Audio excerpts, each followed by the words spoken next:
Yo! Welcome everybody. Good to see you this morning. You hear that good old sound of DOS games happening in the background as I test up the last game that I haven't really tested today. As you can imagine, I had some minor little blips with DOS stuff today. And then, of course, my own stream had some tech issues, too, so apologies that we started just a few minutes late, but here we are.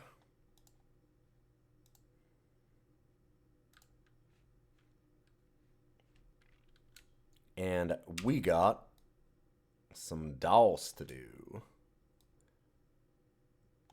Oh, right, I just realized I'm not on the right screen. That'll do it. Okay. So we've got our DOScider list up in the corner. We have Overkill, Hocus Pocus, Manic Carts, and Scunny Back to the Forest. It's our worst DOS game of all time, but in the top 4. Let's set up for what we are doing now.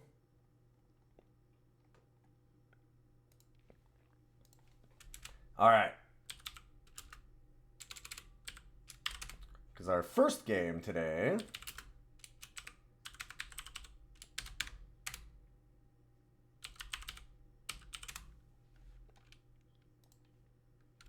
is going to be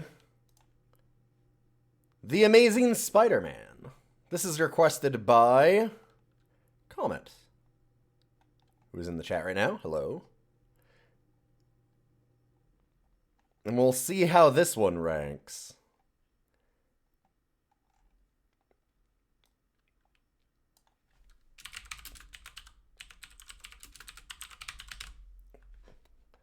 Up now, The Amazing Spider-Man. Of course there's a Scunny in there. There's gonna be some Scunnies in there. The real question is, will Scunny stay the worst game of all time on DOS? Probably. I don't know that that Scunny will, but one of the Scunnies probably will.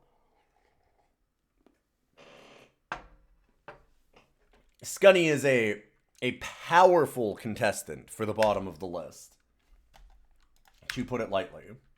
Alright, let's go with VGA graphics. And Spidey Take Zero. I don't... What? Spidey Take Zero. What would the Take Zero be? We did choose Take Zero.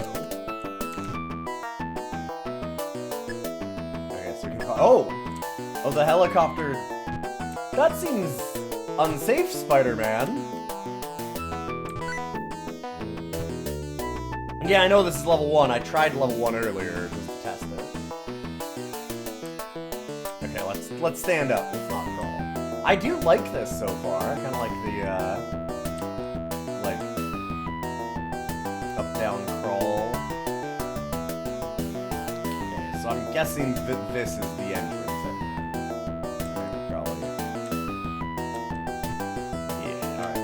Oh shit. Okay. Fall damage not enabled, thankfully.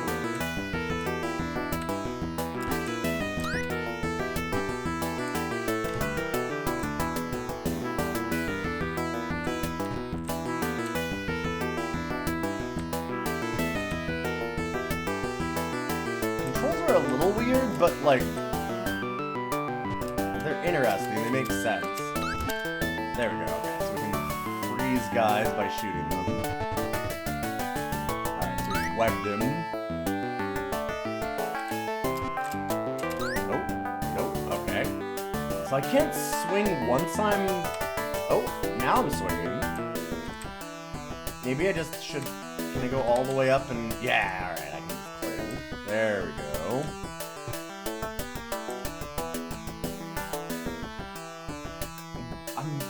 About what the green ooze is. Am I just like sliding more? Whoa, yep. It sure seems like, yeah, okay. Oh, I know what to do.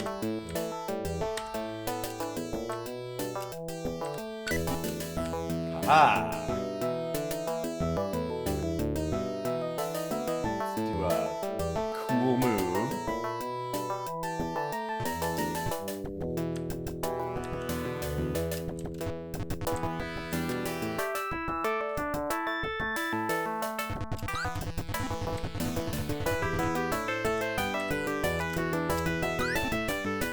I have no idea if that's good or bad, but I'm gonna guess bad. We're gonna just... Okay. Oh! Down there. Gotcha. DOScider is always gonna be in the middle of the day like this. I hope. Because I'm currently doing, how can I crouch on the roof? Maybe I need to just, like...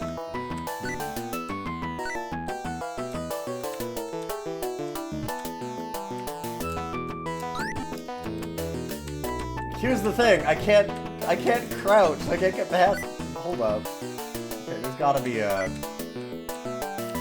There has to be an answer to this.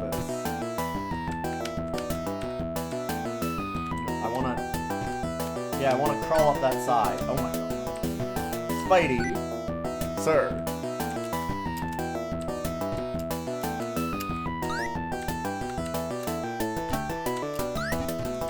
There we go. Okay, okay.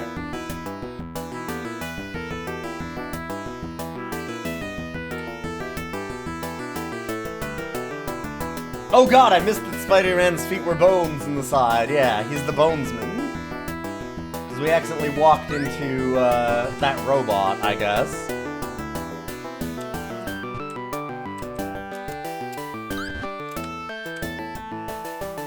Thinking that we can walk past frozen enemies without taking damage? No! Oh, wow. Okay. I see.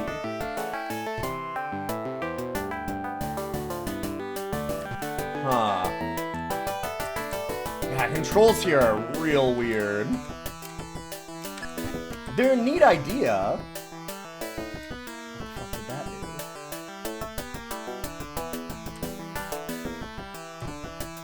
God, I can't believe that Spider-Man has bones in him. Wait, shouldn't... If he's Spider-Man, shouldn't he have... Okay, that something new is on the roof. Oh, no, no, no, on the side. Okay. I don't remember that being on the roof.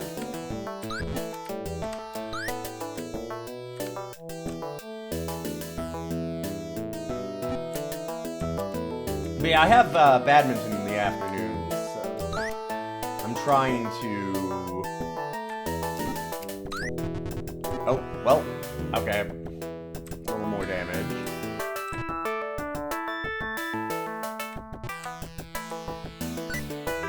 I'm trying to do these in the day. I am terrified of what, like, if there's a boss fight in these.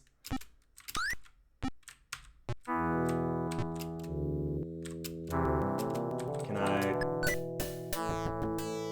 Oh, shit. Neat.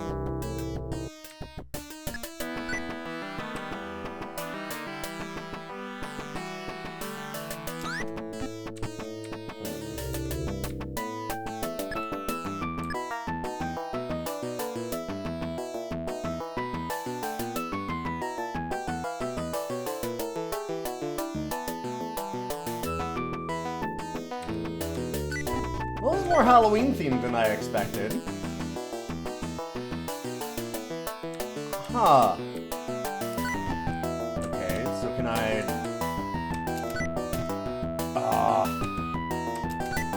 I feel like that's what I'm supposed to do. Dang.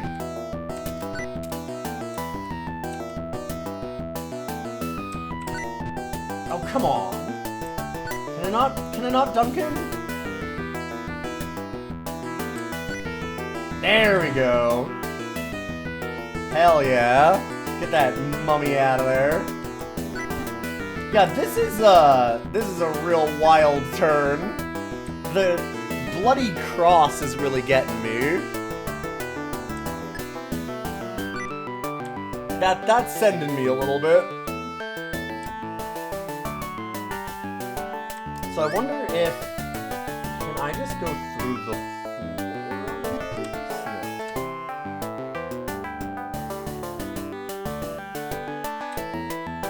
Let's go to the other button.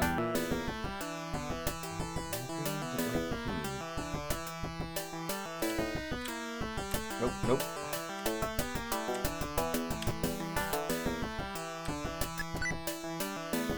Okay, so that sends those up.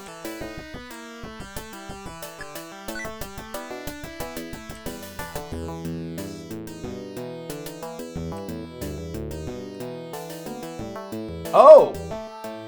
It's just a new area. Huh. I feel like that floor is not great.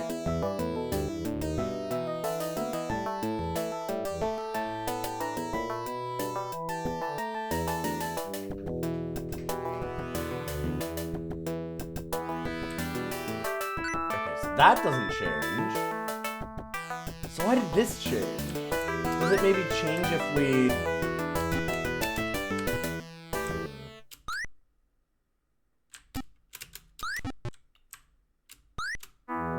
I'm wondering if I can hit that button while I'm falling.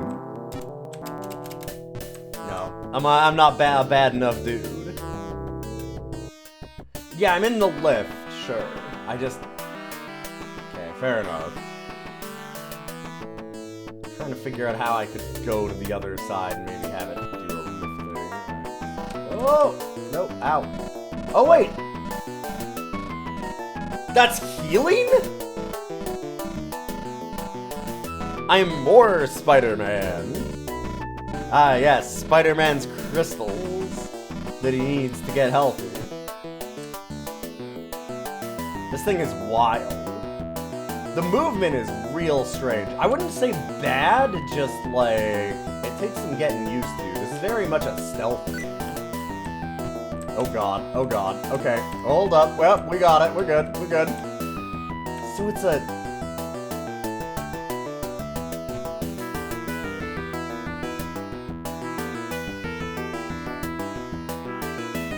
And this is also the part of the movie where apparently Spider-Man knows that he's in a movie, and they have like a... Yeah. I'm guessing like this is like a... Yeah, take one. It is. It's a take one.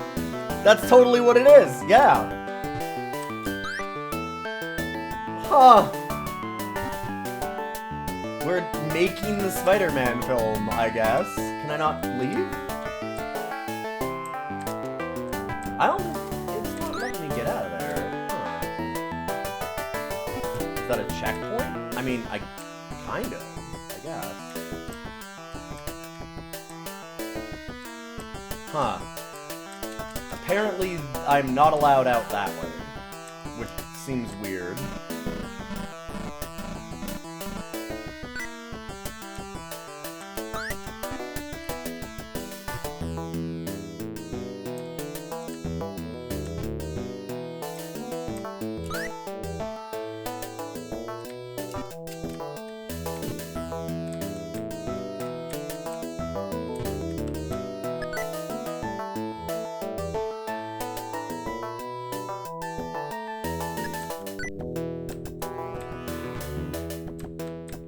Let's go look at this graveyard again. Bad Moon Rising. Okay. Sure. So we dunked the mummy, and the mummy's gone. Can we just, like, keep going up? Or does this go back to take one?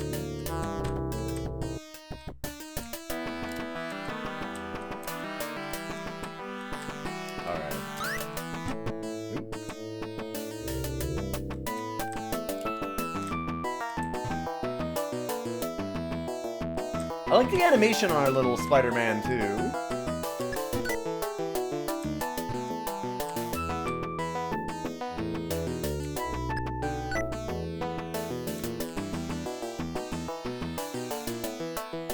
I couldn't enter Bad Moon Rising since the floor was closed. I couldn't, get in there now, either. Ooh, excuse me. Yeah, so that does lead us to... Huh. Can I actually hit that green button there?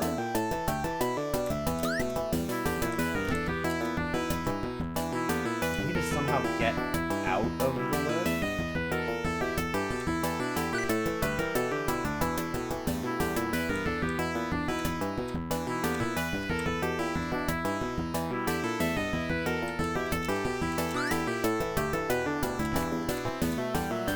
Alright. See, that's rad. That's really cool. And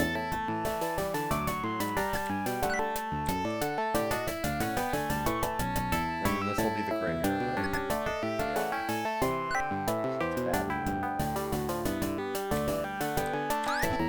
like, I feel like there must be another spot for us to go.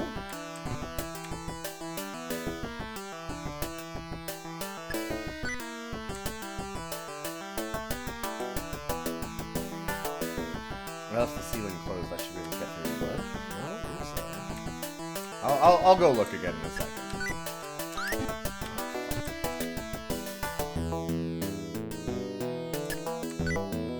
Fine. Whatever.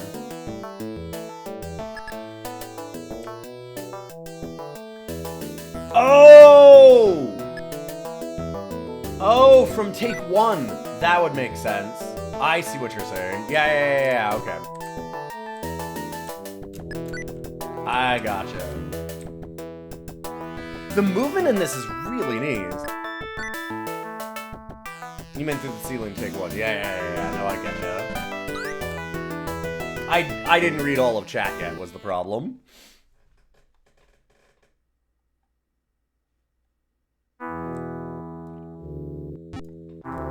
Oh, no. I had to mouse out. Yeah, this movement is not intuitive, but it is really neat.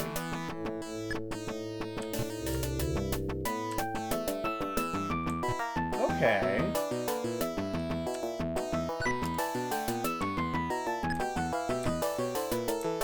So I guess the mummy hit the life juice and died. Can I web the moon? That's my next question.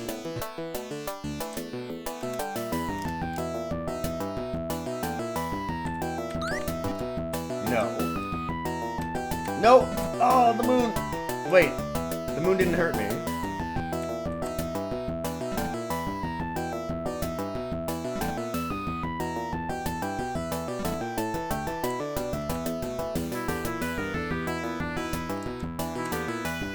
I can see why you wouldn't make it very far in this game. This game is a lot. Spider-Man is immune to the moon, as it turns out, yeah. Okay.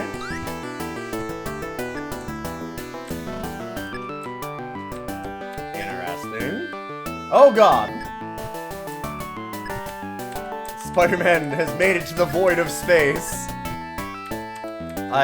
Are we supposed to be in the void of space? Hi. Oh. Now it went down. I just had to land on it? That's not super intuitive. Yes, I know. What? What? You've been fed, you went out. What do you need?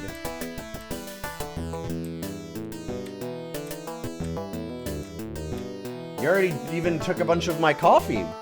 You were licking all the ice cream off the top of my affogato that I had this morning.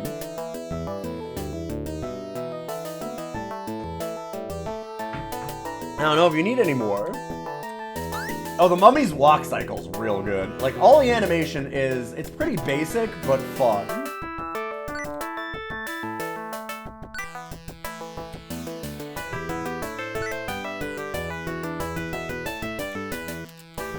Nope. Oh boy. There we go. That's what I was trying to do. I wonder if that has to hit the button down there somehow.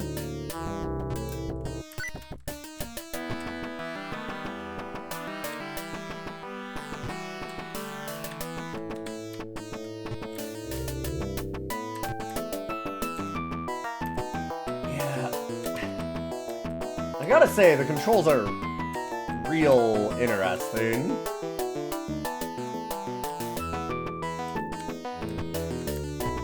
It needs you to do some stuff on, like, diagonals that are not that easy. Nope. Fuck. Oh. The mummy didn't hurt us.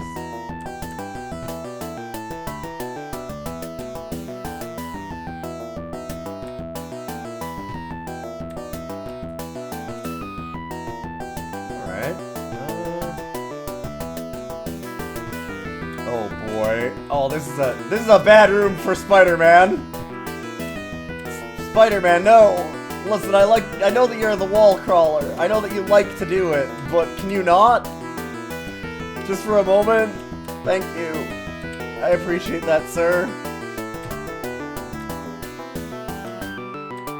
Yeah, maybe I have more than 100% HP because of the fire. Okay, so I can't go out that door. So I guess it's blocked on the other side somehow? That's a little frustrating. Yeah, so you're supposed to, like, use diagonals for some of that?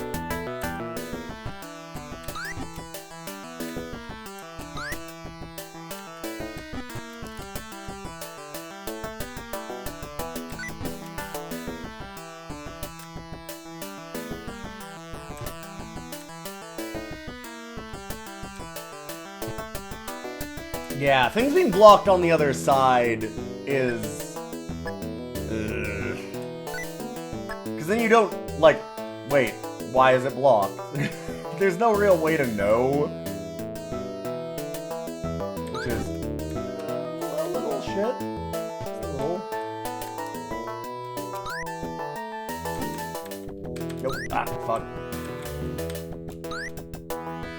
I want to see this Spider-Man movie, you know, where Spider-Man's just constantly like, ah, shit, fuck, and like falling off of buildings, but like not getting hurt, just generally like, no, okay, alright, so I try and hit that lamppost. Nope, the lamppost fell. Fuck, okay, so that lowered the one on the left, but I don't think it would have gotten rid of the block on the right. Oh my god. There we go. That's a wall still. So we managed to unblock the bottom left, but I don't know what that did for us.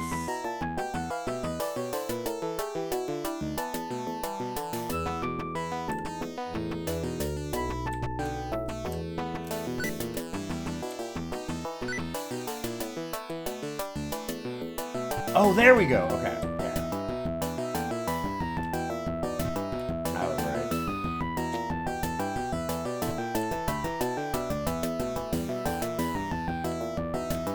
I'm starting to realize that it wants us to use a lot of diagonals, which not a lot of DOS games that do that. Like, that really threw me.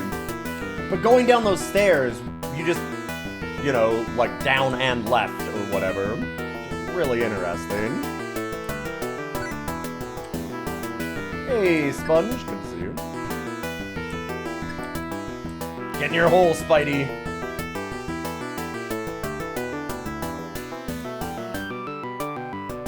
Really neat.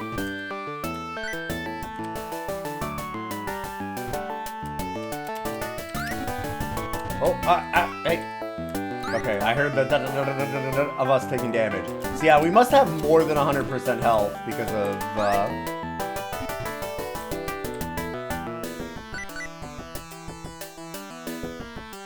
the special zone. Damn, that is a powerful rat. I mean, you know Spidey's from New York, so there's probably some very powerful rats in Spidey's repertoire, right? There's gotta be. I feel like Spider-Man under the soil. This is a wild theme for this game. I don't, like, what are we fighting here?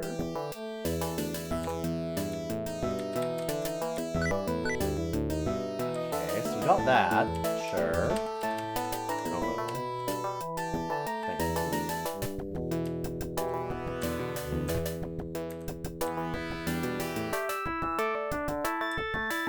Oh, was this actually fighting Mysterio? Alright, well... Fair enough.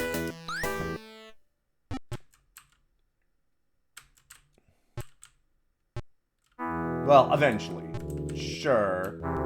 I'm more just the theming of, like, weird graveyard shit and stuff is,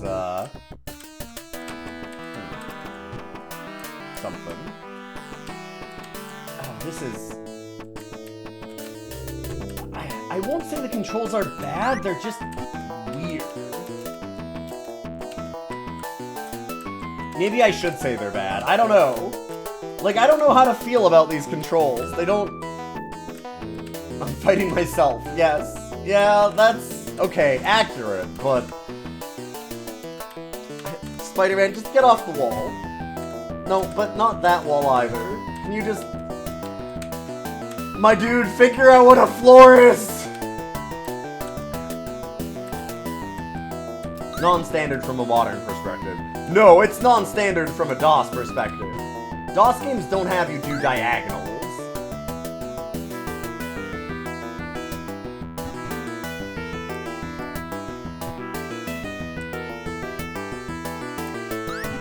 I won't say like 100% of the time, but no, there's...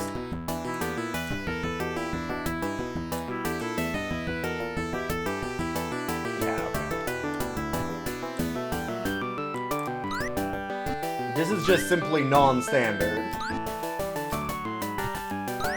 I'm really glad there's not like some kind of weird fall damage. Nope.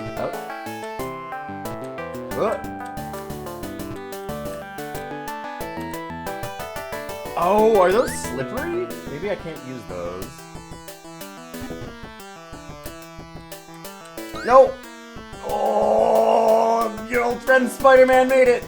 Barely. And I'd like to go up, though. Nope.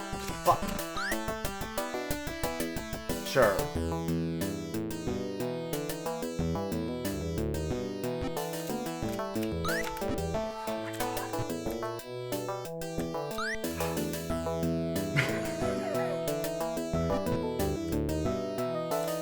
Okay.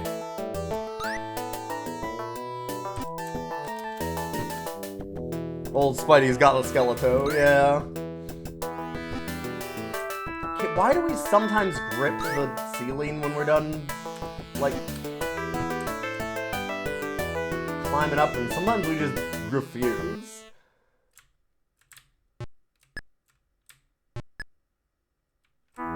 Like, you say non-standard from a modern perspective, and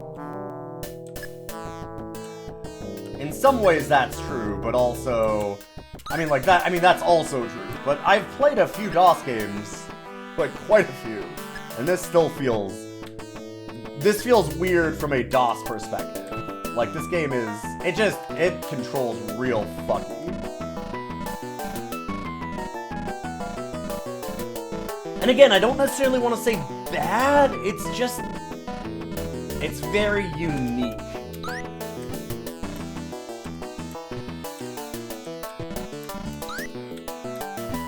I figured I'd get rid of my skeleton.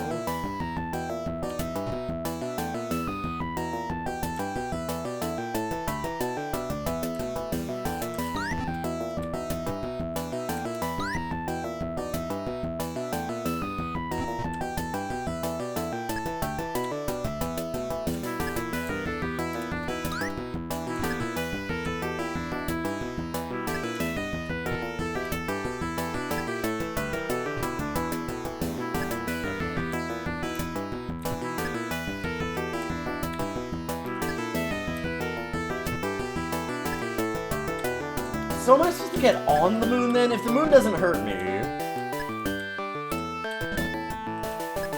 Oh no, wait, it does! The moon started turning the Spider-Man logo. Okay, so the moon does hurt Spider-Man. Spider-Man is not immune to moon. We assumed he was, because he wasn't turning into a skeleton. But yeah, the logo under us is part of the thing too. Oh! Also, apparently the gargoyle hurts us.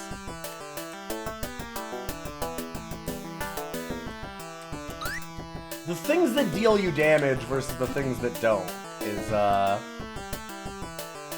also a little strange.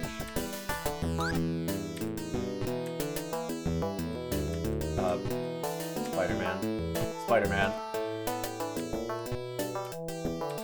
Is it...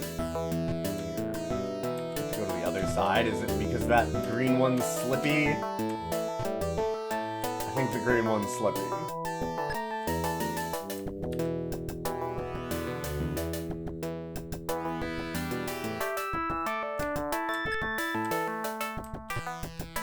Nah, this is good news for Moon Knight.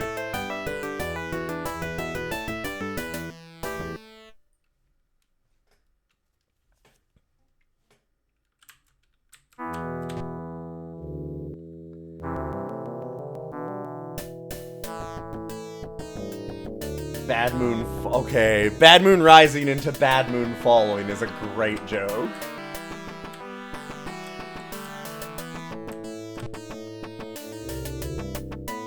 This thing's cool.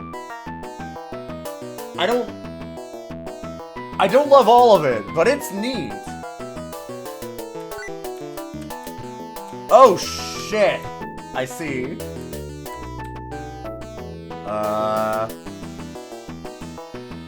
Okay, so it looks like I can maybe go into the corner. Oh, God.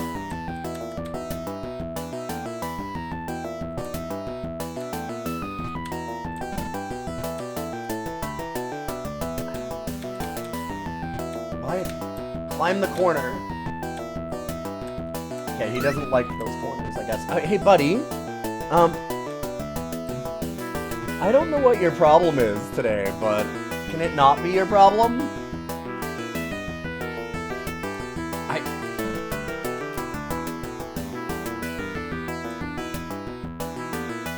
Oh, buddy. You wouldn't have the patience to play today. I do. I actually think this is really neat. That seems bad for me. That is taking a lot of my health. And I can't fire webbing in this. Huh.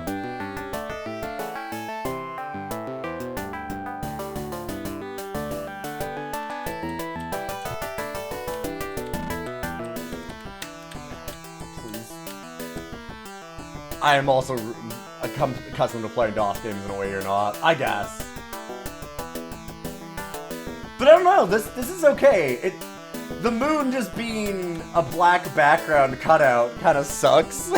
But it's 92. Like, this isn't... It definitely has its problems. Oh yeah, the moon is just a straight, like... It's not a JPEG, I'm sure. It's probably some weird file format, but... It's,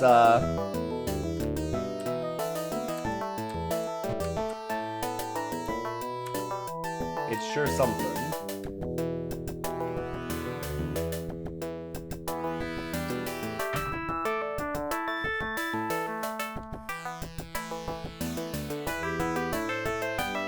You're loving watching it. Yeah, no. I'm just, I actually am, like, I'm kind of defending this thing, though. Like, it seems, this is interesting.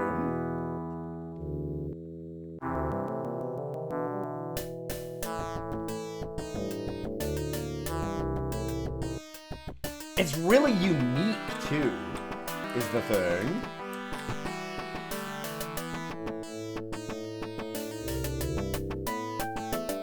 Like, it's like a puzzle stealth platformer thing. I'm glad they realized, at least so far it seems, that, like, their control scheme is wild.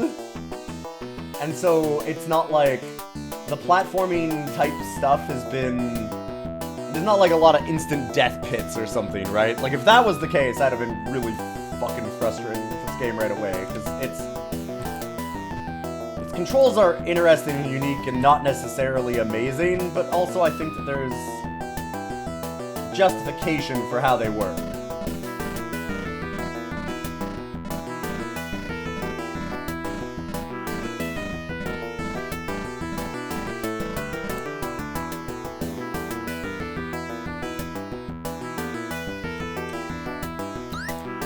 Like, the way that you can grapple to things and, like, even mid-air is really cool.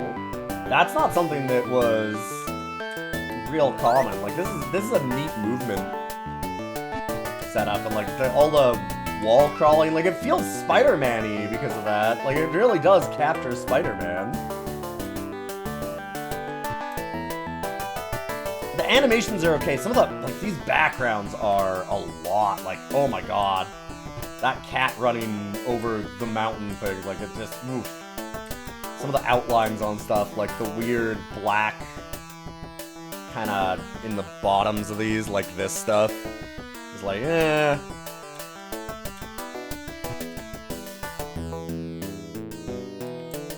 Okay, so we can't crawl on the red stuff.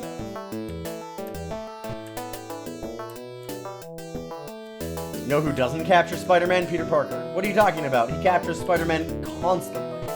On film. He's real good at it. He gets paid a ton to do it. Okay, no, I want to fire web. How shoot web?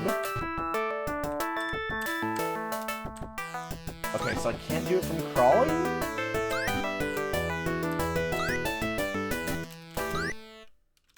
Oh, baby. Okay, like, that's rad. That is really cool. Nope. Oh. Yeah, I know. Do I have to touch this button? I'm assuming that's a button. No. And I can grip to red. Why couldn't I grip to all of it? So I guess I can crawl this? No. Huh.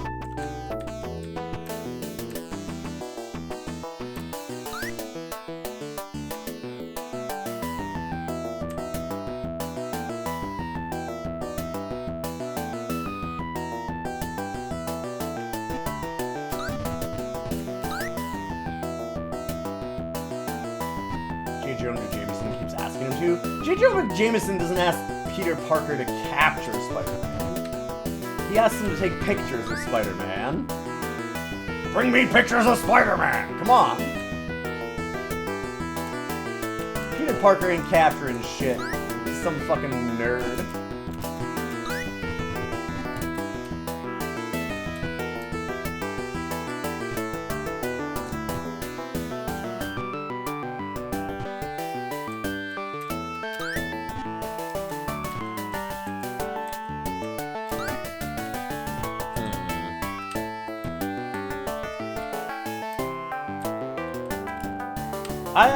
I will admit, I'm not quite sure what this room wants from me. Maybe I should just go out to the left? Let me check that. Okay. Spider-Man says no. Yeah, I could grip to that, but I don't feel like it. Not right now.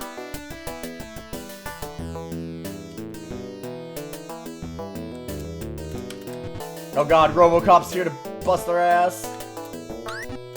Fuck off, cop.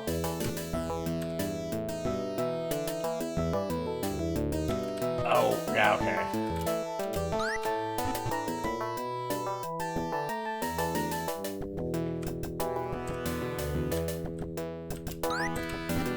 Oh, shit.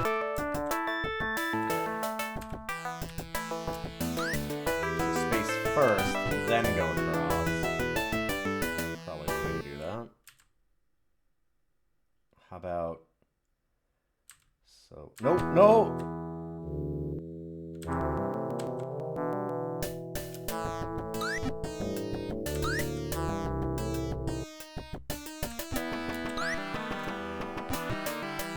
Ah, okay, okay. God, it takes some real braining. Oh my god, this monster at the top of it. This game is...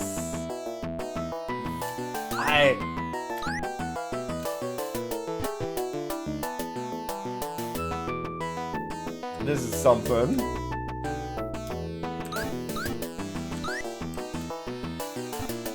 No! Spider-Man! Shit.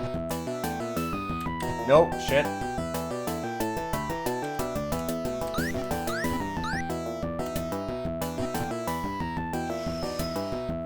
Okay, okay. I gotta fight this Godzilla.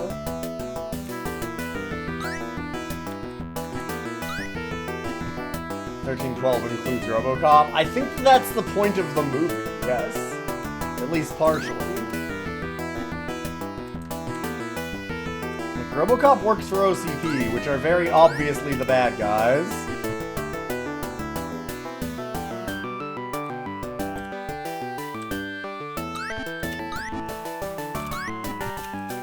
Oh, okay.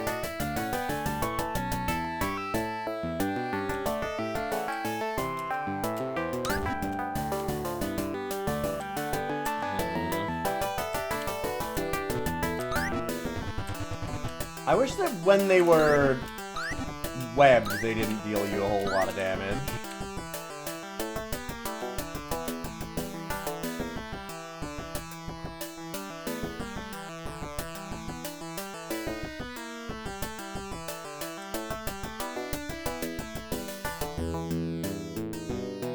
Godzilla has given us a real skeleton there, yeah.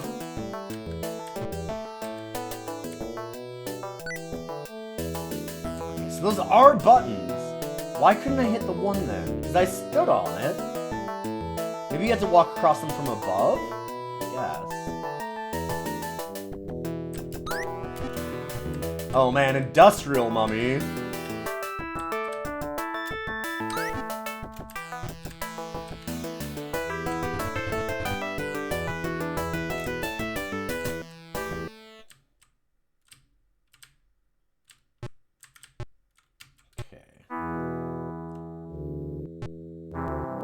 Danger.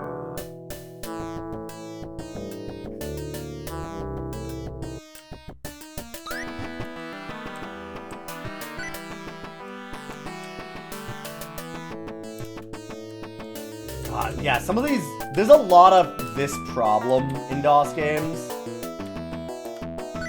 What am I allowed to go through? What's background? What's buttons? There's like clicks and beeps and things happening, but I don't know exactly what I'm supposedly hitting. Or like what I'm allowed to go through and stuff too. I'm gonna guess not that, to be fair.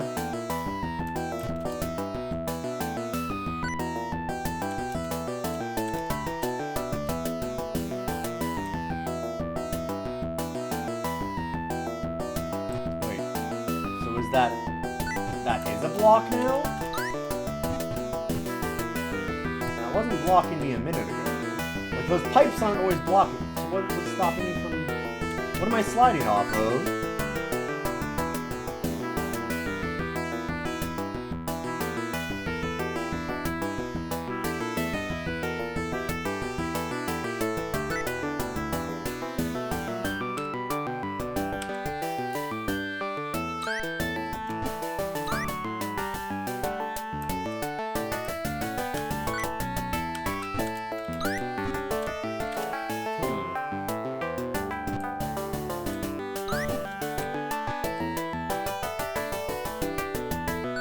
Let that happen.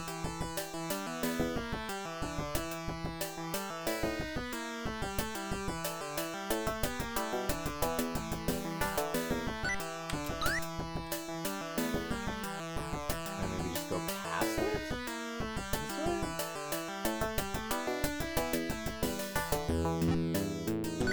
way? No. Oh!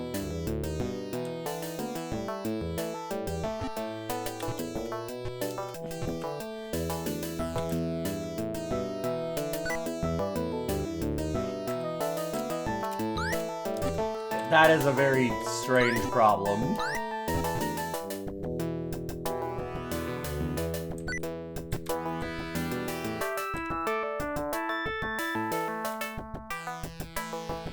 I'm thinking I maybe just need to flip this switch here. So let's... Okay, that did something. Oh, I see. Okay. The panel in the middle is gone. Yeah, this has just so much going on with it. DOS games did this a lot, where like backgrounds and stuff were very busy.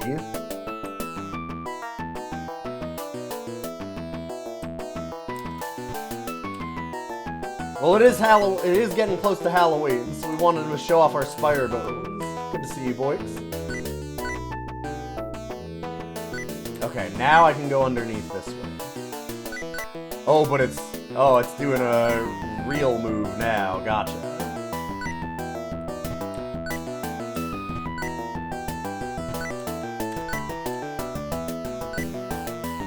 I did not expect this to be as spooky a game as it is. What did that do? What did that do?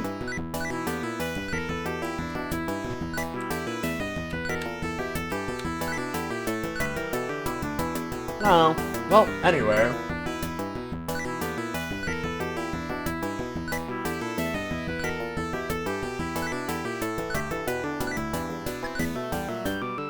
Oh, the Timeless Void. Yeah, okay.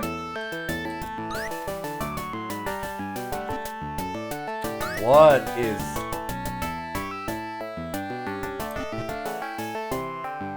Oh boy. This has some, physics.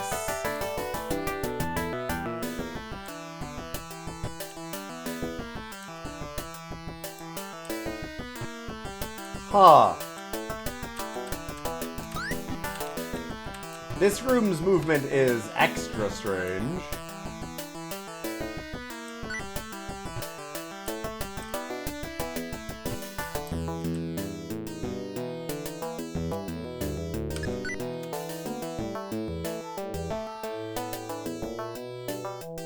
This game's neat, though. I don't know. I really don't know how to feel about this thing.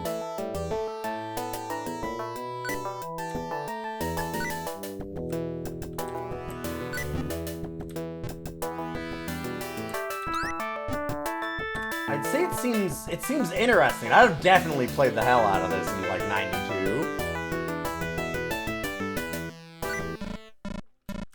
There is definitely an amount of fuckiness to this that is unfortunate. But it's in service of a lot of ambition, I'd say. It's really unique.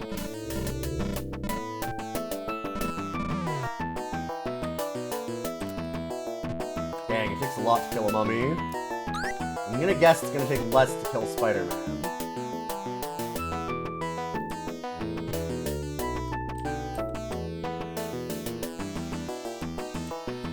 We're gonna avoid it. I'm starting to get some of the movement. Wait, was that just to kill the mummy, or is there also supposed to be something else I do? Although it looks like we can go up here now.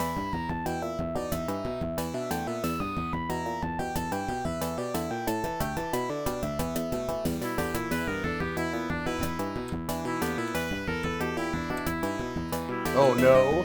Oh, Spider-Man. Spider-Man was having a bad time.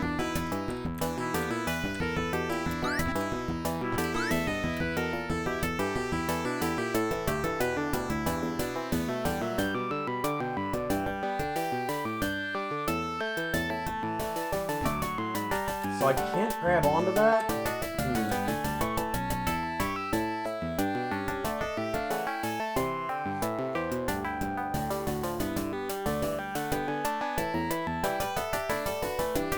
I know that this screen is counter to me saying that I kind of like this game and what's happening here, but also I kind of like what's happening here. Like, the big thing that's making this, like, really interesting, and I think where it's still good... Oh, come on. Okay, I think that... Oh. Oh, it's just here again. But where I think that I like this is that it's not really punishing me that much for having a bunch of fuck-ups, right? Like, because it's mostly just puzzles. There's some combat, but the combat hasn't been, like, super punishing. And even then, it's just like, oh, you just freeze them and then move away.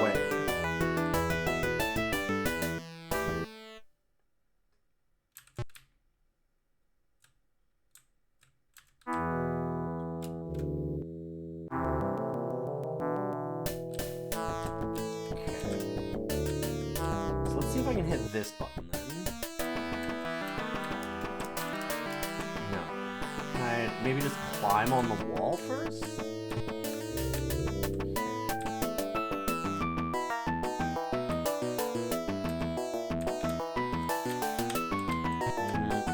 Why do you not... There we go, okay. We'll press that button. I guess I have to go in from the middle? Going in from the middle isn't really possible because of the Godzilla. So what would I need to do to get rid of the Godzilla?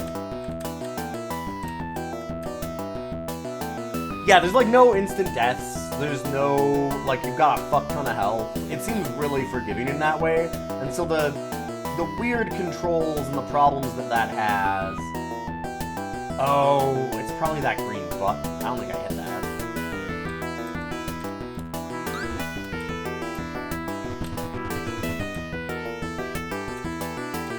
No! Oh, yeah. Woo.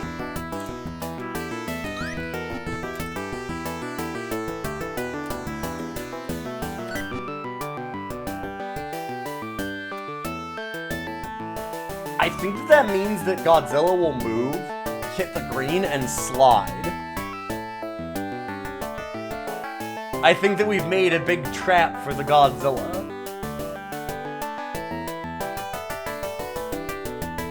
Hell yeah, okay. Alright, you know, this game's something. I'm kinda loving this.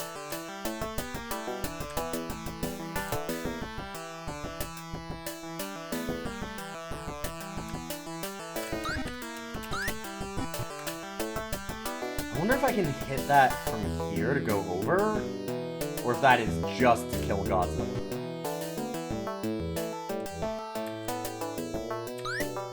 Yeah. Nope, nope, no!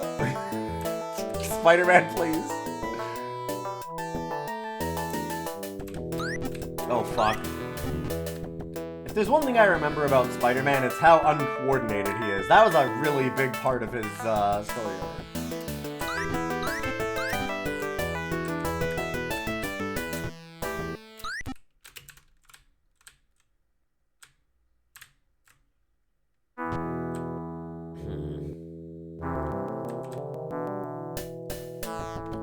Alright, well, I think we've gotten what we need out of how this game works. Oh, and then it just has a save. Okay, so that's just continues. So those do really just save there.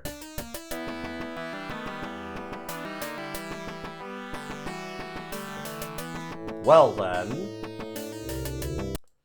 let's bring up the list, because I think it's time to rank that one. Where do we put Spider-Man for DOS? I mean, it's no Scunny Back to the Forest. Positive. It's better than Manic Carts. Hocus Pocus was another platformer, but like way less interesting. It was a lot more standard. I'd say that the backgrounds and like clarity of what you're doing is maybe better in Hocus Pocus to an extent, but then like the level design is garbage because it's just a maze to try and finish any of the levels. So that was the controls are a lot more focused. Is it better than Overkill? It's more interesting than Overkill. Overkill is a really cool, like, but it's just 6 levels. Like, it's a scrolling shooter. It's one of those shmups. It's good. I like Overkill quite a bit. I had a lot of fun with it. Overkill has a very important feature that bumps it up a little, in that it has a boss key.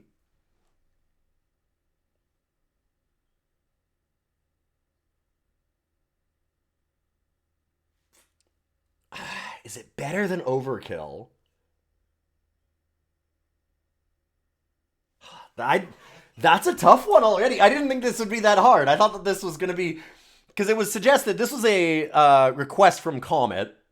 And Comet requested it saying, I never made it past the first couple screens as a child. So I was kind of expecting this to be a gigantic nightmare, because I saw a little bit of the gameplay of it, like, got it running, checked it out, and was like, oh, this is going to control real bad and just be a miserable time, because it's going to have a lot of combat and stuff. And then it just didn't. It's got like a bunch of good joke screens. It does have Bad Moon Rising into Bad Moon Falling as screens. So I think I'm going to do this.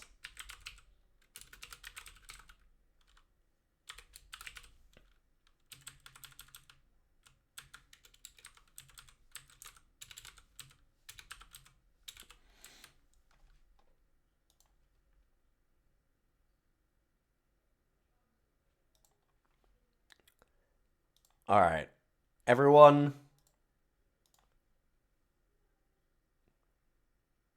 Congratulations to the new best DOS game of all time, The Amazing Spider-Man. It's so unique, and it's doing some really cool things. I liked a lot of the puzzles that it was doing. Like, we never died. We hit some problems, but man, that was a cool game. That's a really weird, interesting game. You missed the Spidey-Mans. I will put it up on YouTube. We'll put these all up afterwards. That was a really cool one. Thank you for suggesting that, comment. All right, so let's hope all of the suggestions go that well. I'm sure they will. What do I want? What are we going to do for the next one? I think our next game's this. Oh, I know what the problem is. Let me just boot up the next thing. As you might know, doing DOS takes a little bit of time and some technical stuff. You did suggest a real one. I know. I have that on here. It's not even suggestions. They are requests. I will play the games that you request. It's for patrons and for subs. You can request one a month, and I will play it. I might not do them all, like, immediately after you request it, like, because I might not have time if there's, like, 7 or 8 requests in a row, but I will do, like, 2 to 4 every week to get through them. You only know, like, 2 Got DOS games, though. That's fine. You don't have to suggest. Yeah, we'll go for something totally different. Let's go with, let's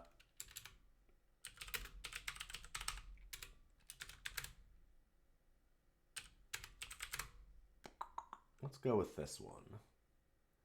Oh, God. And the file that we need was... I did do this earlier. So we're going to do... This one's a weird one to start up. Just because... the start and the actual game are different executables in a way. It's a little bit interesting. But it's DOScider. Based on the works of Geiger.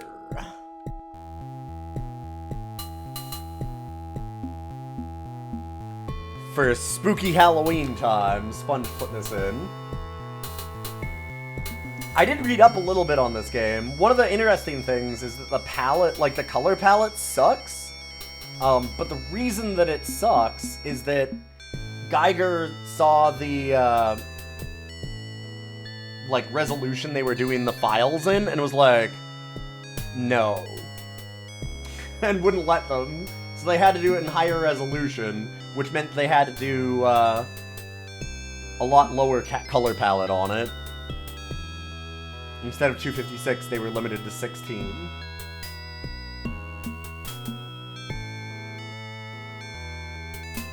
But yeah, so we'll watch the intro, and then we'll have to go back in and actually start the game.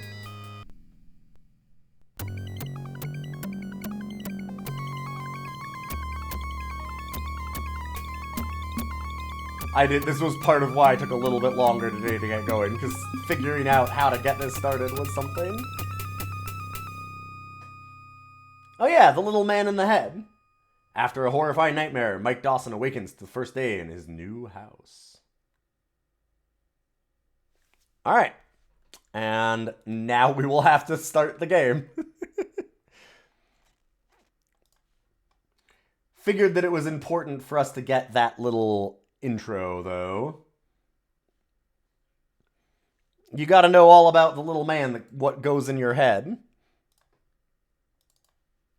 Through definitely non-suggestive means.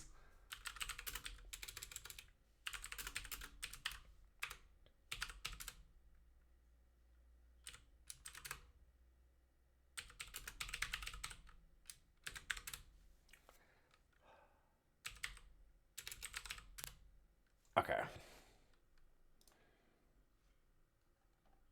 And now the game.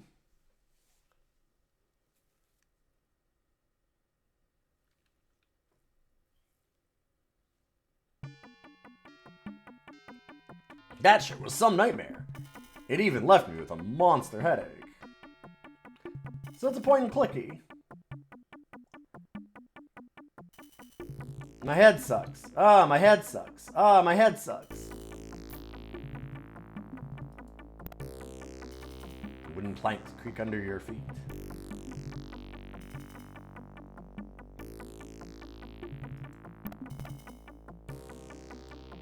Man, I just keep, my head hurts. Hurt head. I like how they really hammer it home that, boy, this is really making my head hurty. Seems like it's just, oh. Is that this, or is it the doorway that's just doing it? I think it's just the door. Yeah.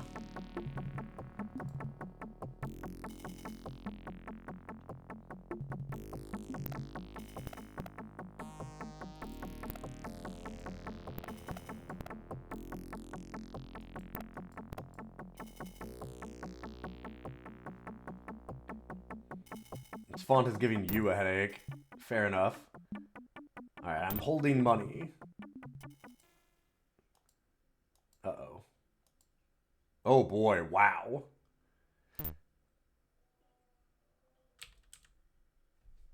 Sure. Wow, those are S's, by the way. I said S to save.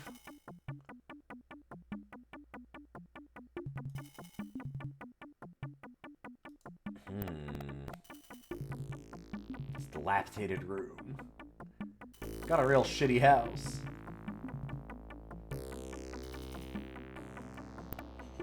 $2.5 million in Seattle.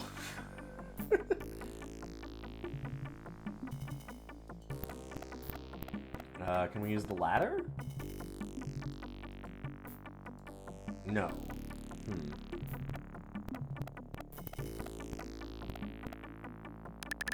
Okay, for how big this house is, yeah, it would be way more than $2.5 million. Even being totally dilapidated like it is. This thing looks like it's gonna get condemned, though. Oh, nope, that's going back up. So this thing suffers from some real load times.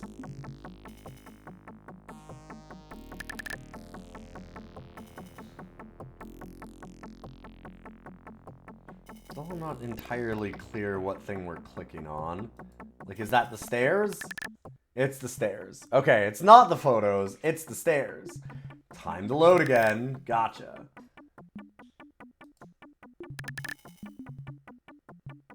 There's been nothing to interact with yet. It's just been going through the rooms, which seems strange.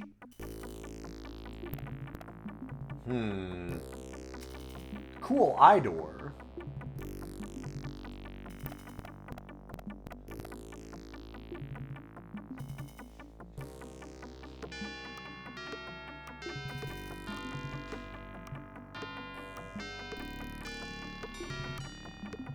The doorbell is ringing. Okay.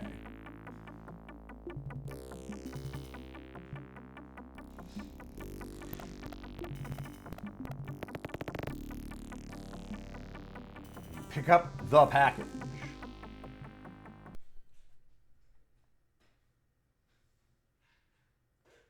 Uh-oh. It might be that... Oh, I wonder if the cutscenes aren't working in this. One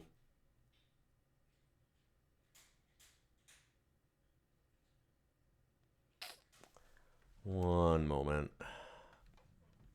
I have another option.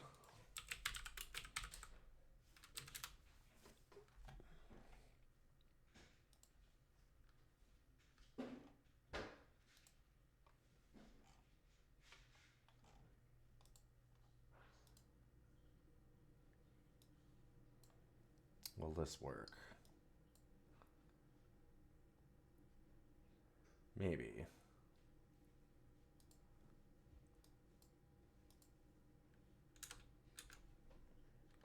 Okay, I'm trying something else real quick here.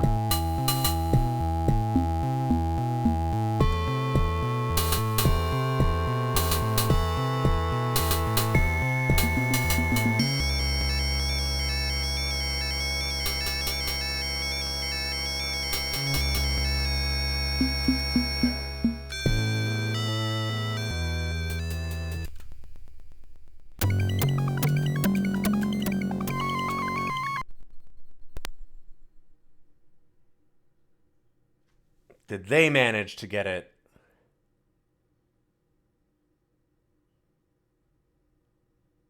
Yes. Okay.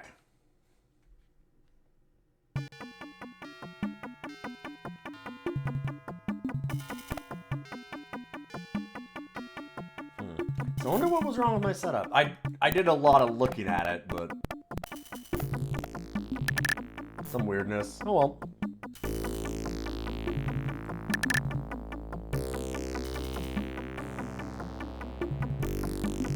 Good thing we weren't very far in.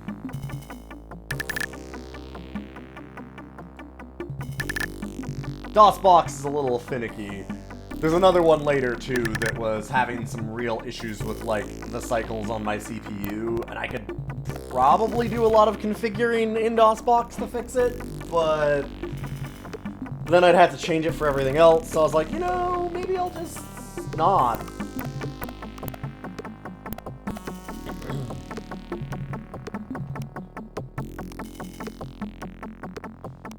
So that doesn't do anything, huh?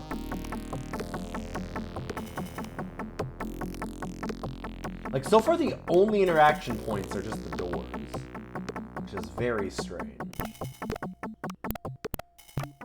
Like, we can't see what's on the table, we can't see what's in the mirror. Did any of the drawers open? No.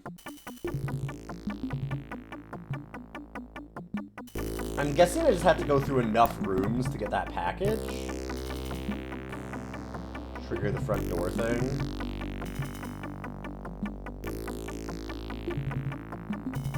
The previous owner must have had some reason to drink. Boy, my head hurts. Maybe it's this. Maybe it's just all the wine that you've been drinking. Yeah, there's no interaction here, huh? Bit of a slow start. As mentioned, the color palette is very muted.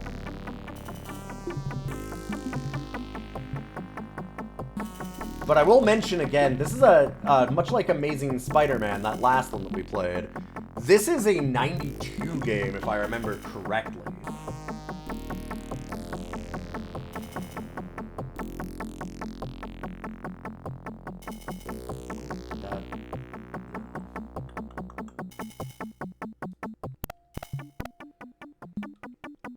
I have it written down, but it's hard for me to just keep alt-tabbing.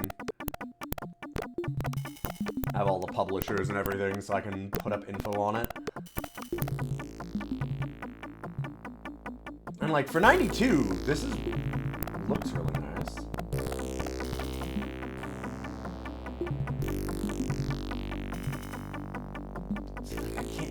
I can't do anything with that?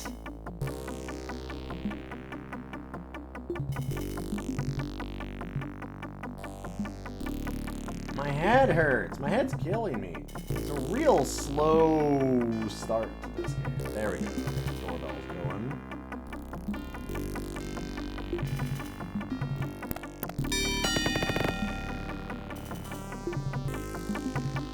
pick up the package.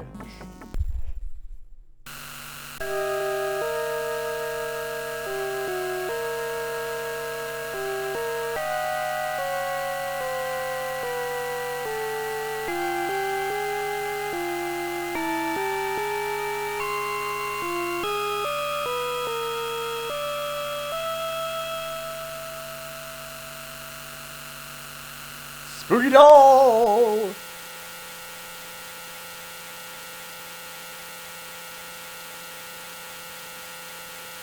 Dang, neat package, thanks.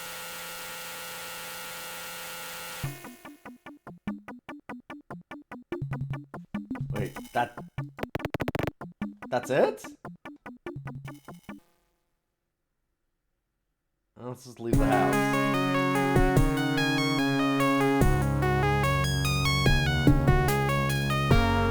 Outside, a calm surrounds the neighborhood. Your house seems somehow out of time, a relic of the dark past, or perhaps the dark future. God, just headache. Headache. Headache. Headache.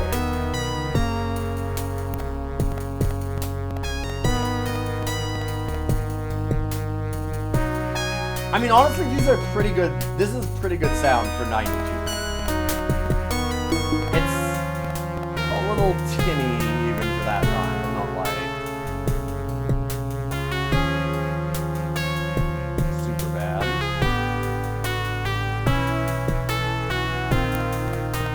God, an interaction point that's not just going into something. The old, it looks like it'd still be made to run.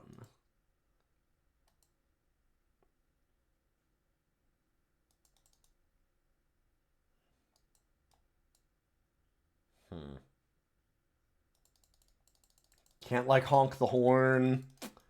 Can't nothing, huh?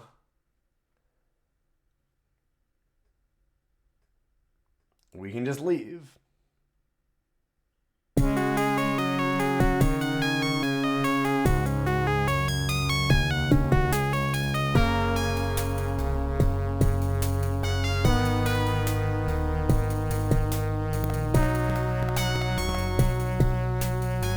This man in his quest to get the little dude out of his head, to stop having this headache, is, seemingly a choice for game. We can go this way?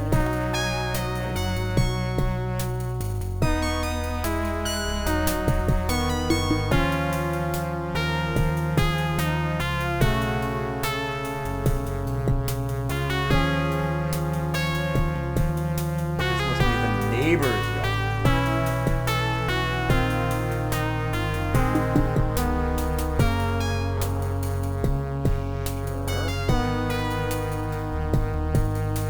Surprised we couldn't pick up the newspaper in front of the house. There's been nothing to pick up.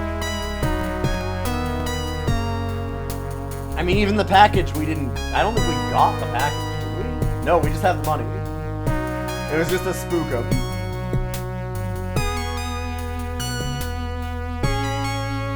I've got to imagine that just goes inside, right? Yeah, alright. Maybe there's a bathroom that I haven't seen that we can get some ibuprofen in. Let's go back upstairs for a second. This is a slow burn. I'm also a little disappointed in how little there is to interact with. Like, can't use the ladder. Can't, like, flip any light switches or anything, as far as I can tell. Can't look at any of the photos. Can't, like, pick up papers or anything. Oh, phone's ringing. Hold up. So this just seems like things just...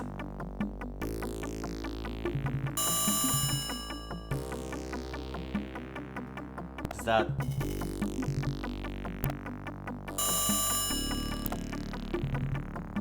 Not the right phone. What phone? There's one in here.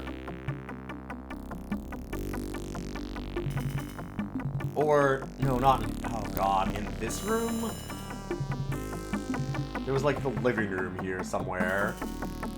Well, this is the bathroom. There was nothing in here either for me to pick up.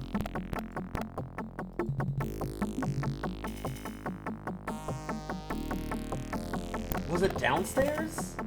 Must have been.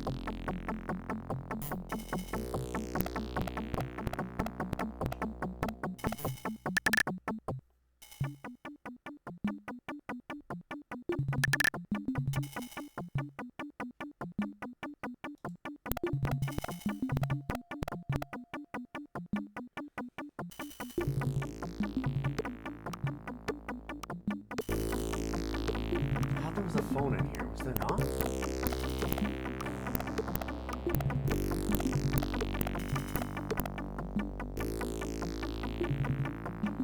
I like Grandma's house, but with Geiger art on the walls. It's good. So the phone stopped ringing, and that is the only phone that I was able to find.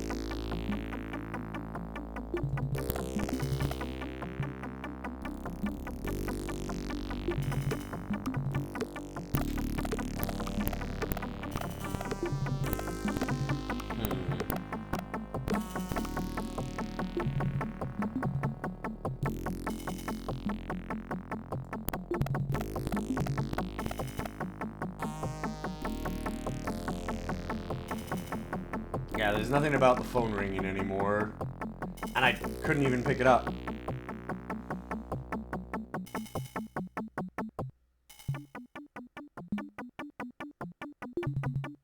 Yeah, like, that looks like we really should be able to interact there, right? Like...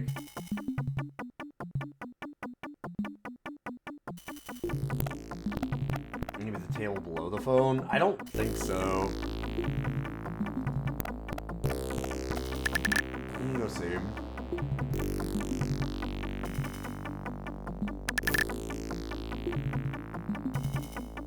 It hasn't seemed to let me do that.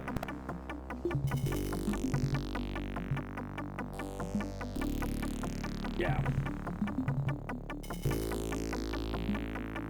Nope.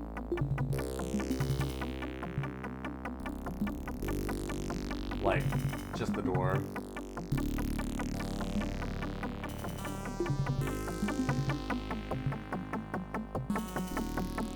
I guess I'll go back outside? Oh, the doorbell's ringing again.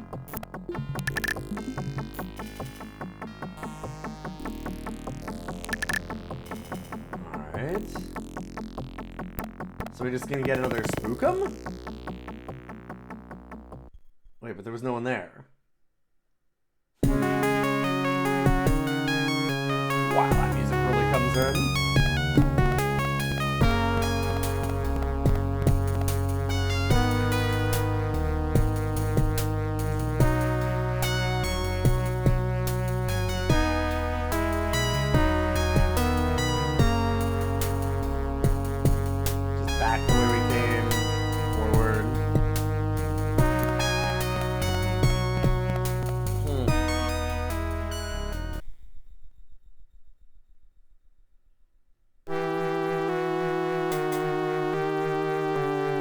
Oh, here we go. This is promising.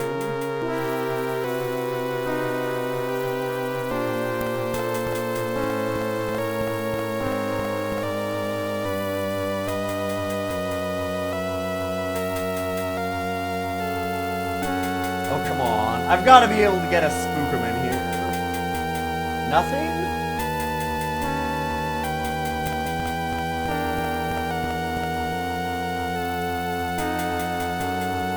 I wish my house was on a cemetery.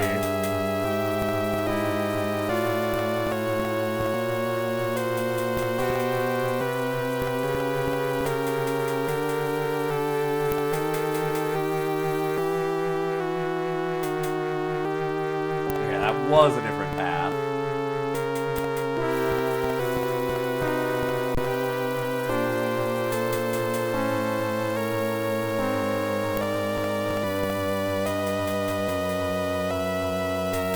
Door won't open.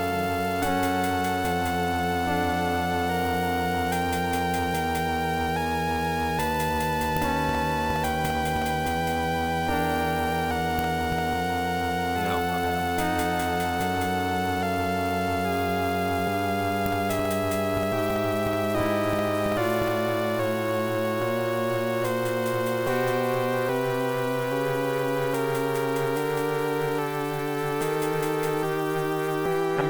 Disappointed in how few interaction points there are so far. Like,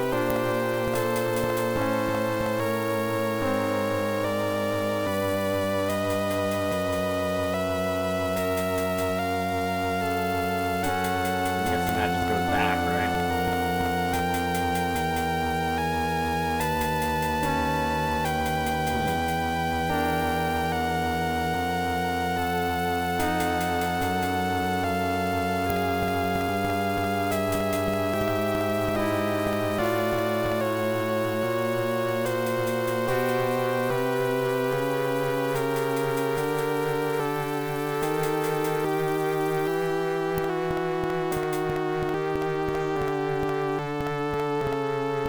Well, it seems like we've been through every screen,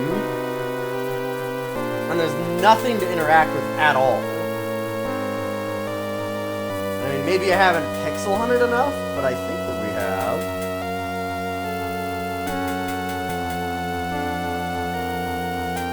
Our head really hurts. We know that. Of one thing, of all the things that we know,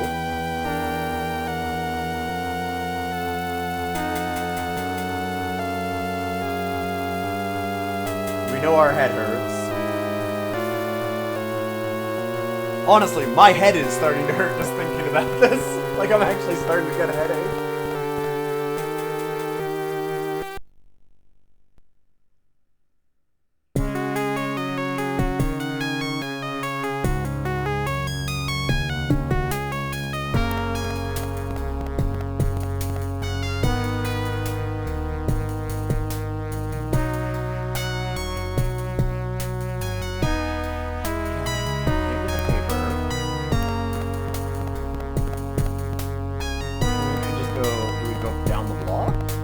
Down the block.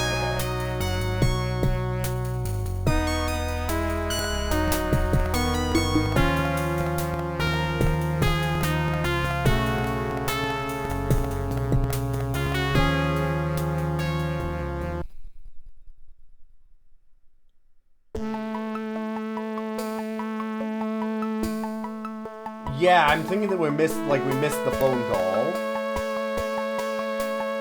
Can't go in there without a shower. But we couldn't interact without the shower. Like, we couldn't interact with anything in there.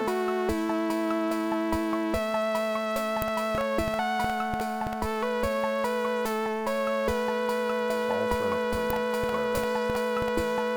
Am I missing something about how to interact with stuff?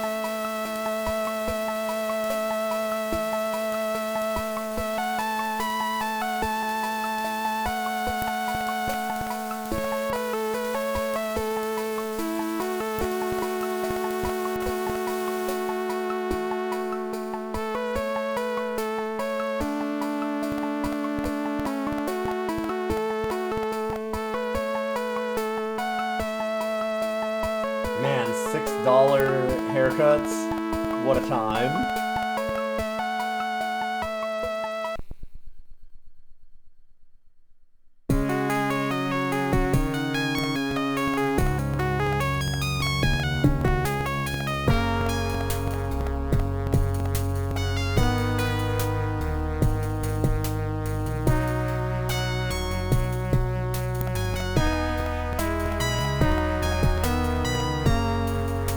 Let's see if we can shower?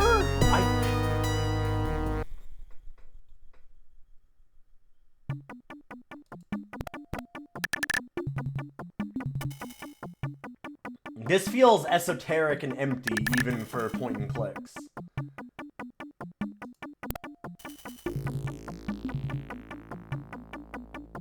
Although, to be fair, again, a little bit. Not that I need to be too fair, but like,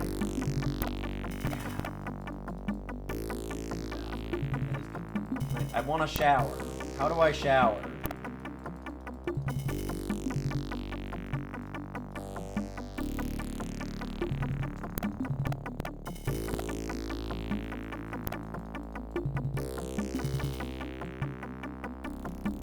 Like,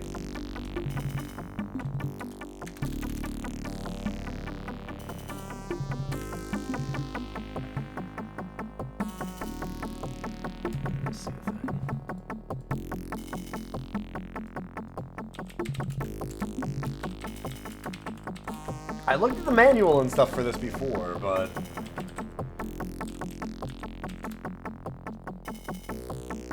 I'm not always gonna do this for these games, but this one's weird.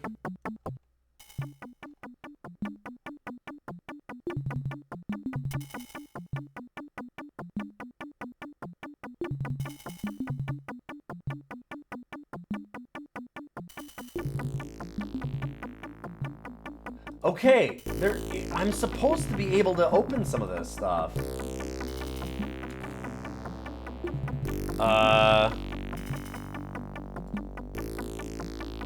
The manual has absolutely nothing.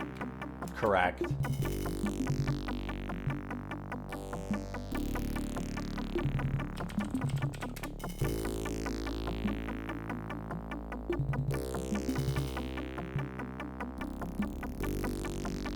Maybe the eye up top.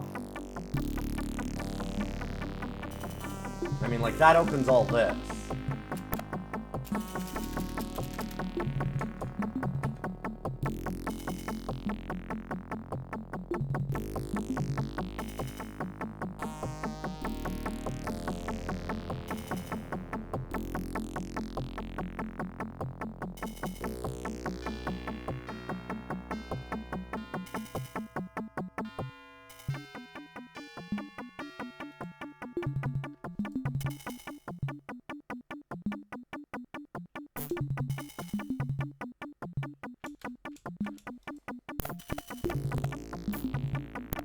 This might be borked, yeah. Which is unfortunate. I mean, I've been trying to emulate it a few different ways. It looks like... Because I should be able to shift click, apparently. I see what the problem is. But it's not letting me. Oh! Other shift. Oh my god. There we go.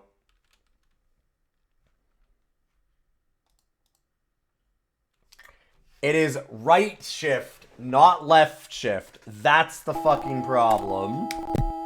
Good old DOS games, baby.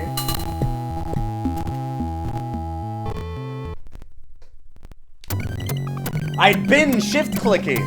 I'd been trying these things, and I'm like, it doesn't make any sense.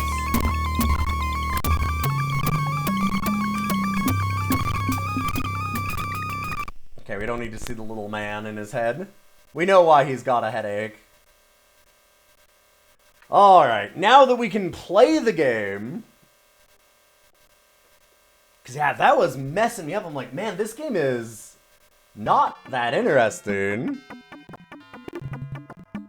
Okay, so that's not the doorbell? That's maybe the clock?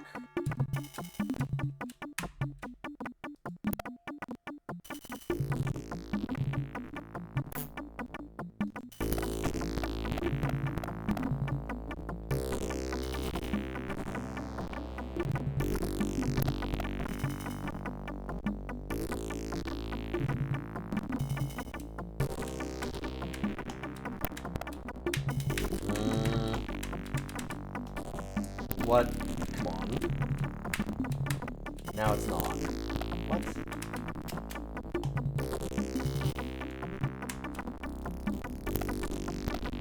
Oh, is it letting me...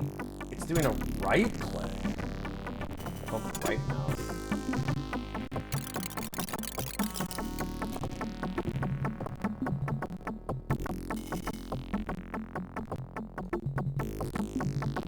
Okay, so we can inspect...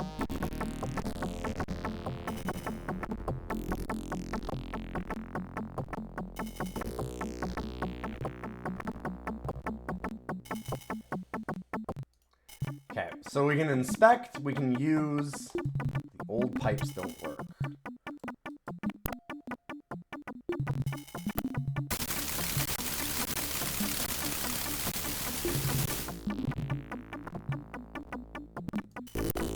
Gotcha.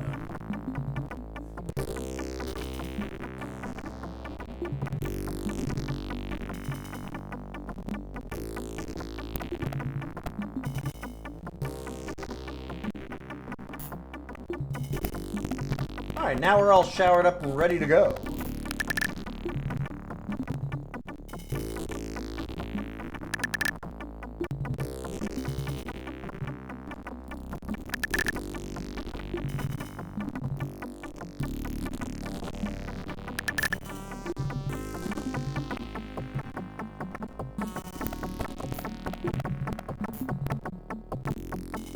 The in-game narration is probably dependent on what,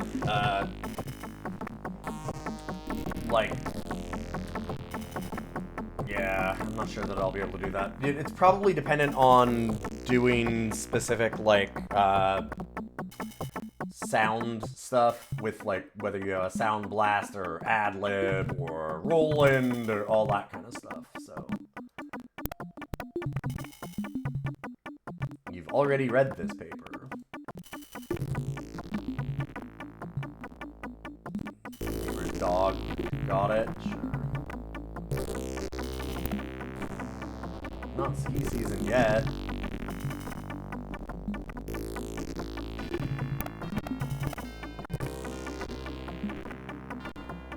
No use trying. It is very locked.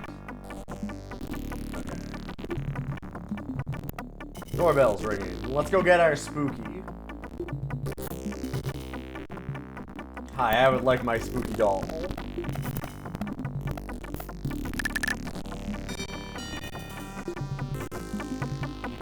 Yeah, I'm coming.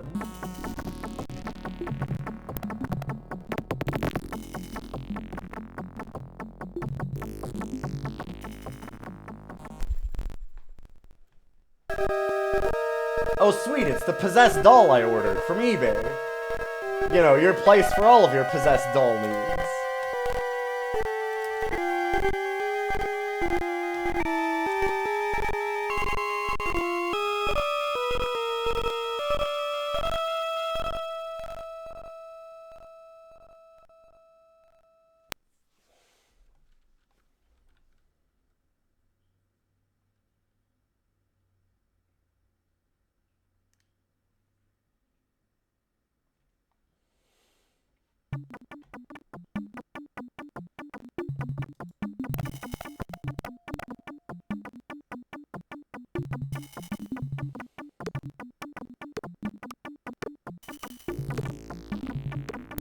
Oh, this is gonna be real Pixel Honey too. Because it's like, it's very exacting as to what you can interact with it on. Like where to click.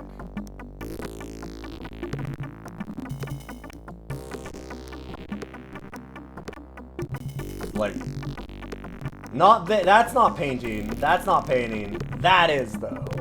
Like, it's really...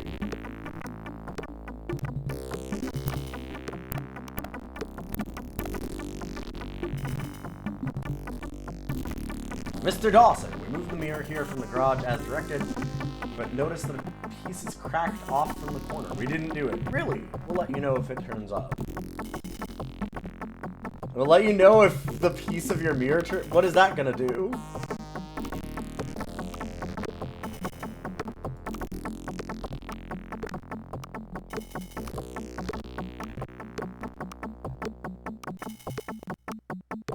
The mirror is cold to the touch, a grim reminder of its unyielding quest for your true image. Alright.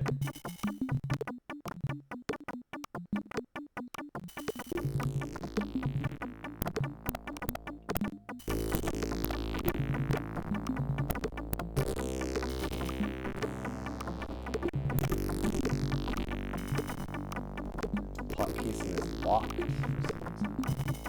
You can't turn back time.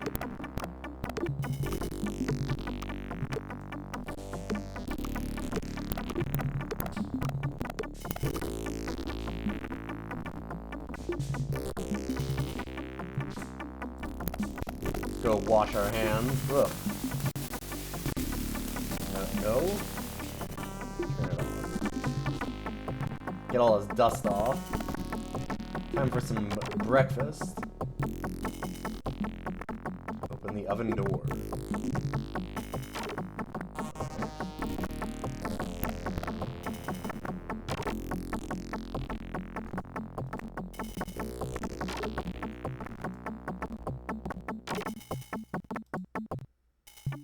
This sure is a point and click.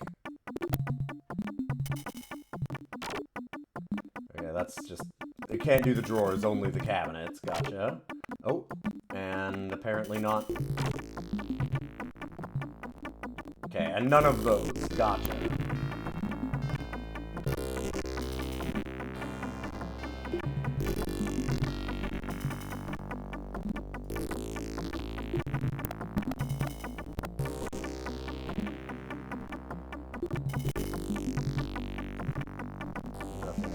cabinets. How about these barrels?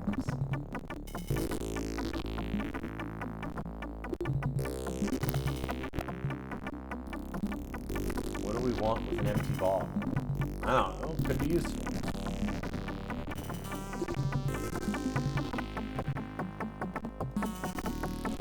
It's not the light. It's more bottles.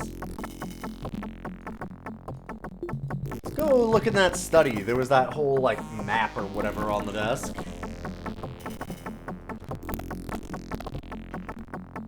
We're certainly not going to spend too much time with this. This is, I mean, it's an adventure game. It sure seems... It's got the spookies. It's got some cool Geiger stuff. The color is very limited, but I feel like it kind of works.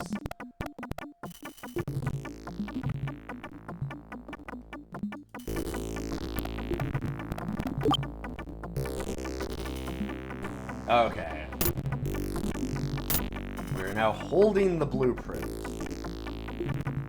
I see.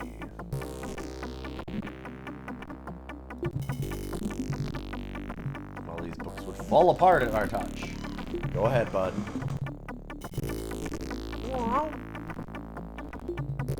Okay. Let's maybe go back up into that attic.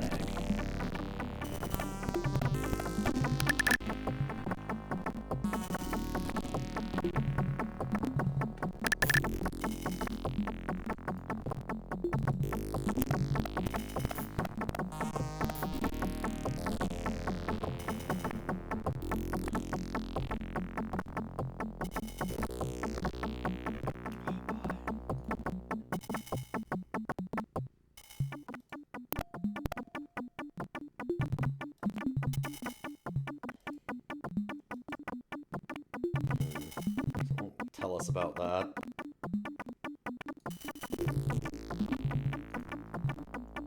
How about the actual balcony? Can you go out on that? No? Really? Huh. It does seem like we should go out that door, right? Maybe we have to move the trunk? I'm just trying, it's very locked. Can we move it?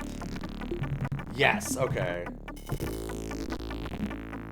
Push the trunk and move it slightly. Can I move it slightly more?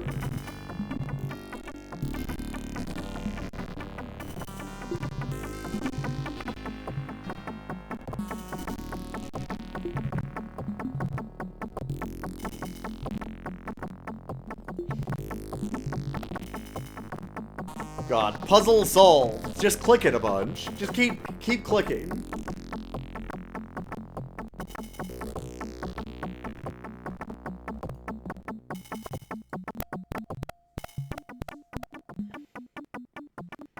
Careful, it doesn't look too steady.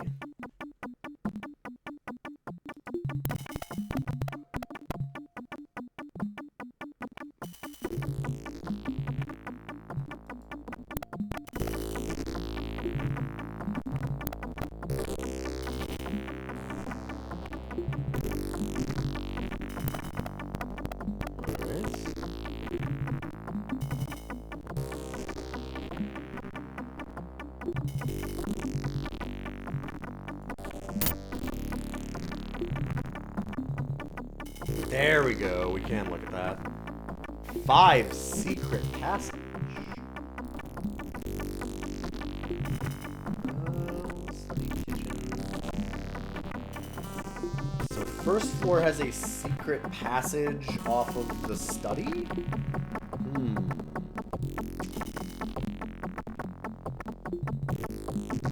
Gotcha. Balcony in the attic, yeah. 2 different bedrooms.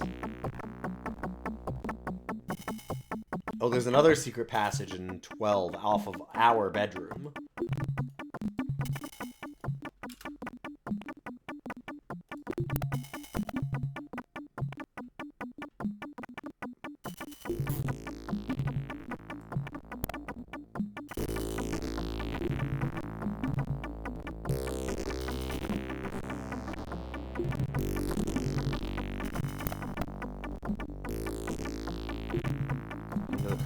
only dust.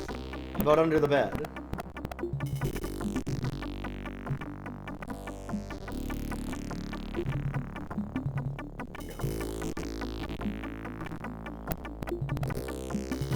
Touch the artwork. Looks old and yep, feels old too.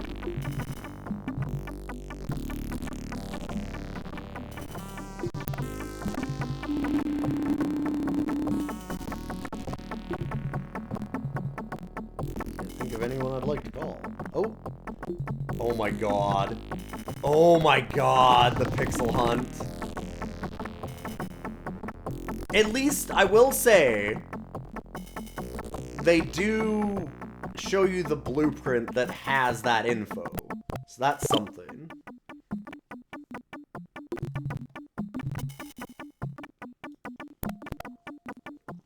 Anybody?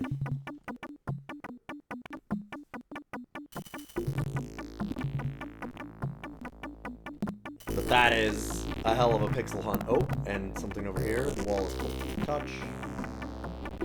Sure.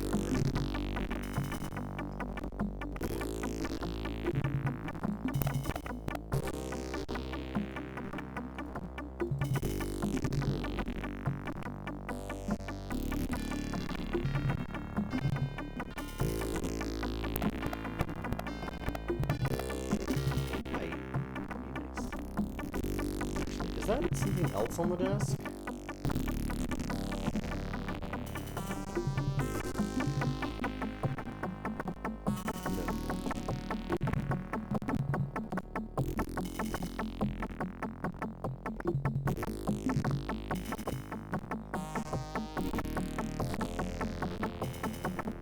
No. Let's go outside.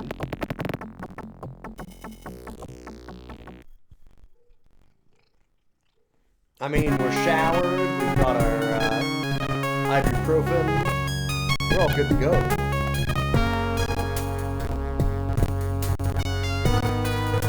Crime by night. Woodland Hills has recently been struck by an incredible crime wave. Late at night.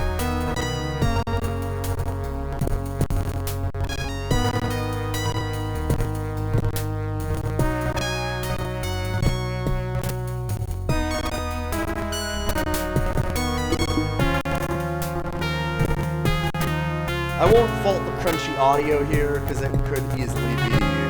The DOS games are really hard to get audio right in particular.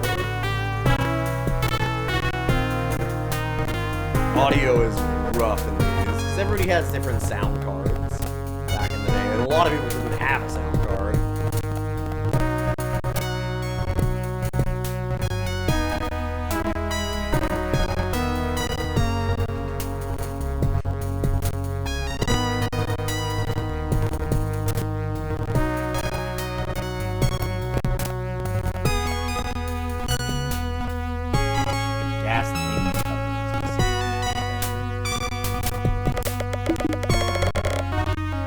Trunk. Alright, fair.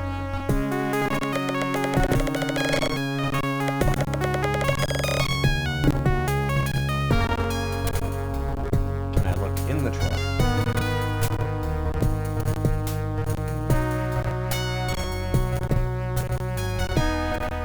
See a crowbar in the trunk. And I would like to look at trunk.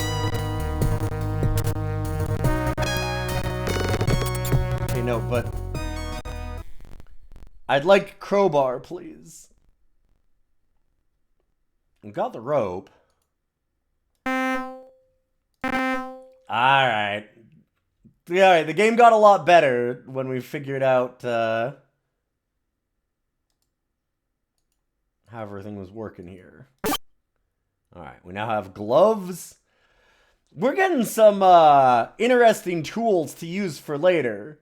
You know, gloves, a crowbar, some rope. Ah, there we go. Okay, I got it. Yeah, oh, that's... I have an idea of where to use that crowbar, though.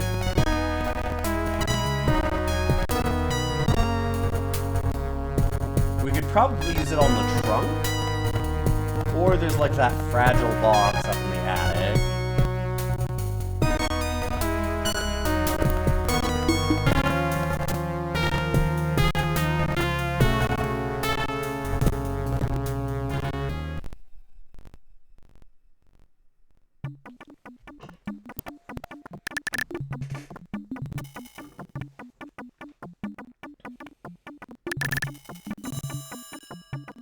Oh, phone's ringing. And now we can answer the phone. I've figured out how to use hands. Hello? Hello, Mike. This is Sue at the library. We have a book on hold for you, so please drop by sometime. It does have the narration. It's pretty good. For 92. Alright, so we'll drop by the library in a while, I guess.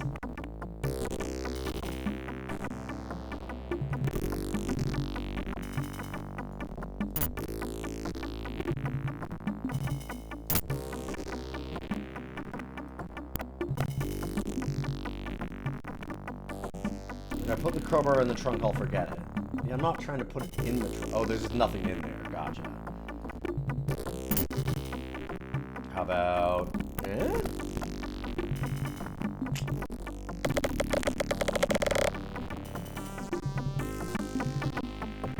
Nice. No, don't close the trunk.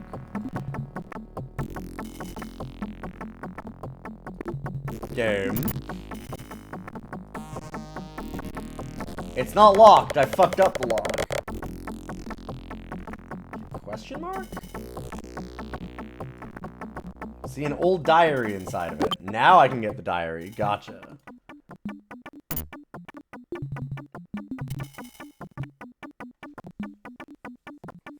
Not long after I moved into this house, I began to get some terrible headaches. I never suspected what was wrong until I started seeing things shift back and forth before my eyes.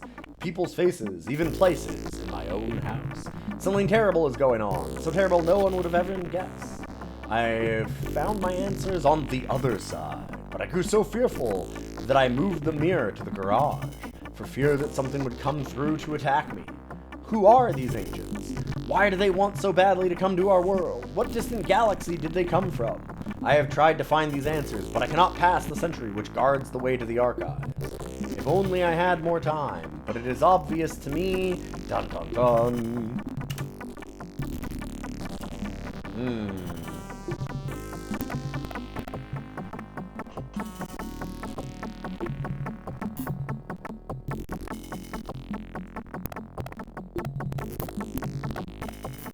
We'll get this book on hold. This book reminds me of another book I should have. So something about the mirror is all fucked up. And it was in the garage, so maybe there's like, maybe there is another sliver of the mirror there.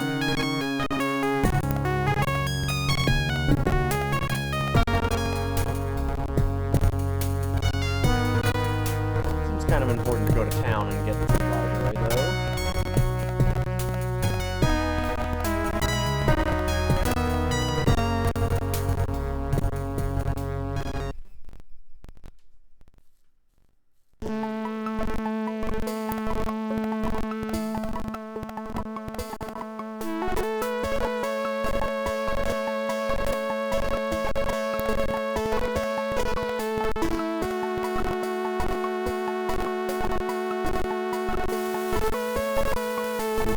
This sound.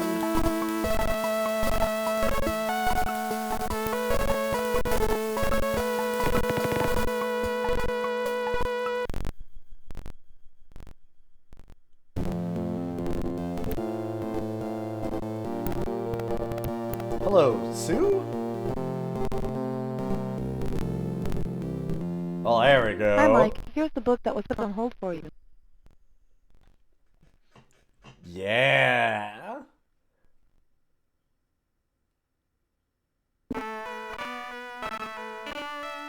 Alright. Great distance away that some people even felt. Distant Satisfy the inner... Tune to the right station for a dependable word from a concerned friend.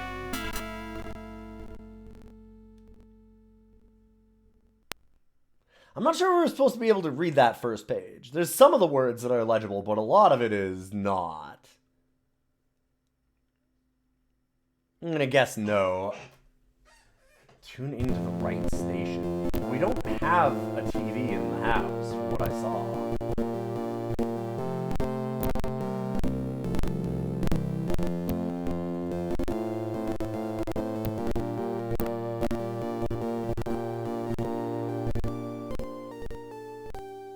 Ah! Here we go. Yeah, of course. The TV at the... Oh, it's the reader. Sure. So we've got microfiche. Have to find that first.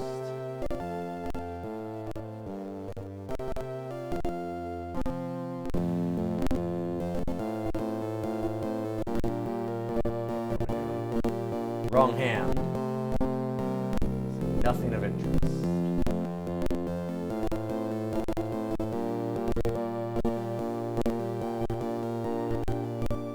Go up this way.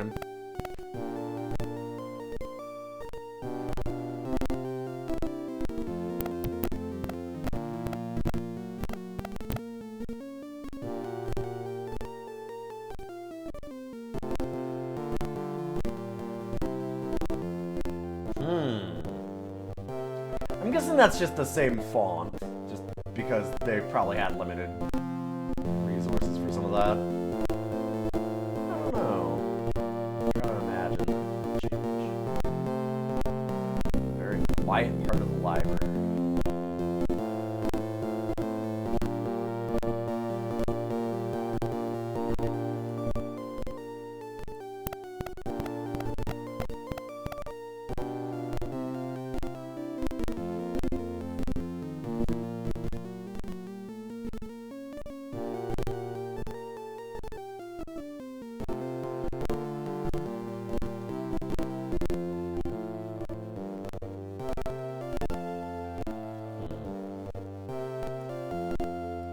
There must be a book that we care about here. Or maybe something we can interact with later.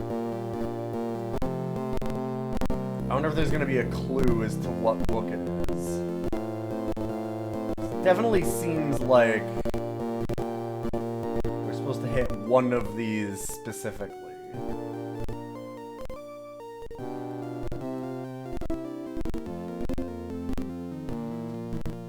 Yeah. Huh.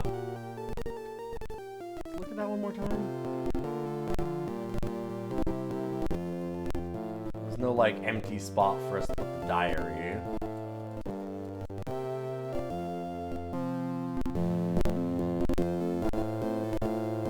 None of these books really stand out as being particularly weird or different.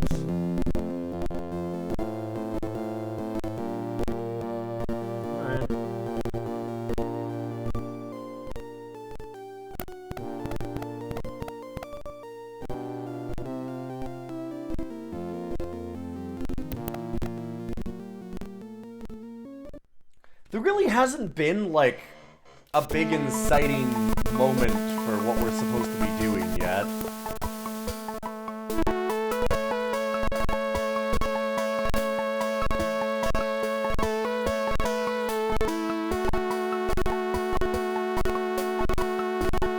Like, you wake up with a headache from a bad dream.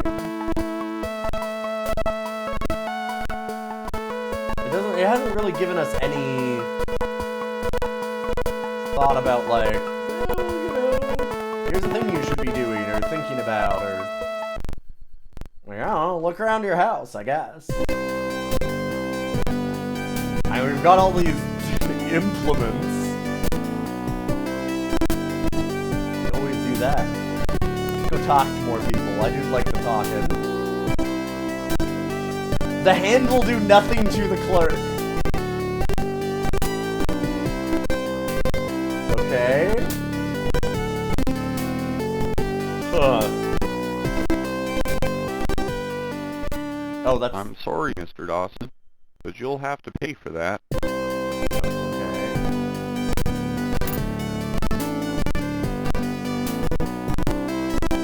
Oh my god, try giving...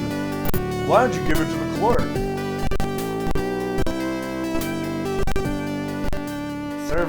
Serve yourself, Mr. Dawson. Oh my god.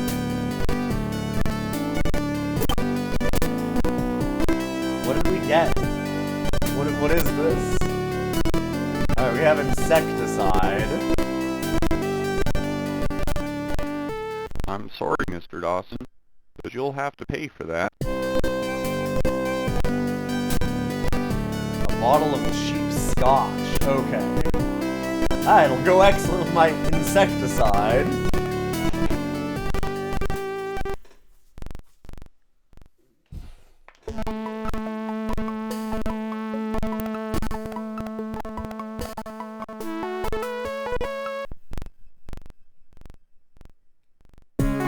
Well, we got some clues about, like, the mirror and the garage. Let's go look around there for a moment. I think we're getting close to where I can rate this game a little bit.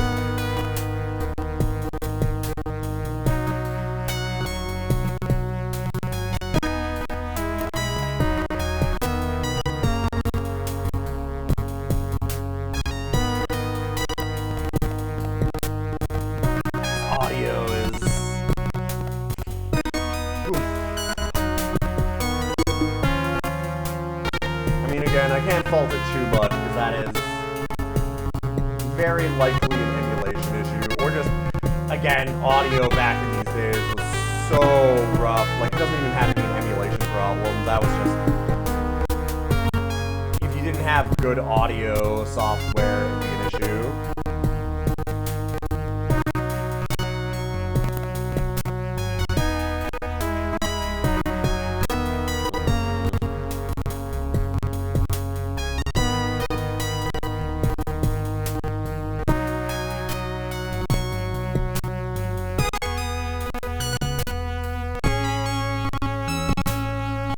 Haven't found any keys, haven't found a gas cover. Don't see any pieces of, like, a mirror. I've got to imagine we find that a lot later, probably.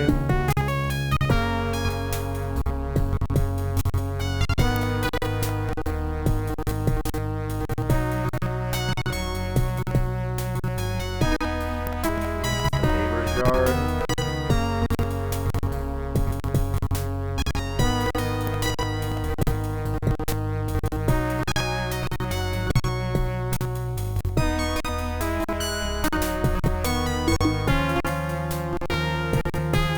Man, our neighbor hasn't done a good job of maintaining their lawn furniture.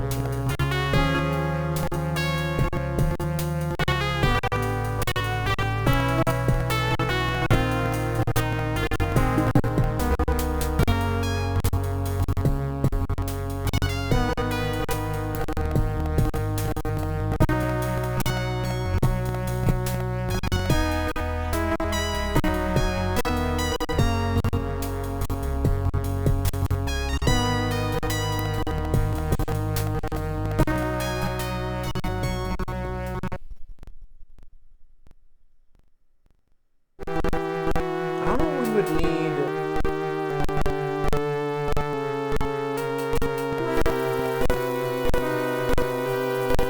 Cold snows and to chill up your spine.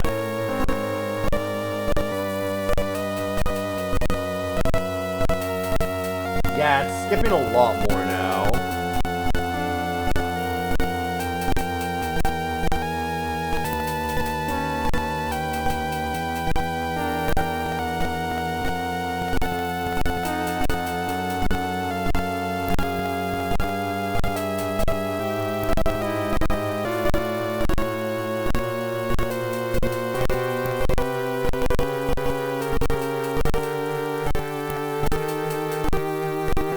Remember that crowbar?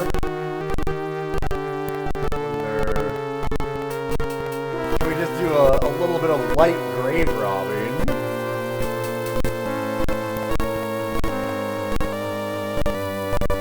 Wait, but you're not up on your Egypt. Where are we?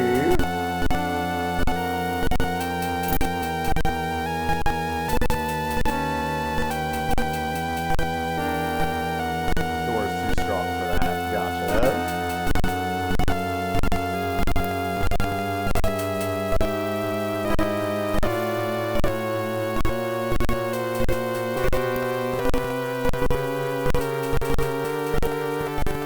Have you no respect for the dead?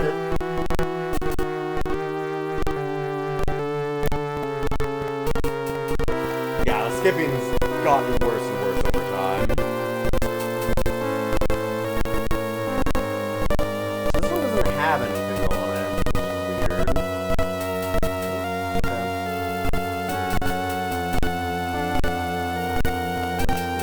No, that's just...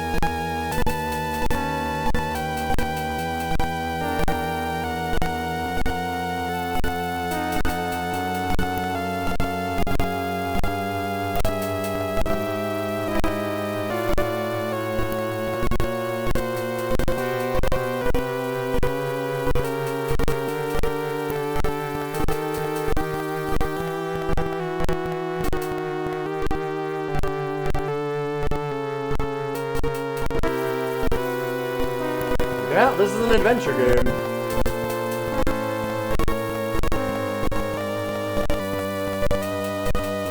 You walk around and you poke at a lot of different things.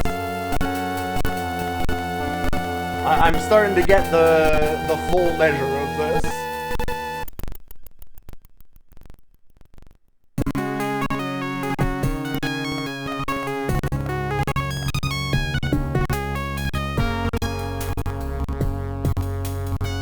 I mean, adventure games came a really long way, really, in a really short period of time when you think about, like, what Shadowgate and stuff were.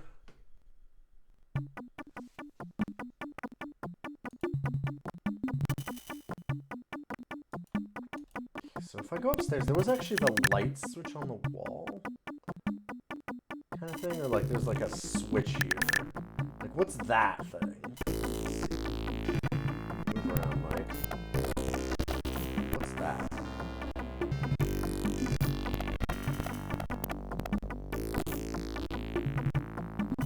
It's just artwork? Okay.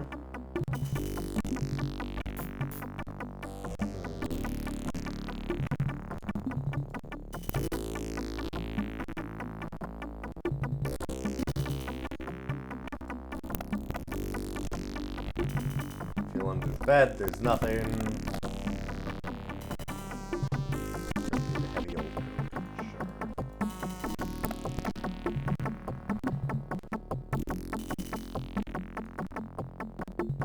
The pipes don't work for some reason. Check the shower.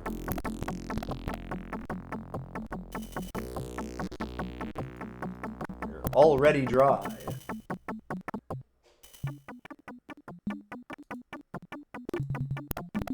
Oh, can we clean our bed? Oh, we can sleep. End of day one? Sure. Oh, cutscene.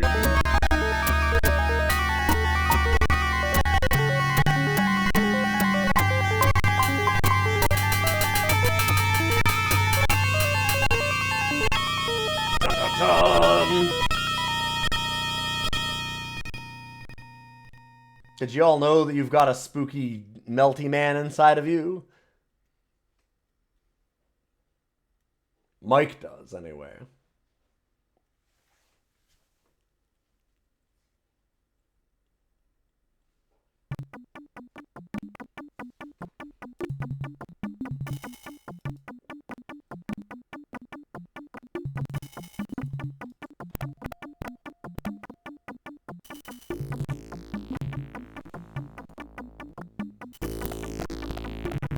Dang headache.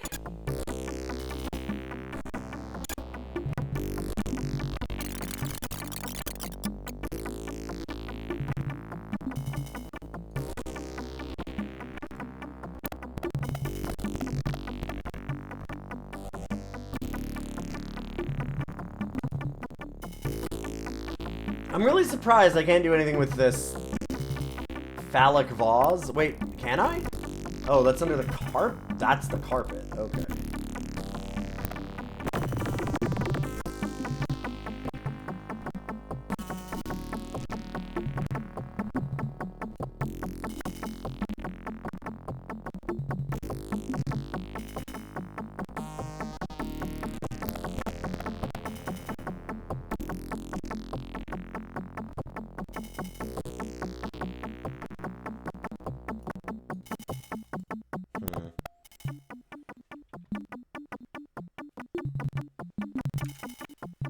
Let's see a thing.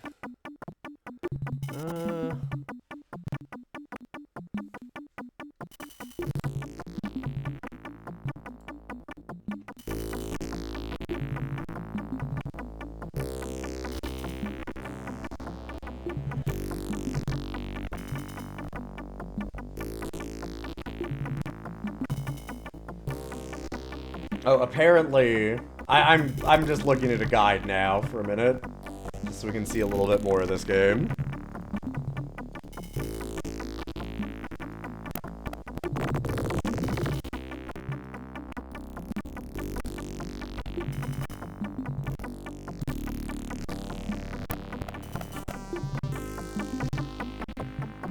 So it looks like we can get a library card, which is funny because they did give us the book, right?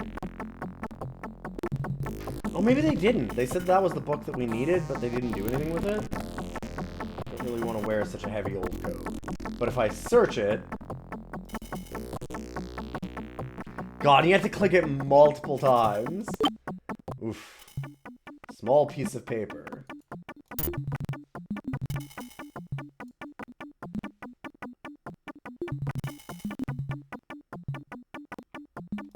Okay.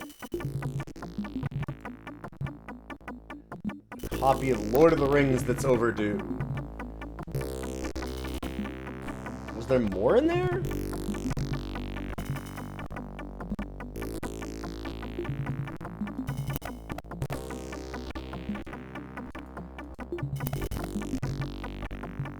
Man, I was really looking for a bulge.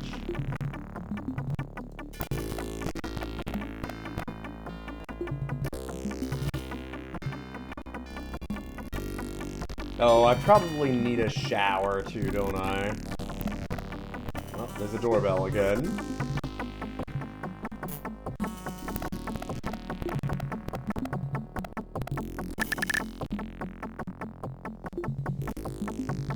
I like how much of a schlub they've kind of made this guy. He looks very... just... like mullet, stash, just the whole thing. Is it just... do we order spooky dolls every day? Ah, Brute picked up this broken shard from your mirror and forgot to leave it for you. Sorry about that. Acme Movers. Perfect. Okay, we do have to look at the mirror.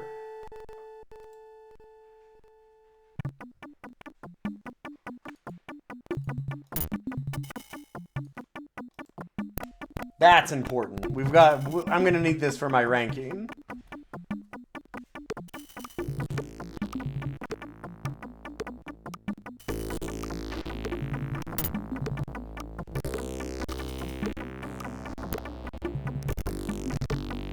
Strange force appears to emanate from within.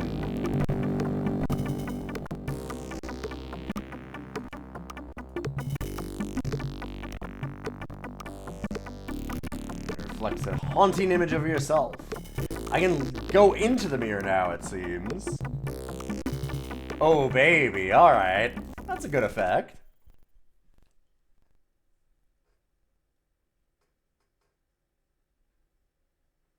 Alright, time for... it's Geiger time.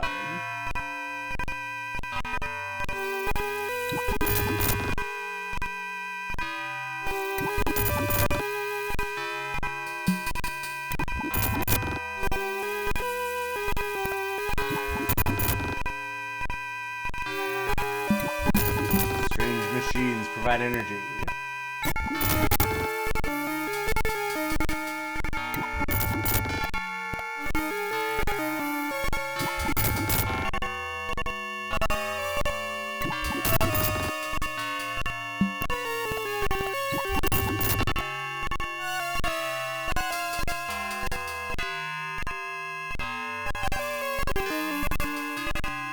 That's some big skulls.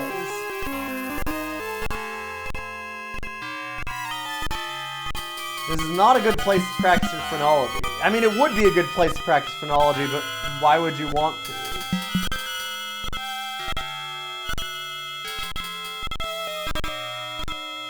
Can I look at the door eye? No. Okay, so this is just the house again.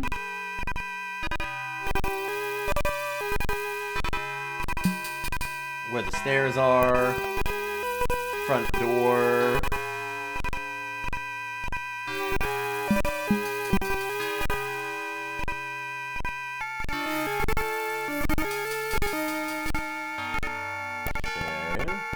Go look in the study. I wonder if there's still like a secret passage then.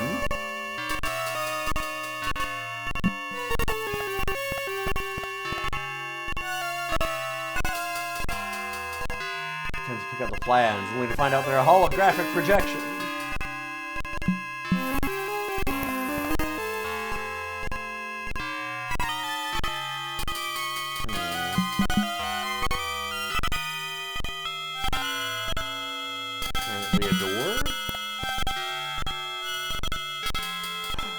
Look like plans for a gruesome biological experiment on a person. Dawson.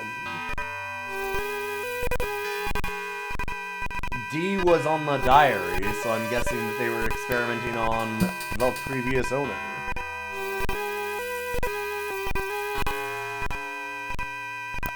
I mean, the opening cutscene is us being very much impregnated by a little man into our brain, so I don't know, it seems like it's doing pretty good for the genitals.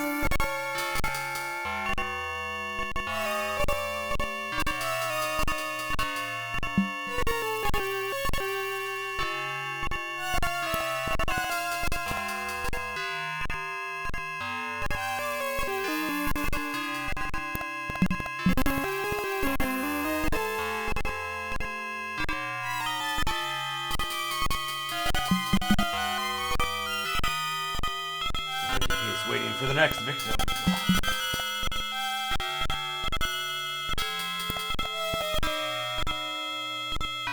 How do we know it's gone wrong? We can't talk to the little guy here nodding through his bio microscope? I'm not sure what else to call that.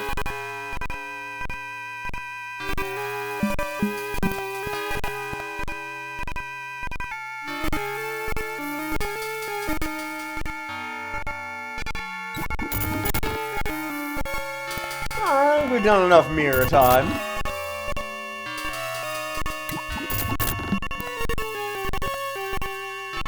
I'd like to leave.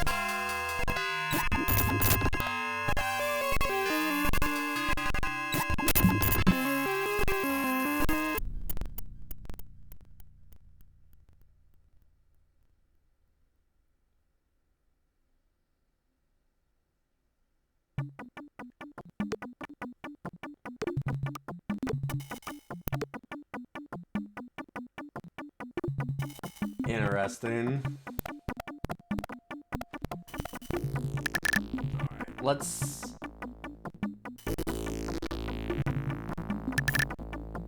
I'm gonna shower and go to the library, maybe?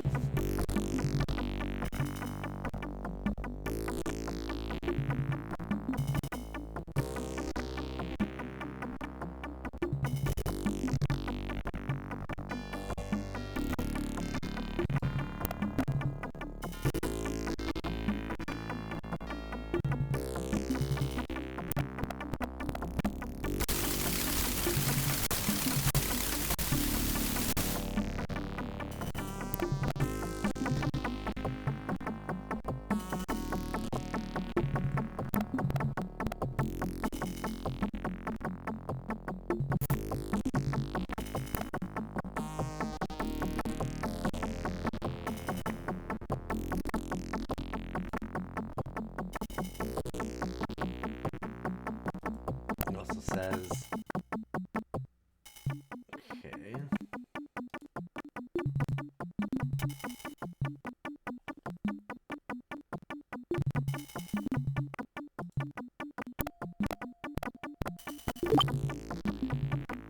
Wow. I looked that up. That is some pixel hunt. Yup.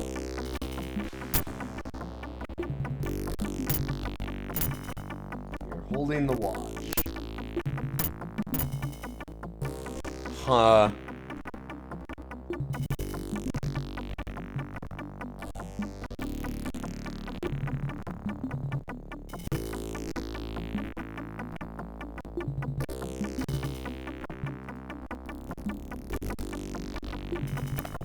Interesting.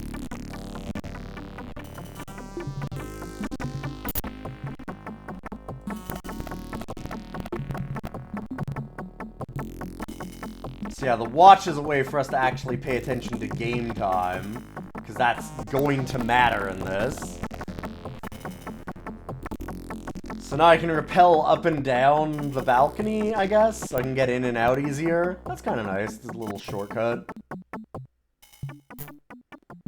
We'll go to the library, and then I think we'll end this. I know that I've said that we'll end this a couple times. I wanted to go to that dark world, which was something. Because there are actual licensed Geiger artworks in this.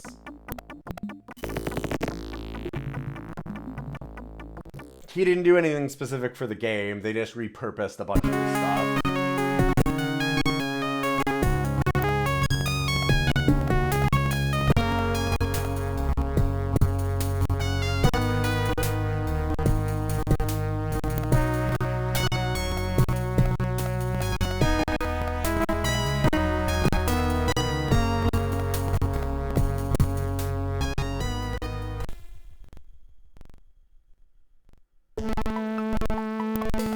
Finding that watch under the trunk with how limited the color palette was real rough.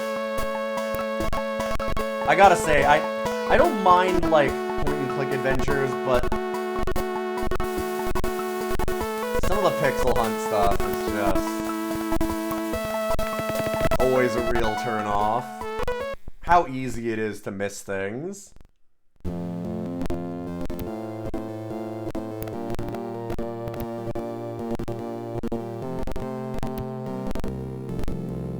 Oh god, Larry, no. I'm not trying to poke her, I just wanna... Alright, we're holding the library card. What's up? This card really should be kept with the book. You'll find that one in aisle C. It's the one with the green cover.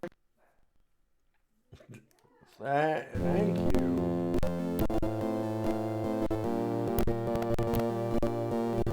I mean, again, honestly, for 92, that's not bad.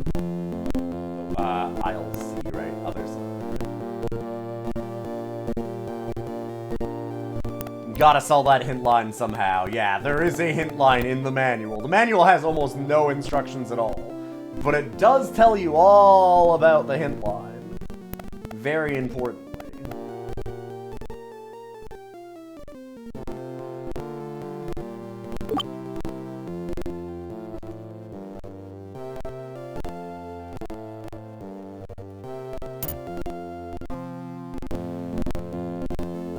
I know that I am doomed, so I'll hide the pieces of this journal for someone to find later, and hopefully solve the mystery which baffled me. In the midst of my certain dread that something terrible is happening to me, I had a light moment the other night when Old Man Tuttle grabbed the key to my clock and swallowed it. What a joker. Imagine how shook I was to learn the old guy had a stroke only a week later. It has occurred to me that I may need to retrieve that key to service the clock. Yeah, what a joker, what do you mean? What a fucker? I can get it if I have the guts. Pressing left, above, right will get me in. Alright, I mean, we're getting some info now.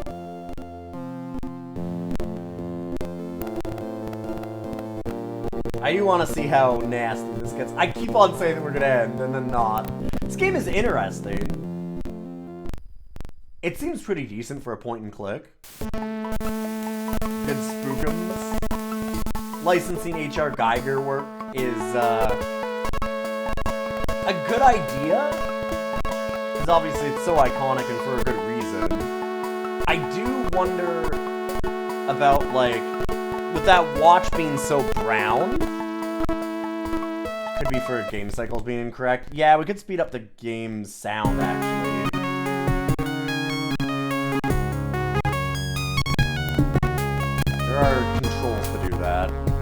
Emulation on this is really a nightmare, yeah.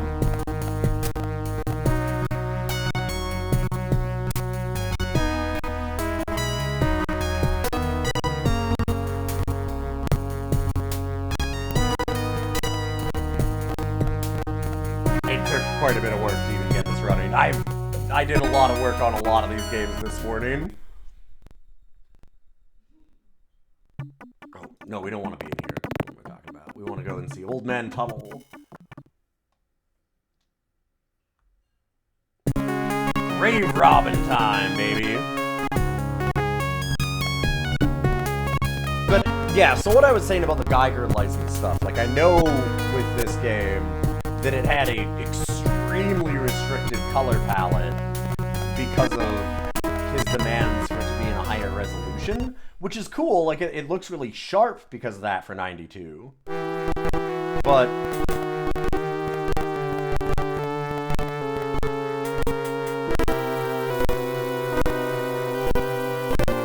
I'm wondering about, like, how bad some of the pixel hunting stuff then is a little bit, because, like, that watch was indiscernible from the background.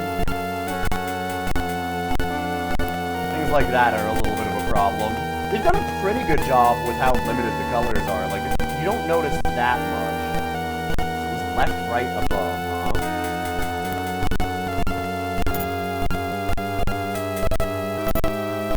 Oh, it was left above, right, I think? Yeah. Door slides open.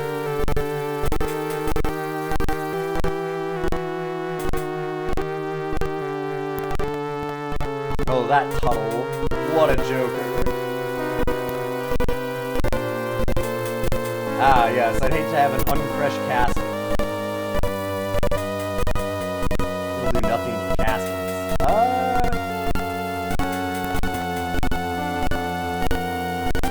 I feel like you've never seen what a crowbar could do to a casket.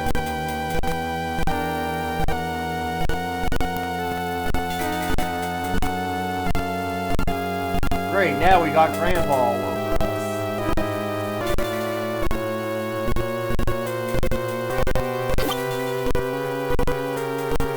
Ah, there's the clock thief. So they cremated him. But they just chucked a key in there. It's just rattling around in his urn.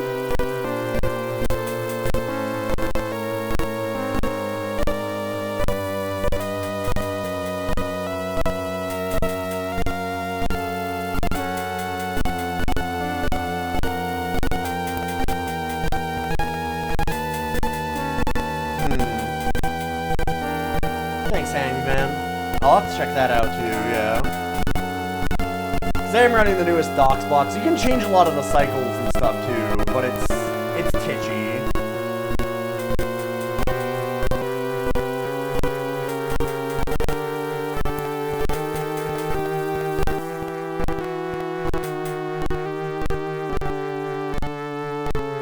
I was a little sad there wasn't something more gruesome than us just finding it in the ashes.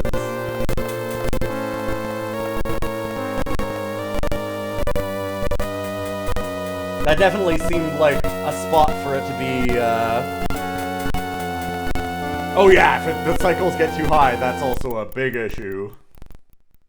That was one of the problems that I had earlier with a game called Star Gunner that I was testing for some things.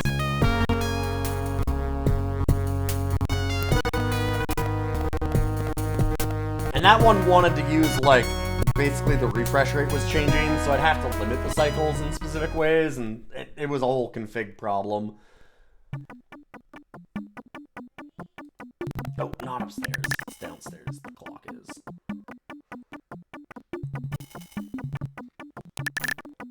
And as long as we're chaining things together, we'll keep going for a little bit.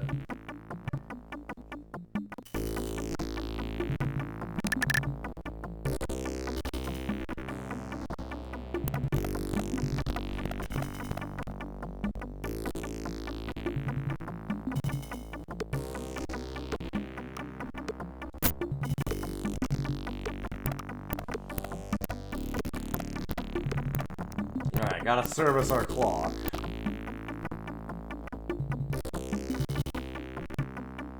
Dedicated to John McKeegan for 25 years of loyal service. Okay.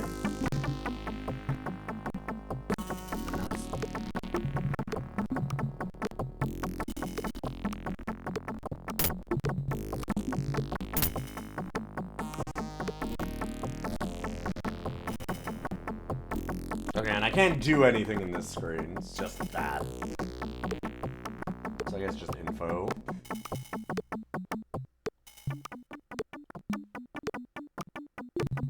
Alright. Well, that is a little bit of DOScider.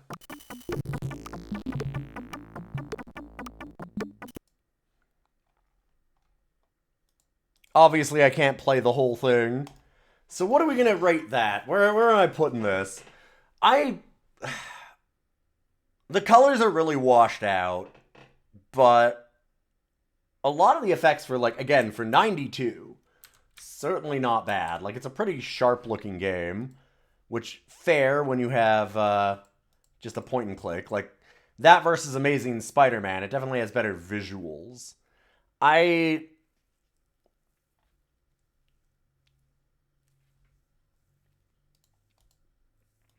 And it's fine. It sure is a point and click adventure, is what I would say.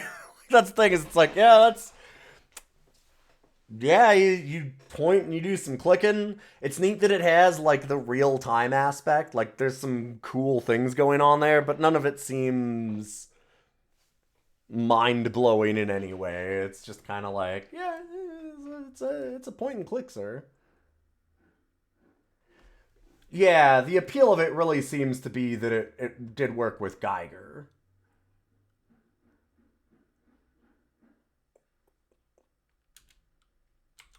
It's a very standard point-and-click adventure, is what I would say. And with that, I'm gonna do this. I think we're just gonna put it in very nicely at number 3. I liked Overkill a lot. Overkill was really cool. It had good music. It had really interesting levels. Got pretty ridiculous. There's not, like, a lot to Overkill, but it's just really nice and interesting. Yeah, it ain't nothing dying about without having a spine. And it wasn't Amazing Spider-Man. Like, Amazing Spider-Man is doing some weird, interesting stuff. I won't say that game is, like, perfect by any means, but it was certainly neat. This one's just very standard, is what I feel like. So, that's something. So there's DOScider. Thank you to Walking Sponge for suggesting that one. And let's get our next game going, which...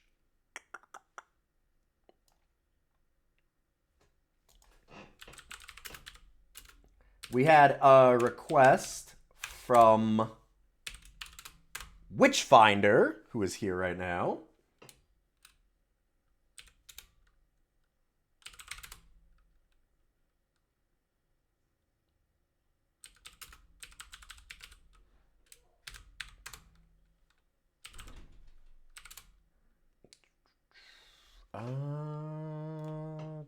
Just one moment. Gotta get the files all lined up appropriately. Yeah. That's what I thought. Decompressing graphics. This may take some time.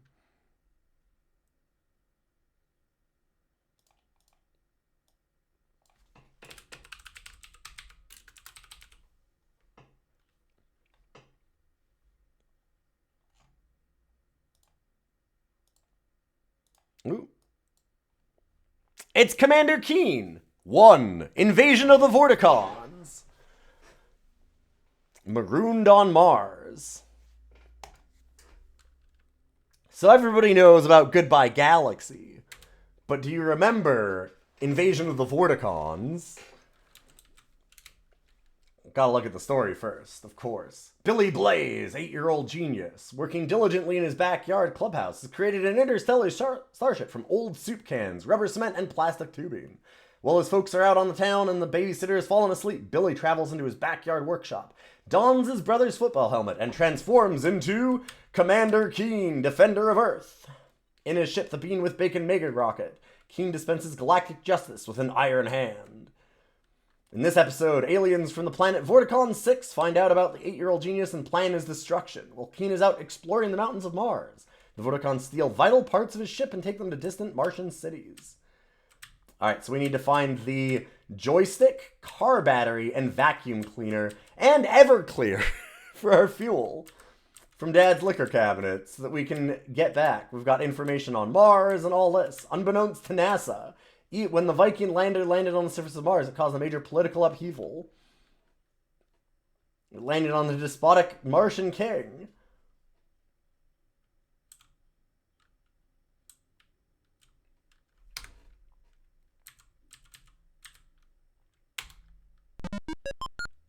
Alright, Keen's left.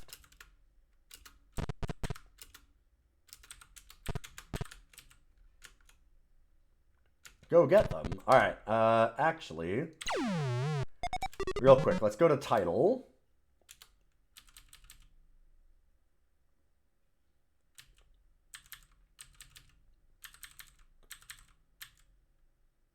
So one thing that I think a lot of people... God, what were the controls for this thing again? It's been a long time. I've played this game a lot as a child. And even as like a teen, I went back and played it quite a bit.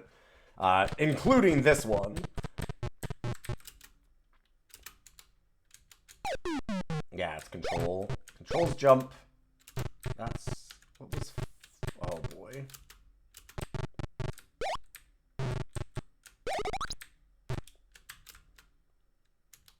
Oh, we don't have any charge for our ray gun. So these are our friendly one-eyed aliens. But they do tend to push you around and throw you into pits. You'll notice, too, for those that don't know Commander Keen as a series, the id logo in the top corner, because, yes, that is correct. It is that id. Makers of Doom. Which, honestly...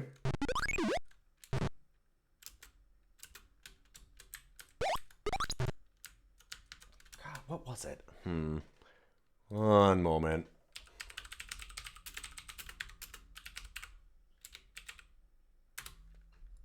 Id's pre-Doom catalog is pretty wild. Yeah.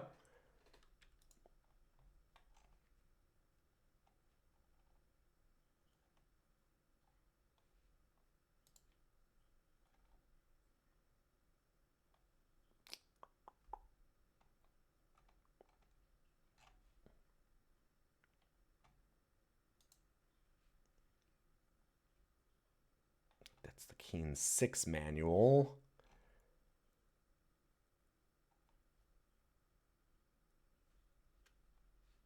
Because I'm like, how do we shoot again? It's not Alt. It's not Shift. God, what was it?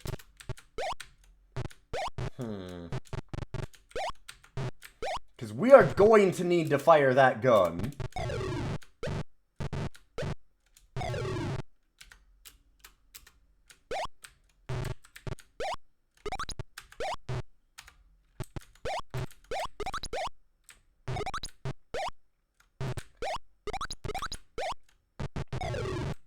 Alright, control is jump.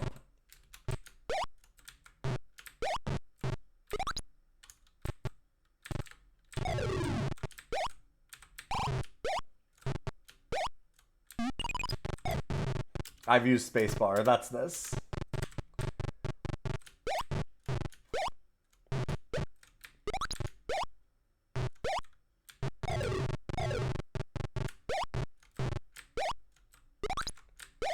Alright, we got a book.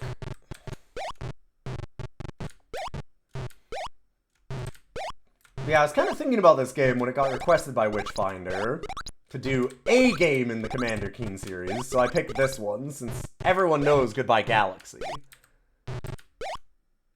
How much this game improves when you have a gamepad? I don't know. I mean, it's got, like, this is the thing.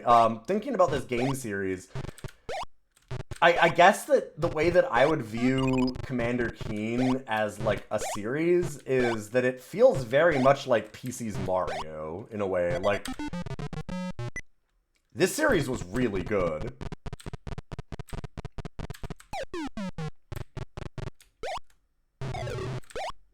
Like, the controls actually feel great right now. Like, it's really nice. I don't think there's anything, like, super loose about it. You can very much, like, feather your jumps more. You've got lots of control mid-air. Like, it feels really good. It is too bad that you cannot read the standard galactic alphabet, Cuban.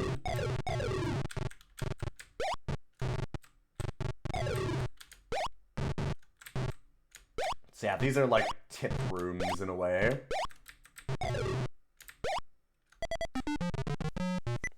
Yeah, this game is not total garbage. Not even close. These games are great. Like, absolute classics.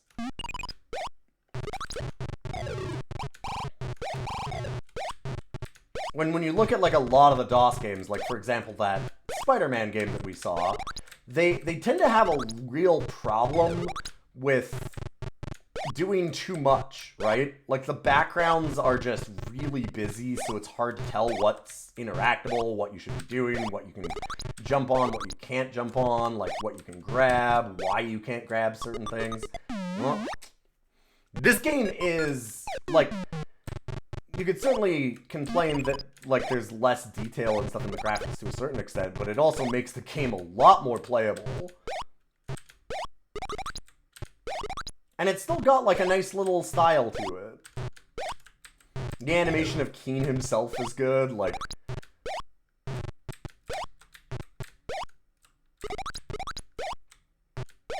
If I remember correctly, the teddy bear gives us an extra life, so I would like to get that. Dang, friendly Martians knocking me around. I think we might need the pogo to get over there.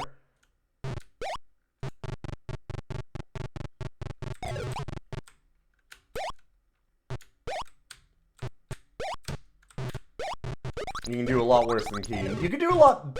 I don't know that you can do a lot better than Keen in a lot of ways. I mean, this one is really early, so it is definitely rougher than Goodbye Galaxy, if you remember that one.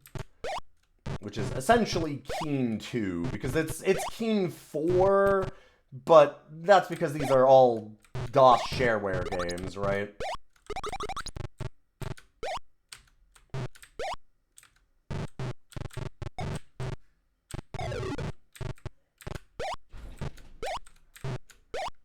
Okay, I'm gonna need to figure out how to gun. It's not enter, it's not the shifts, it's not control on the other side.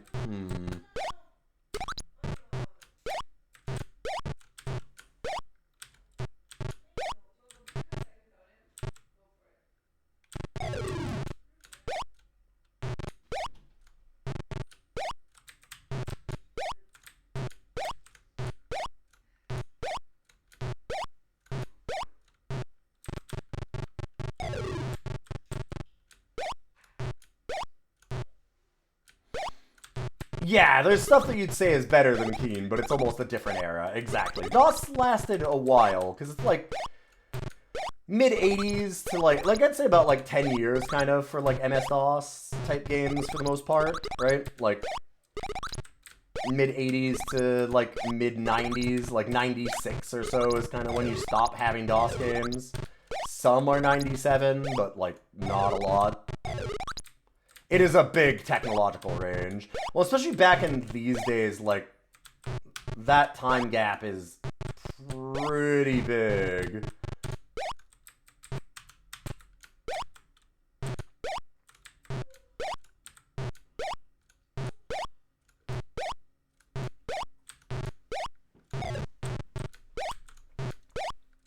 Hello.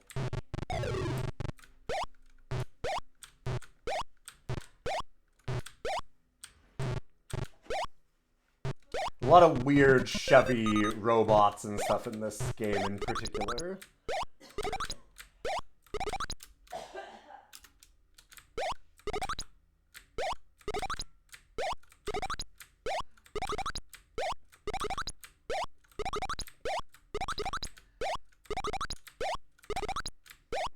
Uh-oh, Dogman. That's one of the, Vorticons. And we can shoot him if I can figure out how to use gun.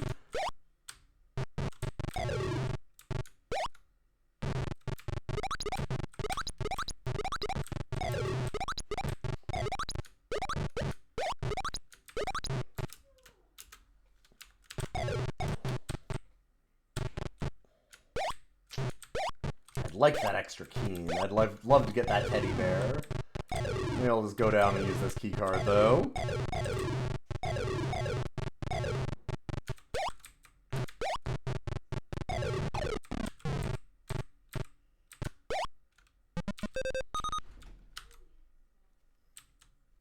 There we go. Oh, it's Control and Alt.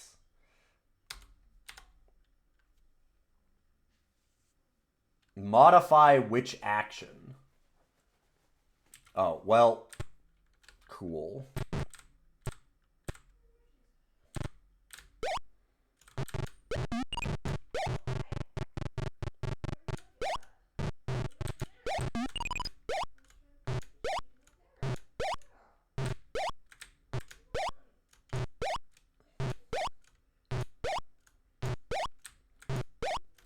Right, the gun is pretty awkward to use. Combat's not particularly the focus of this game, though. Alright, we got our red key card.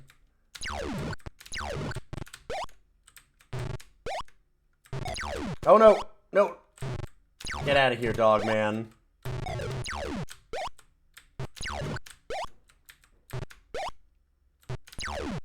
These guys can really tank a lot. There we go. And we have our first piece of our spaceship.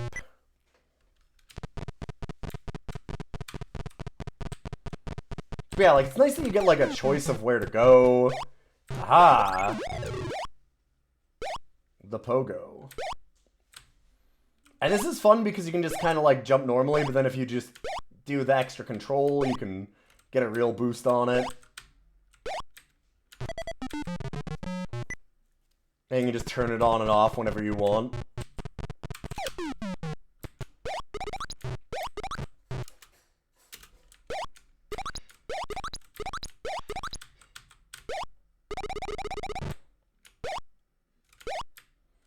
I think that it might be every...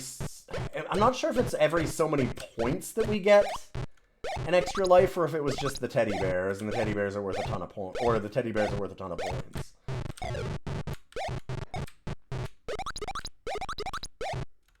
I think the teddy bears are just straight up the extra life. But it's been a hot minute.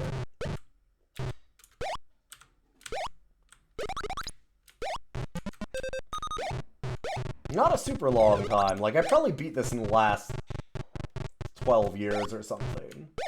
I think I've played this in my 20s.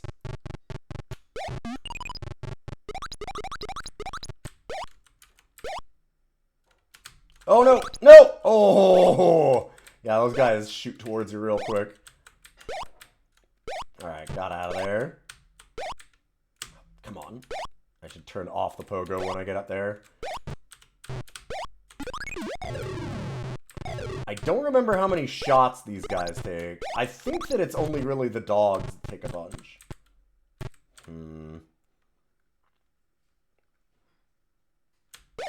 Do I have to get in there? I don't have to.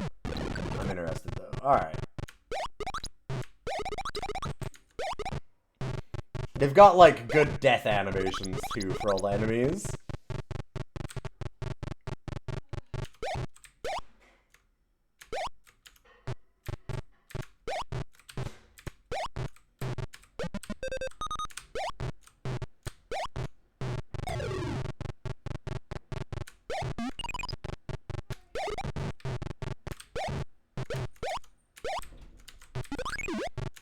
Yeah, this game really feels like, especially Goodbye Galaxy, and we'll have to get to that. We're not ranking Goodbye Galaxy right now, but I do feel like this game series defined a lot of what, like, platformers for DOS were. Like, this is the gold standard for a long time.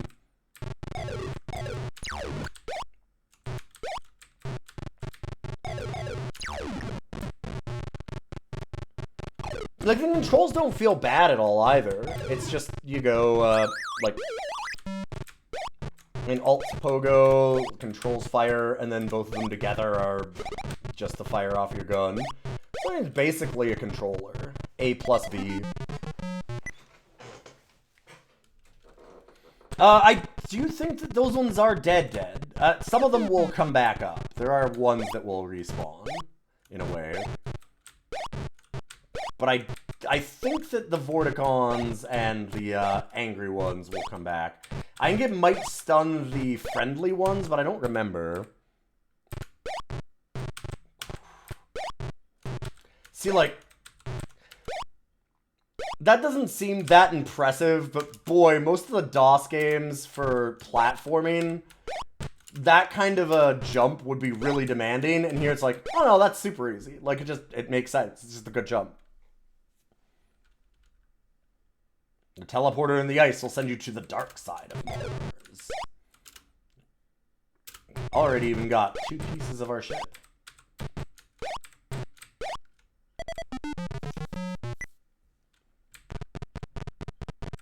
Not a lot of music or anything in this one. It's a lot more bare bones than Goodbye Galaxy, that's for sure.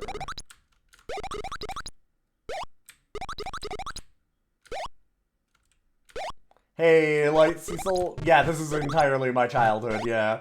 I fully admit I have a big soft spot for Commander Keen. Especially with this game, because this one is a lot more rudimentary than Goodbye Galaxy.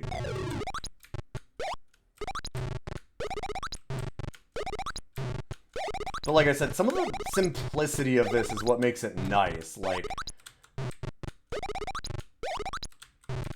it's easy to tell what you're supposed to do and where you're going and everything, because it's there, it's obvious, it just tells you. So we could just leave. I don't know if there's a part or something that we should get in here.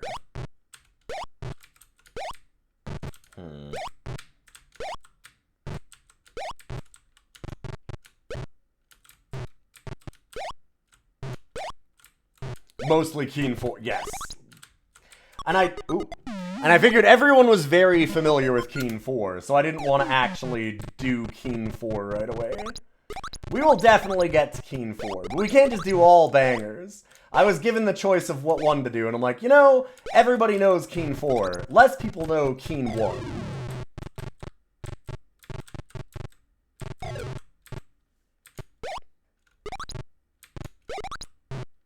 Asked about Mario, but with aliens. Yes, this is we mentioned that earlier, that I feel like this was kind of the gold standard of platformers in the way that Mario was for consoles. This was for PC. I'm not saying this is as good as Mario, but Goodbye Galaxy. I'm wondering how much Goodbye Galaxy is going to hold up when I play it, because Goodbye Galaxy is a fucking banger. This game's good, though. Like, this game is even quite good.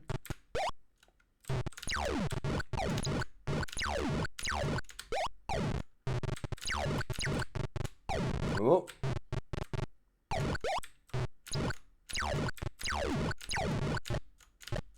Uh-oh. I'm out.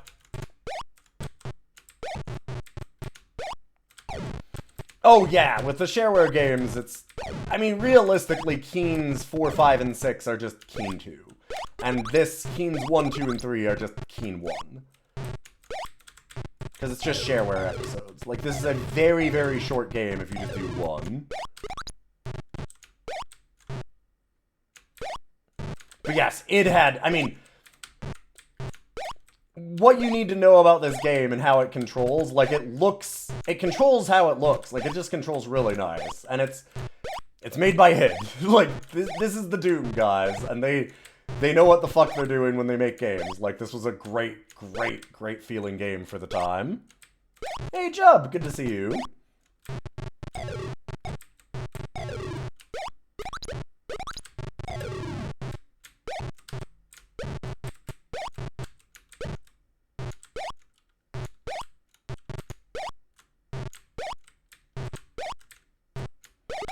Doom 1's arguably the best part of Doom in terms of level design. Oh!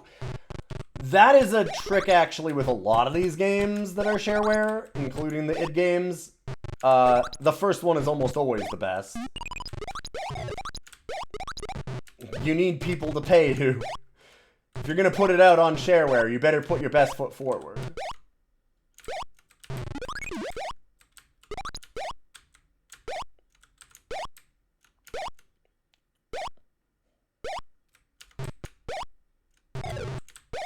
Oh god.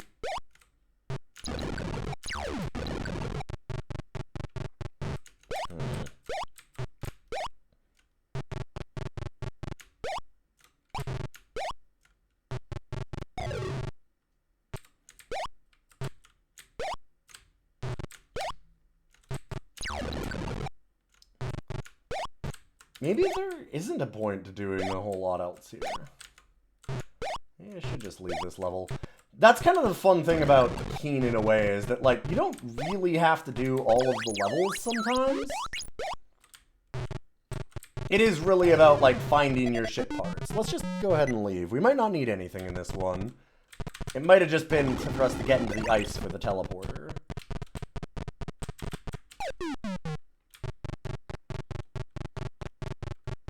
Keen 1 levels are also a little confusing sometimes. That is kind of the point. They're a bit of a maze game.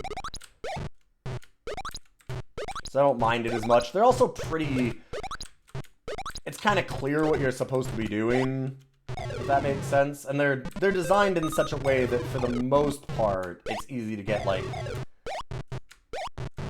flow through the levels. I never really got lost in this one. Like, we were playing, Hocus Pocus, which was... Oh, damn, that one's kind of rough. Yeah, the Keen 4 levels are really mazy and huge. Those ones have a ton of secrets in them, from what I remember of Keen 4. This one, less so.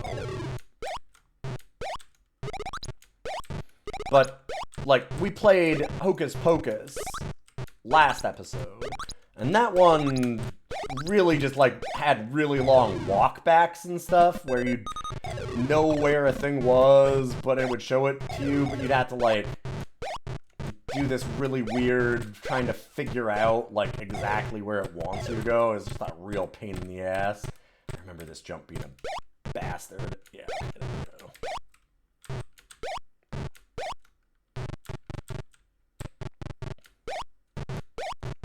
I don't need no books. I ain't come to Mars to do homework. Get out of here. Alright, what we got? There's a hidden city. Look in the dark area of this city to the south. Yes, there are a few secrets still with this one.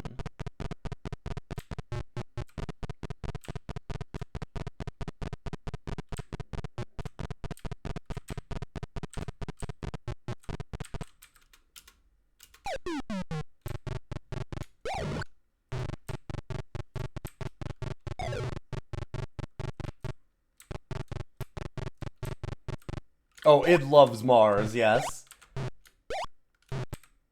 Tricky little hidden blocks there.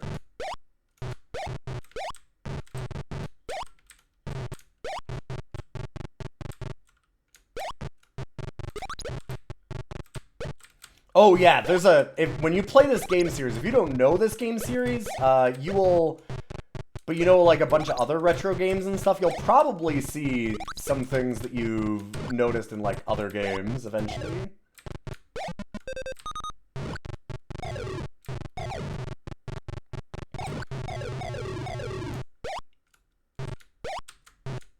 The sound in this game is, something. It's okay.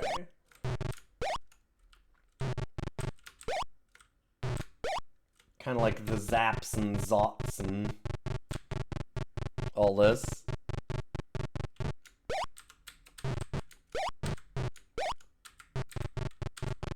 And yes, these do in fact have ice physics.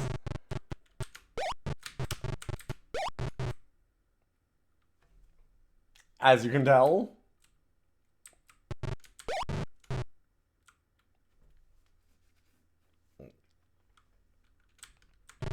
But yeah, there's like, the dope fish was a big thing for a long time that was in all kinds of other video games. Like, God, I know that there's like a whole Wikipedia article on the places that the dope fish has shown up.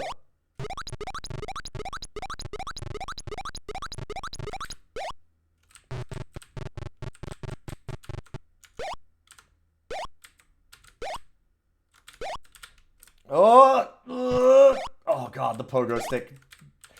Like, on purpose, I would say, it's a little... It can get a little tricky.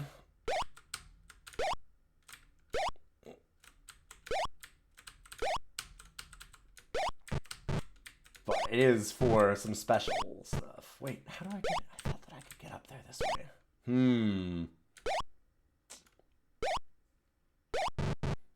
Really just to tease me?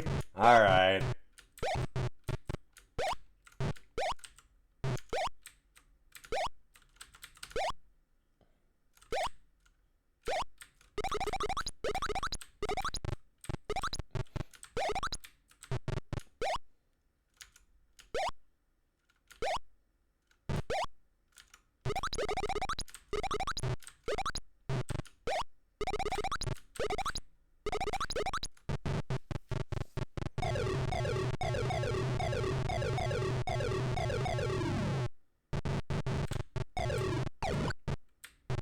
Get all them extra lives. Because, yeah, the more that I think about it, I'm like, you know what? I do think it was the points that gave you extra. So we have a blue key card. And I think there's like a teleporter somewhere in here to give us a hidden city. It's set in the dark areas of the city to the south, and I think that's what it's referring to as this. Now, let's not pogo up this. This is a pain. I've got to imagine the speedrun uses some real cool pogo tricks.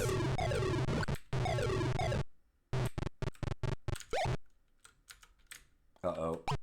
Oh god.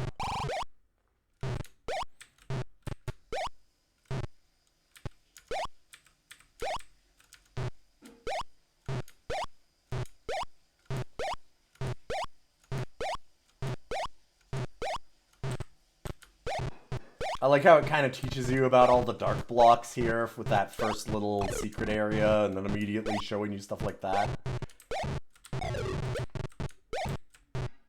Like, there's just good level design in this thing.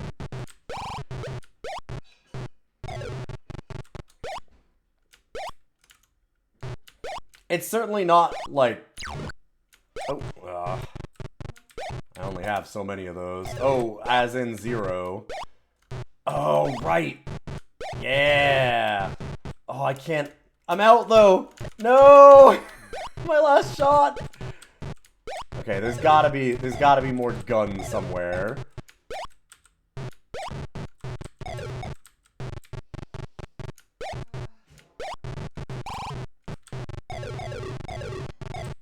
That might just be to get that teddy.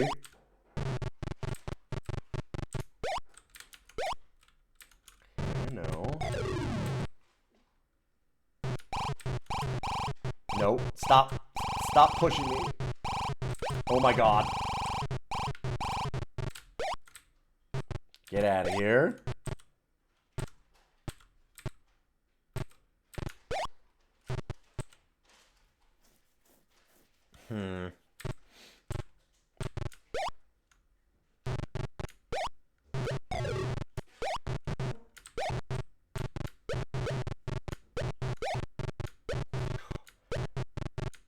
That's a danger zone.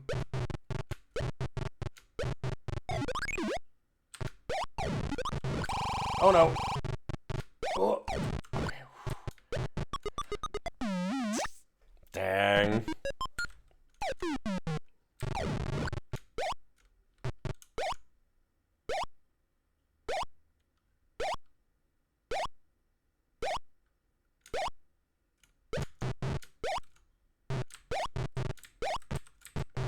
The movement in this just, like, it took me a minute to get used to it again, but it doesn't feel amazing or anything, but it definitely feels pretty nice for a platformer of the time.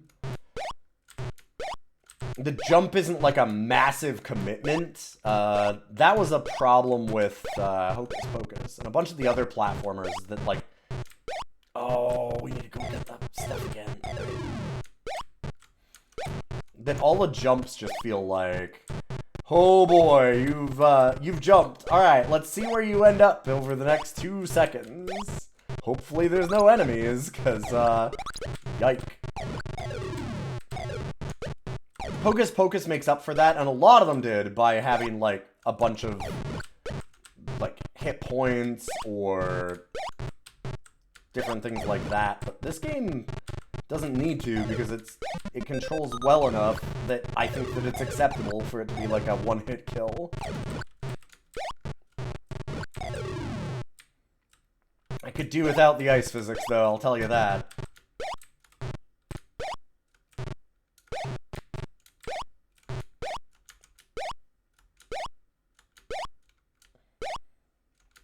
Like, the pogo's just fun, because it's like a nice... When you know where you're going and you've got like a bunch of quick jumps to do, you can just do it way faster with it. I don't know, it's kind of fun.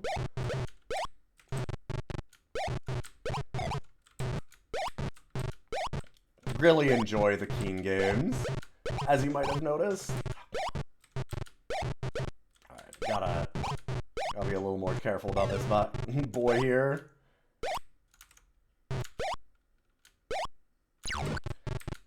This is a Wolfenstein. I mean, I don't know if he... Like, Wolfenstein would have been after Keen 1, right? I don't know.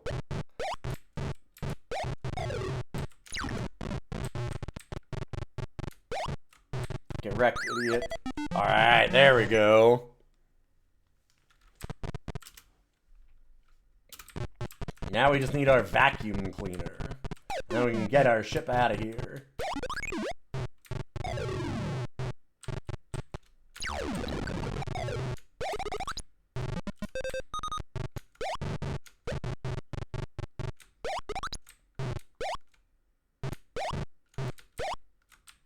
Okay, you weren't saying that it was intentional. Fair enough. Oh, shit! Right, okay. Gotta have gun ready. Yes, they are literally Vorticons. Oh, I know that they're the Vorticons. Yeah, the Vorticons, the Yorps. Those are the friendly one-eyed guys. These guys are like the Glogs or something? Oh god, I forgot about it. We looked at it earlier.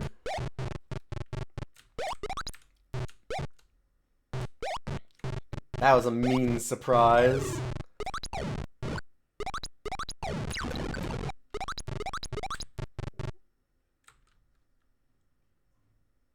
Uh-oh. Jump off? I don't remember if they can fall off of things. I think they might. Oh. Get wrecked, idiot.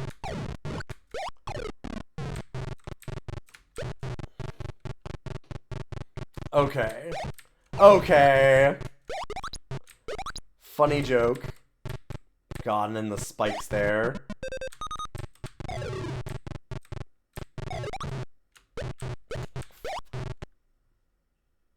Get got, nerd. I could do without those.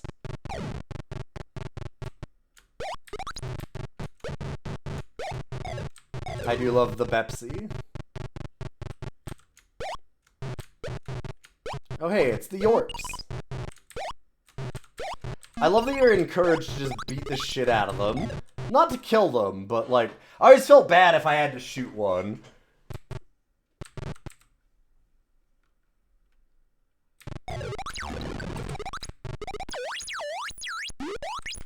Yeah, there's our extra key.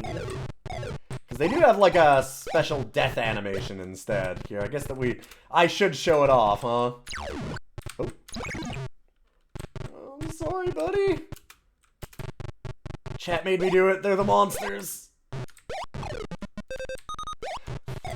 Fuck. Oh my god, all the hidden block stuff. You can actually see it though, like they're cracked if you pay attention. So it's less bad than that, although I do need to just pay more attention. I don't love that idea, but like fair enough, I guess. If they at least show it to you, it's not that bad.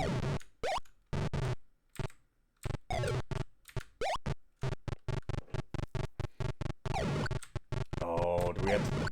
We gotta go back there to get the yellow.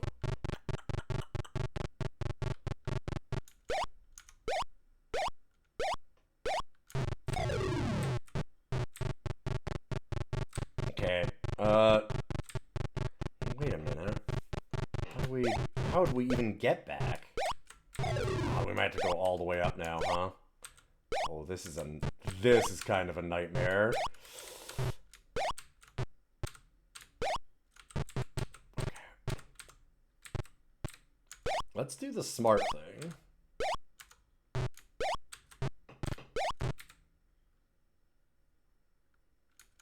You cannot kill the Vorticon commander directly. Okay, but what about... Dang it, we missed something.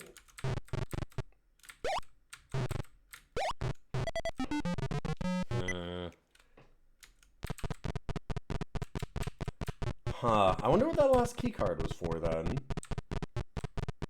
Guessing just a bunch of points.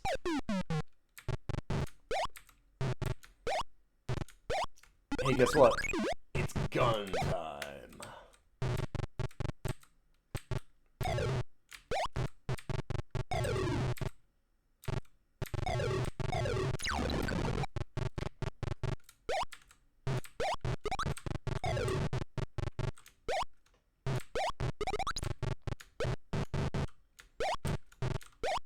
Yeah, this game's like very rudimentary, but like it just controls well. The story is kind of like, it's fun at least. Like the Yorps and the death animations of the enemies are really neat.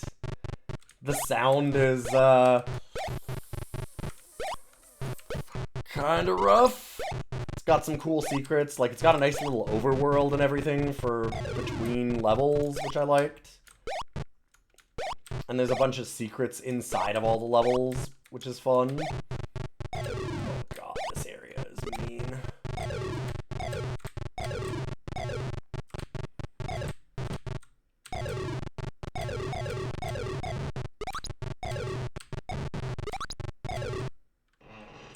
Unpleasant sound effects in my DOS game?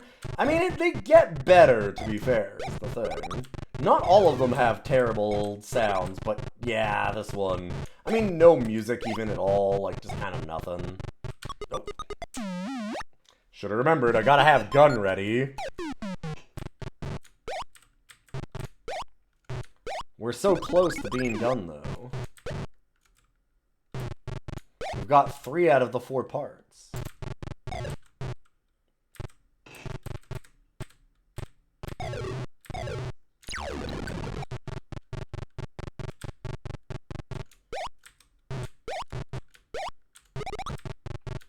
Or like, for example, another one that we played, when we played Overkill last episode. Overkill has good sound. Like, that one was nice. This one's very, like, no music, just very... All the sounds are real abrasive. Abrasive and or very basic.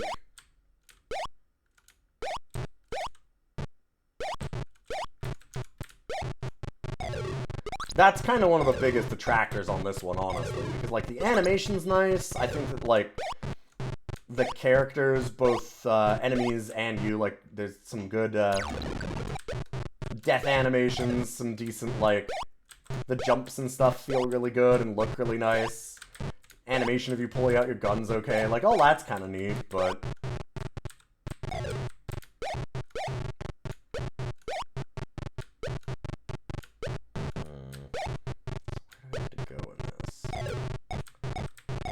sound is real standout for how much worse it is than the rest of the game, honestly.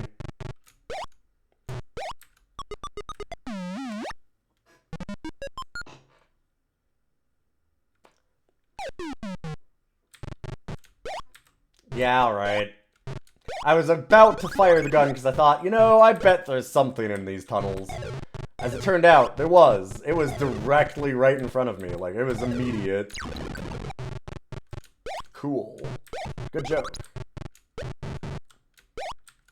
Just mentally subtracting a point or two.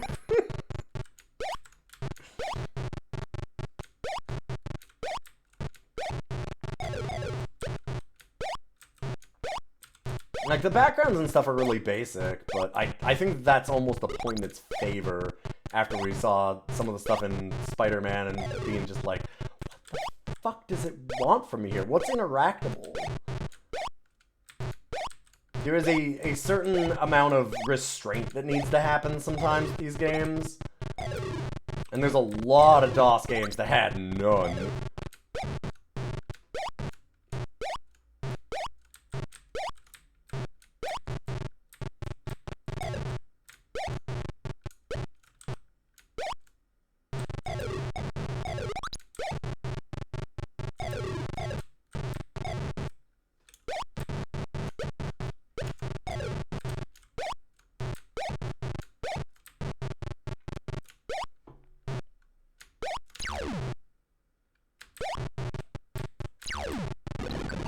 Okay.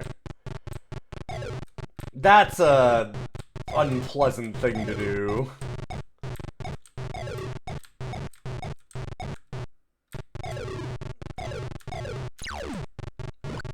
I gotta say, I'm not really a fan of that idea. Oh god, 4 key cards, right. Is this the vacuum cleaner at the end of it? No.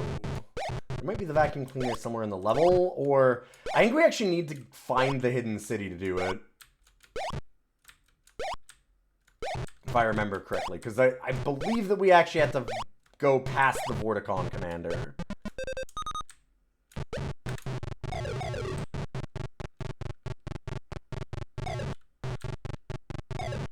Because of how it gave us that tip about, like, you can't damage him.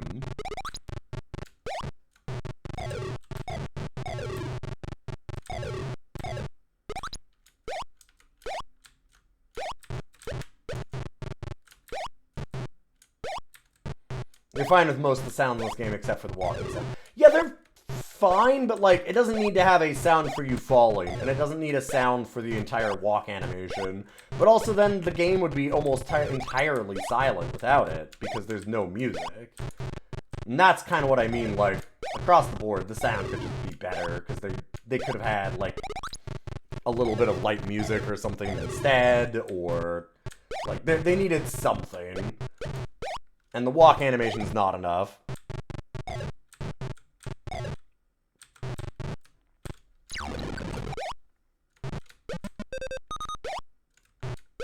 This is why you're glad that Goodbye Galaxy has music. Yes, exactly. That's what I'm saying. Like, I think Goodbye Galaxy should be a pretty vast improvement on the problems that we have with this game so far. From what I remember. I don't know, though. I haven't rated it. We're gonna have to rate that later. Not today. It could be terrible. Maybe it's much worse.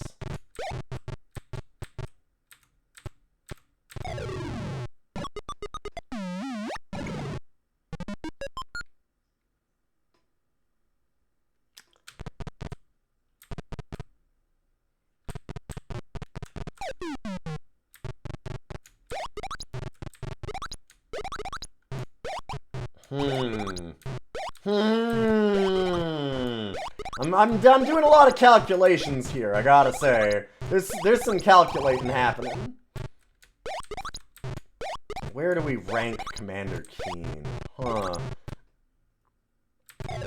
I remembered that being a real dick area, and I couldn't remember why. I was like, oh, is it just that it's hard to thread the needle? And then I'm like, oh, right. Yeah, they have the joke at the end. Cool.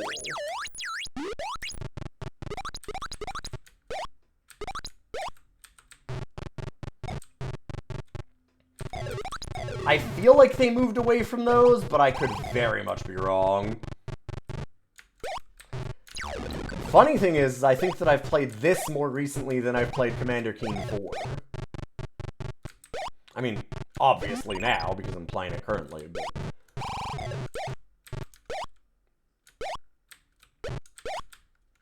Alright, what does this man have to say to me? Yeah, okay.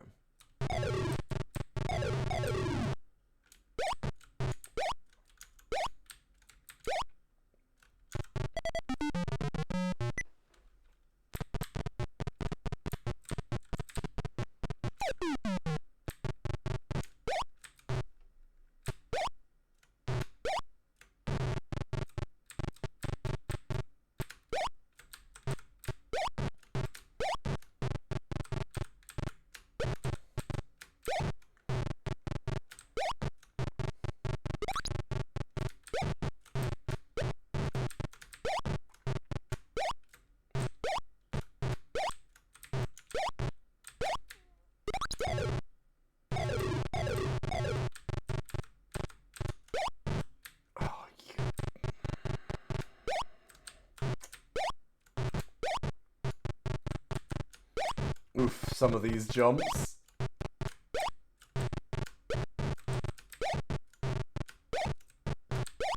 The punishment for some of them. I mean, at least it's not a death, I guess, but...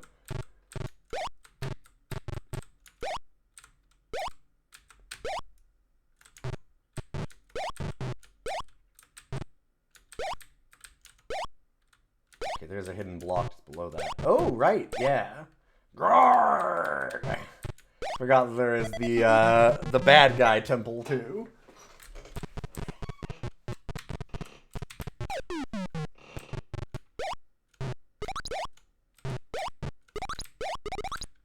Guess we didn't go through the Ice City yet, huh?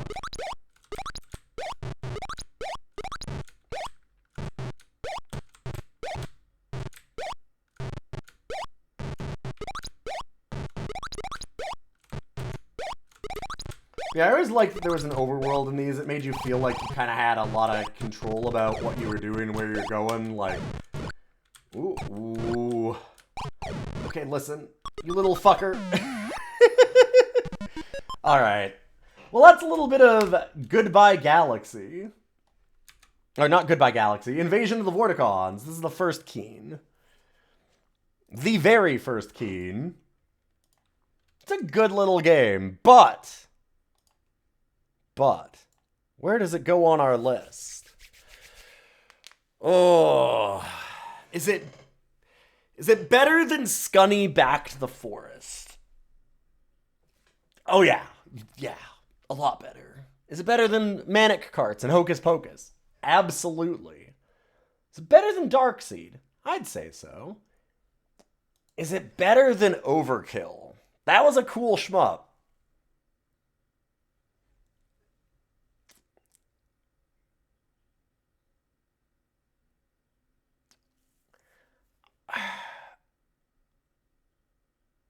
This is a tight top 3, honestly. That held up worse than I thought in some ways. The controls are really nice, but it is very plain. The Amazing Spider-Man had wild controls, but, like, they worked. It was just very strange, and it was a really interesting concept. The sounds in this game are, like, no music. It is kind of rough. That's certainly very medium. I do like the Dogmen. The Dogmen are pretty solid.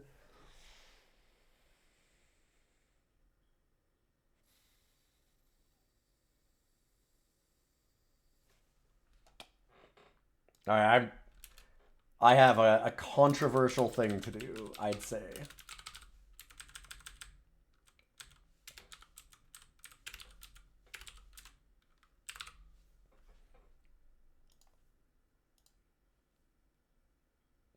Congratulations to our new number 3, Commander Keen. I think it's a little worse than Overkill. How good were the controls really when I couldn't figure out how to shoot my gun? I mean, the minute I looked it up, it was fine. It's just a 2-button press. It's just like, if you had a Nintendo controller, like A plus B is, like, the controls were fine. They control really tight. When you compare it to something like Hocus Pocus or anything, and Hocus Pocus doesn't even control that bad for a DOS platformer, these controls were quite good. The jumps are nice, being able to, like, feather your jump and it not being, like, a huge commitment, having, like, different jump kinds of things, like, yeah, not knowing the controls is very different from bad controls. I thought the controls were perfectly fine.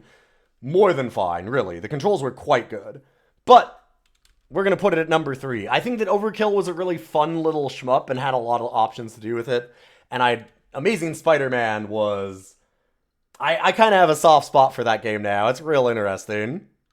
Yeah, needing to look at a manual is not really a strike against it. Exactly. But let's get to our next game.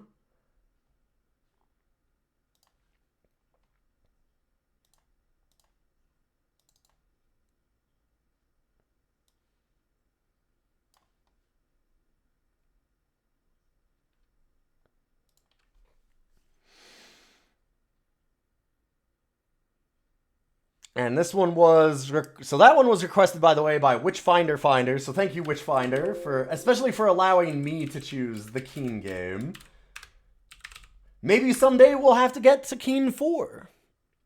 Maybe. Maybe we'll have to do the other keens. Maybe we'll have to do a weird one, like 5 or 6. But for now... Oh, actually...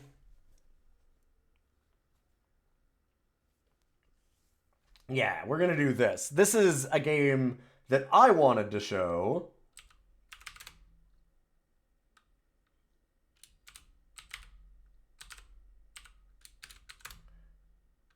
Because I remember last time we had very cool friend Ryudo coming by and being like, wow, I didn't realize like Manic Carts looks amazing. I didn't know that DOS games looked that good. And I thought, you know what? Let's go ahead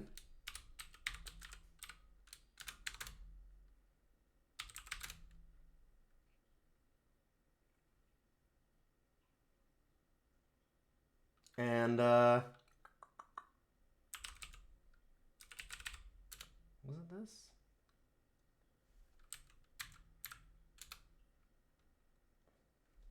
Okay, wait a minute.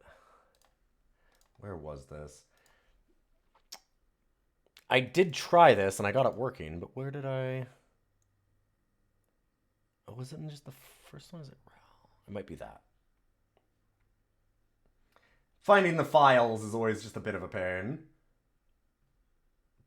But I thought, hey, why don't I find this game that's only a year later from Manic Carts and see if it holds up. I want to check out a little bit of a game that I played a lot as a kid. I don't know how we got it. It was on CD, if I remember correctly. Although I think there might be floppies for it also.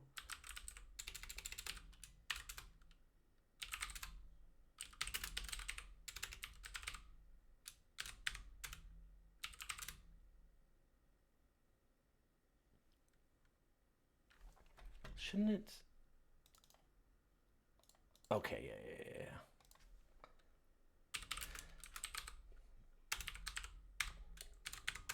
It's always fun to try and get these going.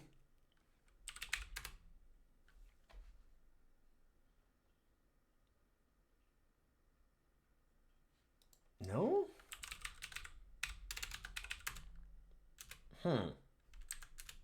Maybe I do have to do the install. I swear we did this. No, this doesn't make sense. Because I got it running. I was playing this.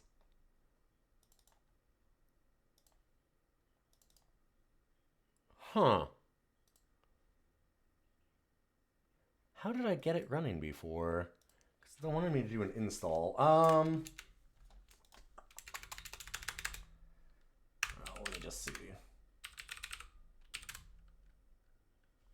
Copy over some files for Network Q RAC Rally Championship from 1996, which was just 1 year after Manic Carts in 1995.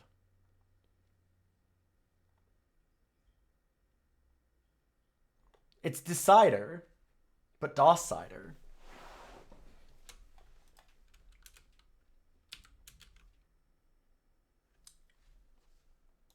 Sound system configuration utility. Okay.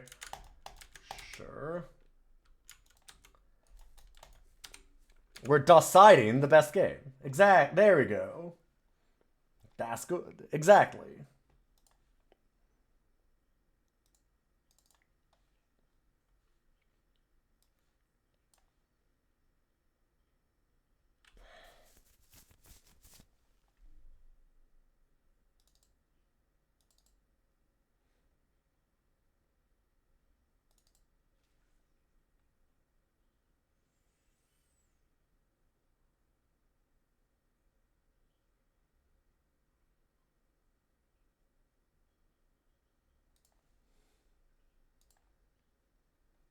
God, I even checked to get this going, and now I don't remember how I checked it.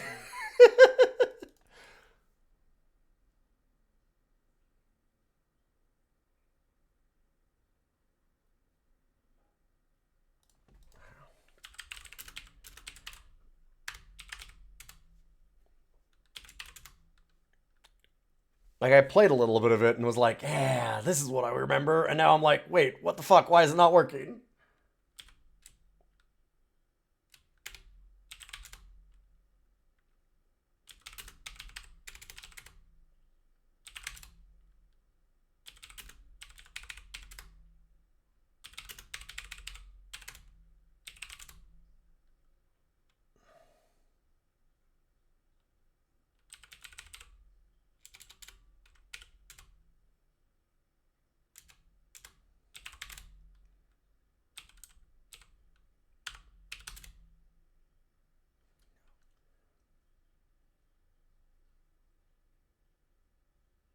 This is really weird.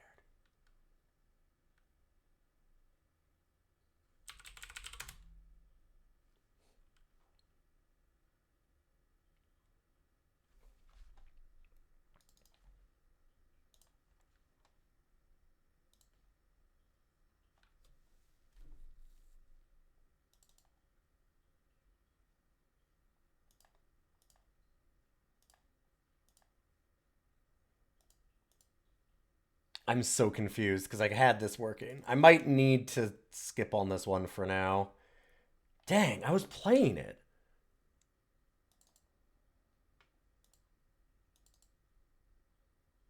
Is it just in the auto run? Maybe I'm going to do one more thing. Okay, let me try one last spot. Because maybe it's there.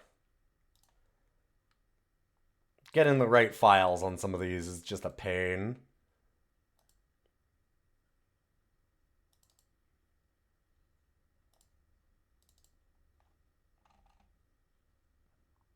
Set sound.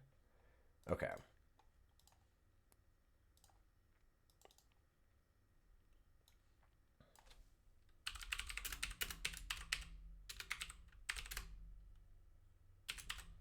If this is not able to work right away, then I have another game for us quite easily.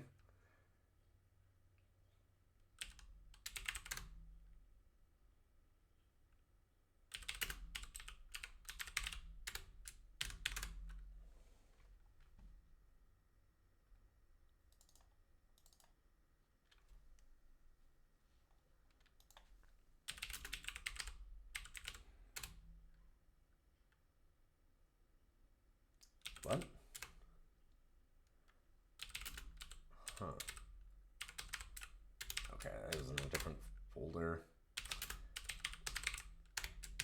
I can tell you, I'm starting to get used to doing stuff in, like, DOS again. It's a little weird.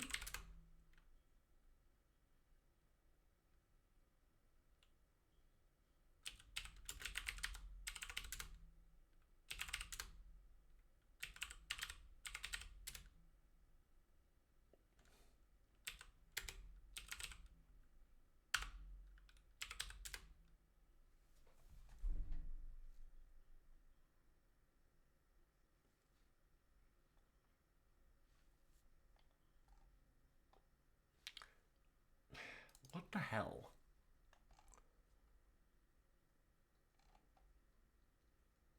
I'm mad because I really was looking forward to playing this, to be honest. How did we have this? How did I have this going?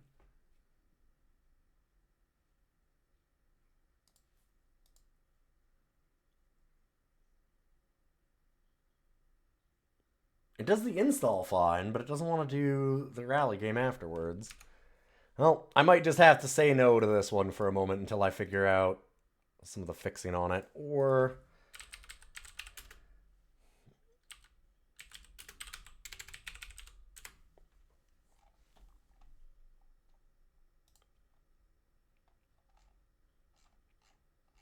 Yeah, I did get this going.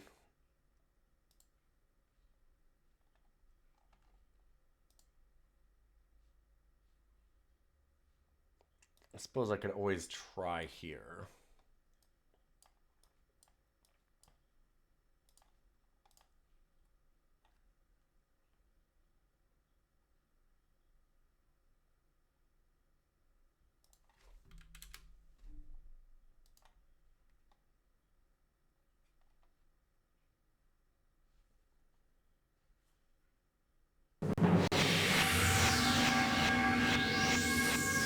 Sure, there we go.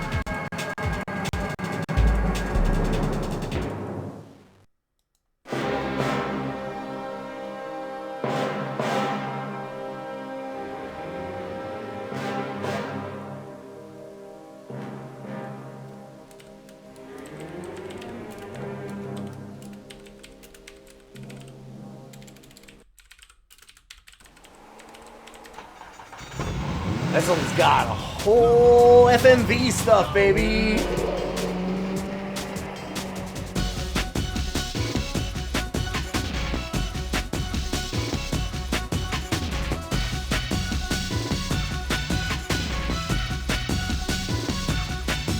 Oh yeah, this is the good shit. Yes, I loved this game as a kid.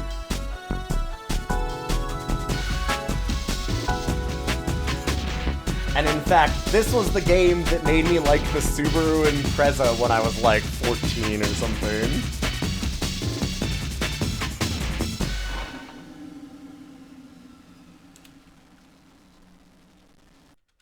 I remembered liking this game a lot. We'll see if it holds up at all.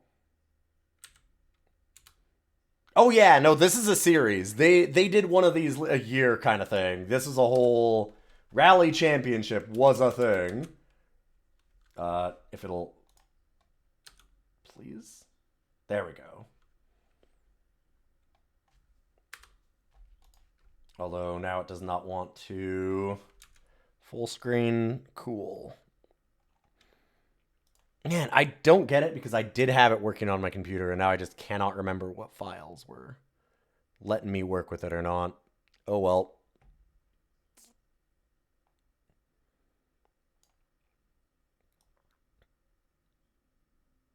But yeah, no, this is a whole ass licensed game, baby.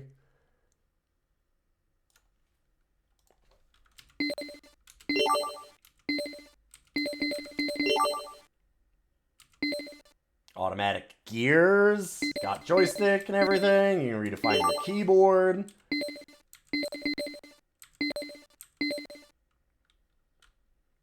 Z minus, C is the camera. Okay, P's pause, gotcha.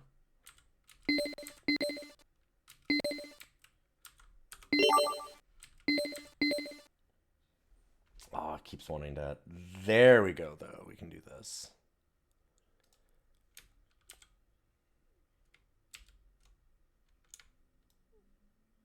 Better.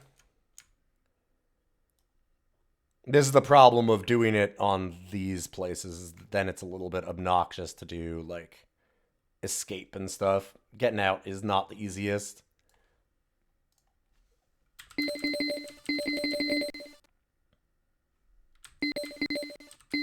Because, yeah, then I'm going to go back, and then it's going to do that.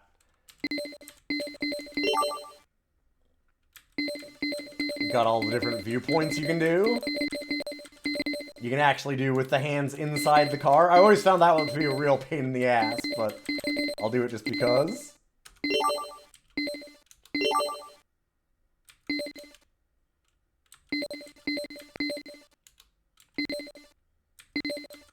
Oh yeah, far vantage point. Yeah, good visual effects, sure. Got all our audio options, general music, in-game music, sound effects, car engine, co-driver speech, baby.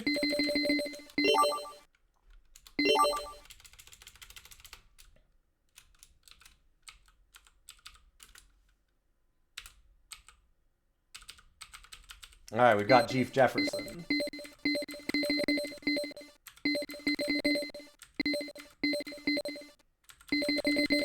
He's apparently from Australia. And I'll fix this in just a moment. There we go. Now that I'm not going to be backing up too much anymore. I'll get, don't worry, Star Gunner is the next thing that I'll probably be playing today. As long as I have time, which I should. We'll see. They have, like, arcades, time trials, individuals, or you can do a championship, which is a long-ass one. But I kind of want to do a little bit of the championship just to show an idea of what this was. Because, yeah, you get services in between different levels of the track. So, like, These are all, I believe, real-life tracks and everything, and they have, like, best times, they tell you what the road surfaces are, weather conditions, all that stuff.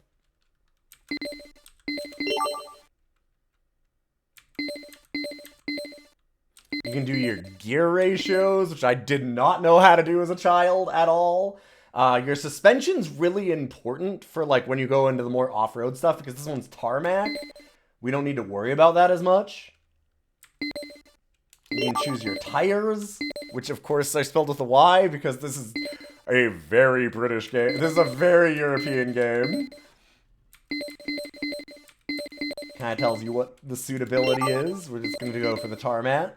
And yeah, setup's complete. Oh, and we have to do it between... The one thing is that we do want to make sure that our tires are actually good for the next 2 stages, because it has those services in between.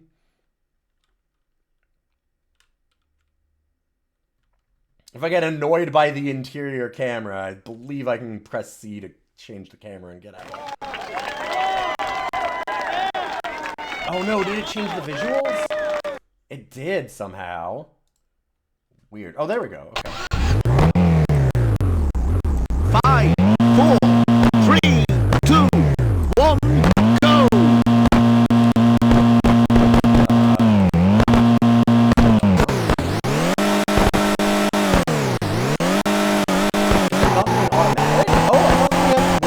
Automatic gears on. Hold up. Why is it doing that?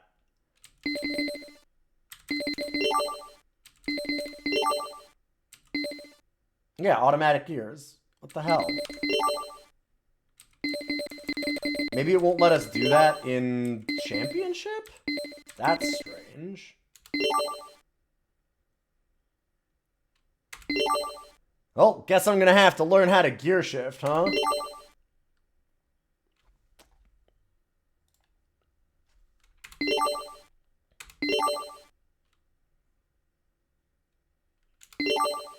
Okay, and then Chatsworth, which is tarmac and gravel. Okay, so it's probably fine for us to do just dry, wet tarmac.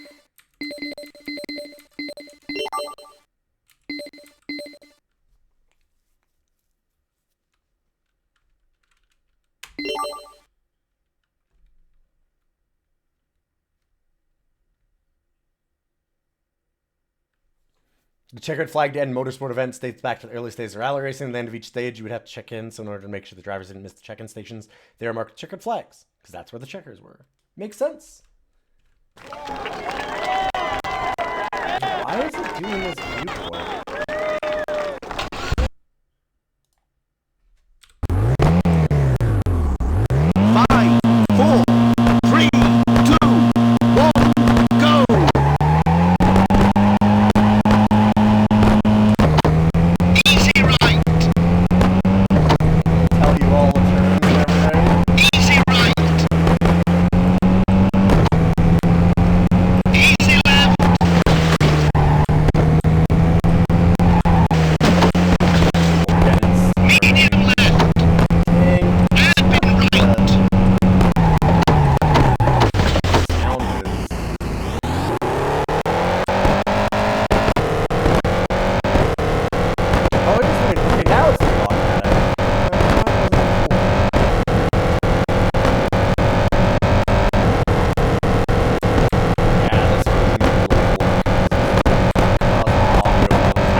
There.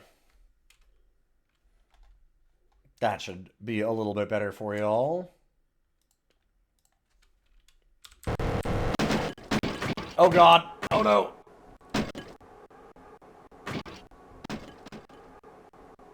Well, thanks.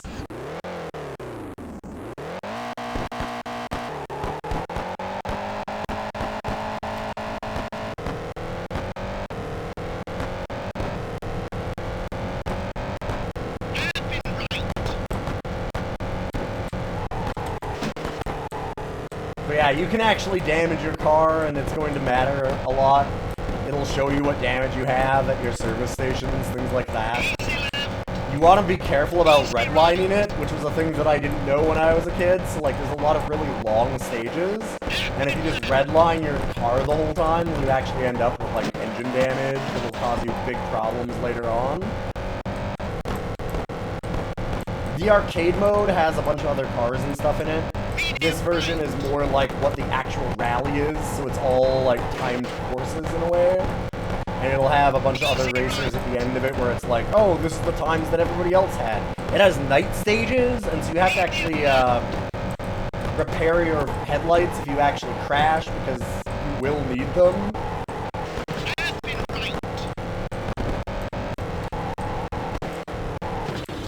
I'm a little annoyed that it's got the... Like I said, this version's a bit borked because it's got the bad sound. I was playing it before and had no problems, and I just wish that I could figure out how I had it working. Medium right. Medium left. Easy right. Here, we'll do this.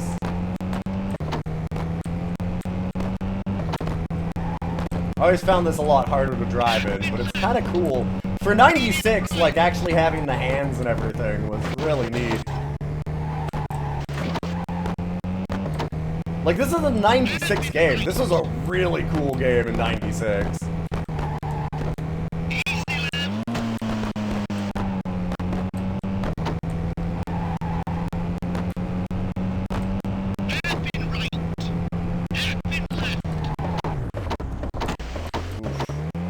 Yeah, you have a certain amount of time at your engine stops, like your pit stops. So our first service station will let us like do so many upgrades or like repairs to our car.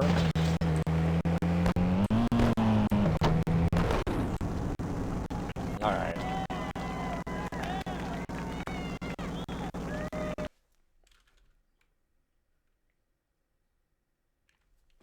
.42 overall results so far.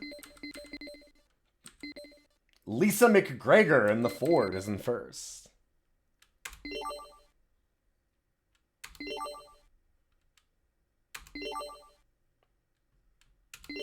But you can save, it's got like replays. This game has just a ton of stuff in it. All of the like weather conditions and everything do matter. Like this is very much a sim game from back in the day.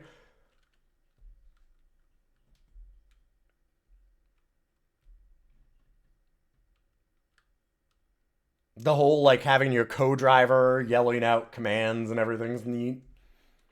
It really does try and go all out to capture what rallies are. Easy right. 5, 4, 3, 2, 1. There we go. False start. Oh, come on. Penalty. 3, 2, 1, go! Yes, they were making these back for the Amiga. Yeah, this is an old series. Easy right. Jump ahead. Ultra ahead. Medium left.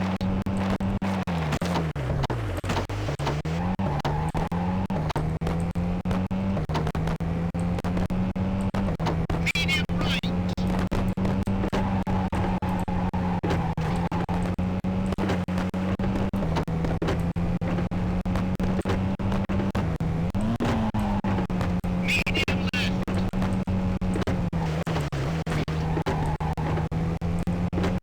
I don't think they make games for this anymore. But... and if they did, I doubt they'd be this good. You kind of have your, like, Gran Turismo type stuff. Or, like, iRacing, if you're getting into real sim stuff. Which this was trying to be very simmy for back in '96. They just didn't have the ability to be, like, as simmy as they could, I guess. And I probably wouldn't like if it was that simmy. Doing your gear ratios and stuff is already too much for me.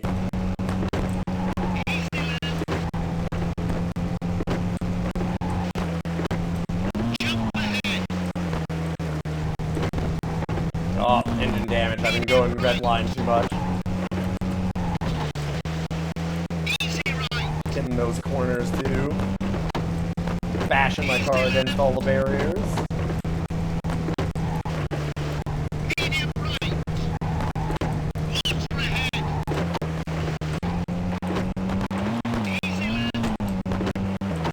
This one's also fun, at least, like, for me, I liked it a lot more because the courses are, like, it's a rally game, so there's all the, like, water hazards and mud and snow, and, like, the tracks get interesting. There's, like, weird jumps and stuff.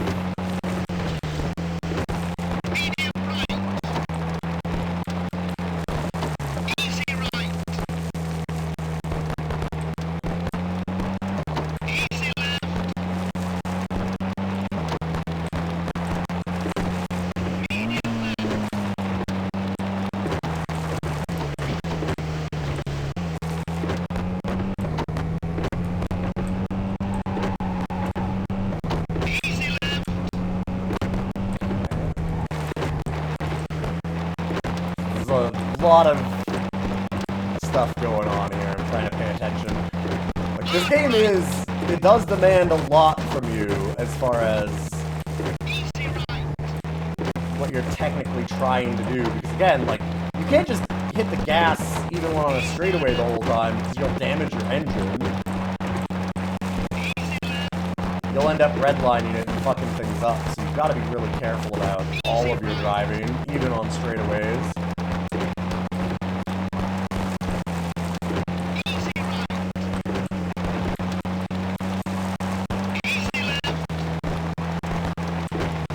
Like, these road surfaces do definitely make a difference, too. The difference between, like, the gravel and the tarmac is something you can feel while playing it.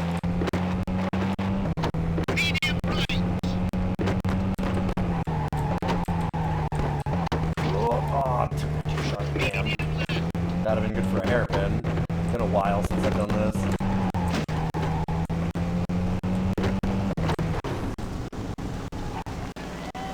The Sim Rally scene got taken over by the Colin McRae's series shortly after it came out.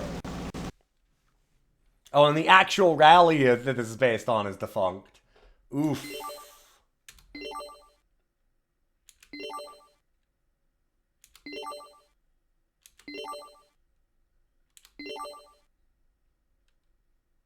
Clumber Park.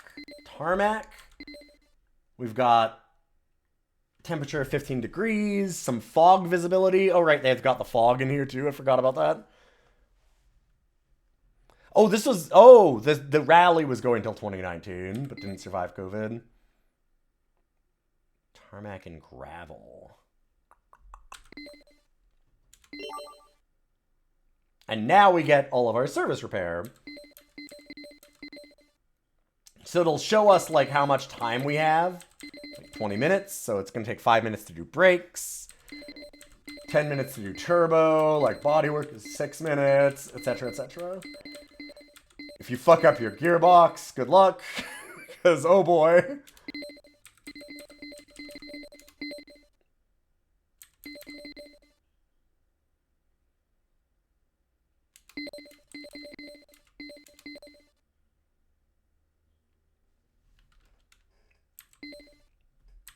And then you get the time to, like, okay, well, now that you have new tracks, do you want to change any of your gear ratios? Do you need your steering response to be better or worse? Like, Do you want to balance your brakes rear or front? Some really cool stuff you can do in this. I don't know anything about cars, so I always just futzed around with it. But it was fun to just, like, fuck around with, honestly.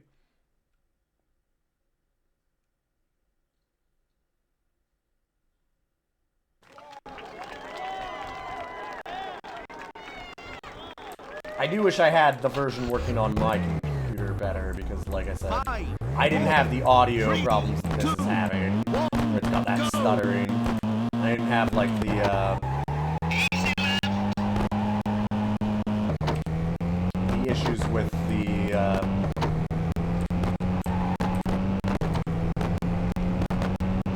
camera either, where it'd be a little weird. Easy right. Easy left. Easy right.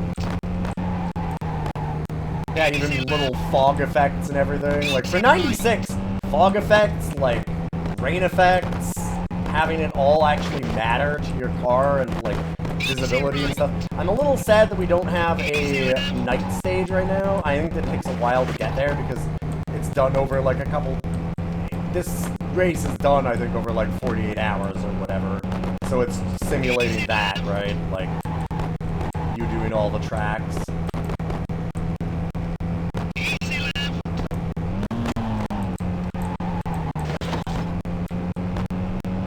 Easy left. Easy right.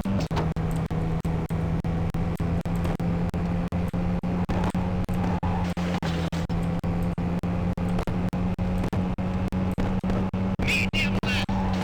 Yeah, we spent like half the day. Alright, so that's an idea of how the championship is, because the championship is going to take us a while. Let's go and do, arcade level 1, sure.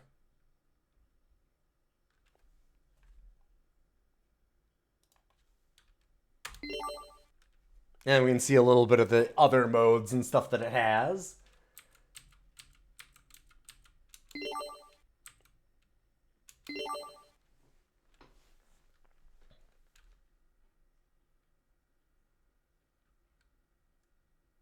And the arcade mode, you're not doing any of the service. You're not, like, tuning your car up in specific ways. This is just, bunch of other cars on the road. Go have a fun race.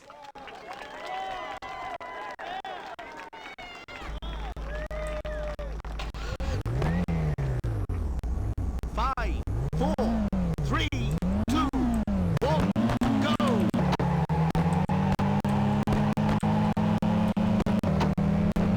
Yeah, this is definitely not as smooth as what it was on my computer. There's some minor issues with that right here. Easy left.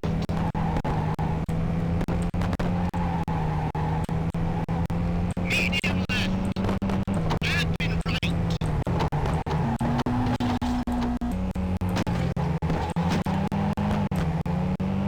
I do remember, like, as a child, of course, doing all the fun stuff of, like, just absolutely demolishing some other car. Come on, alright, let's do a pit maneuver. See if I can get those back wheels. I don't remember if, like, I'm pretty sure I can flip them if I do it right. Hairpin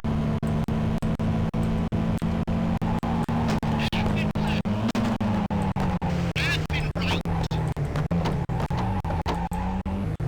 Hairpin left. Oh, this is a stuttery mess on this end. Their emulator is bad, though. Well, it's a good look at the game, though. You get an idea of what it is. I kind of want to do... I wonder if any of these has, like, a night course.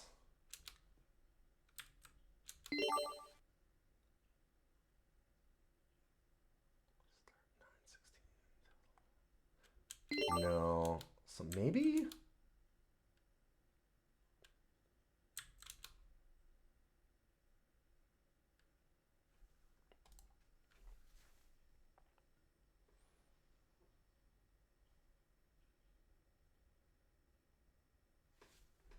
I might just be able to pick an individual track instead. Yeah, let's retire out of that. Also...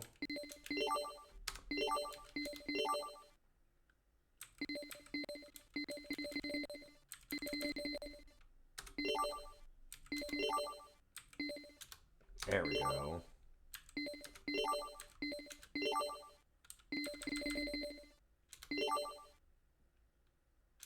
Individual, I should be able to just pick one? Yeah, okay.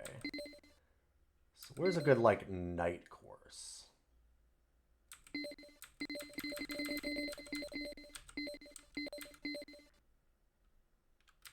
Grisdale, I think? Sweet Lamb Hafren. Should be, because of the start and end times. Actually, wait, let's view the stage again. This one is Snow. Snow, heavy, constant. Hold on,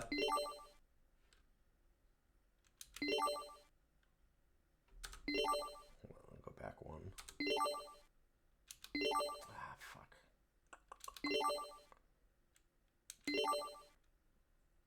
Okay, well, it's not going to give us...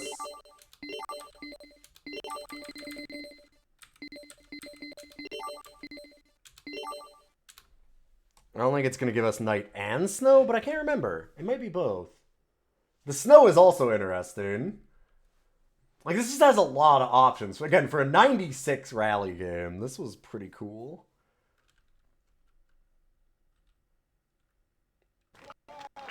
Oh yeah, okay, it is a night snow one.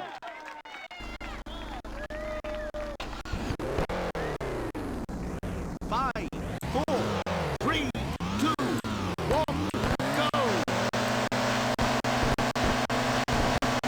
I'm sad that this version is giving us some weird stutters. That is not a problem in the actual game.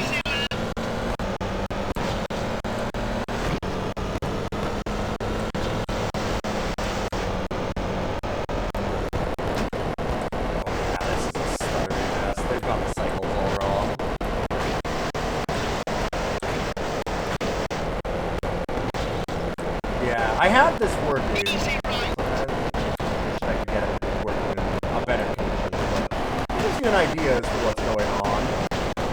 It controls nice, it's got lots of options, there's some cool races. I love, like, this one's fun when your lights are broken. It's real interesting when you don't have any lights anymore. Because it does, like, it'll flicker your lights and then it'll get dimmer, and then eventually you just don't have them. You fucked up your lights on the rest of the rally when you do the championships. Which was the appeal for me as a child. I really liked that part of it. Like, I thought it was really neat to have to, like, care about your car damage and everything. Very, very simmy game back in the 90s.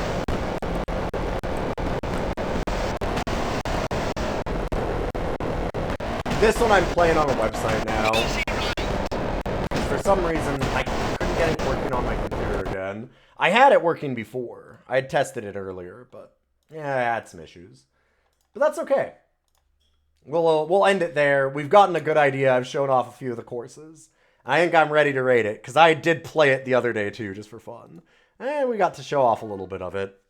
I think you get an idea. It worked a lot better in Championship, where it didn't have the other cars, because the cycles were probably not... it, like, wasn't doing anything as intense. There was some kind of a problem with it. It uses a DOSBox plugin, it does. But I can't change the cycles on that is the problem, so they've got it set up where it's not doing it right. Alright, so we've got Amazing Spider-Man in number 1. Overkill in second. Commander Keen is number 3.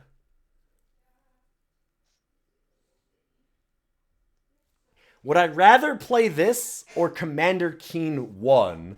I guess we should very specifically... 1. I'll save that. Commander Keen 1.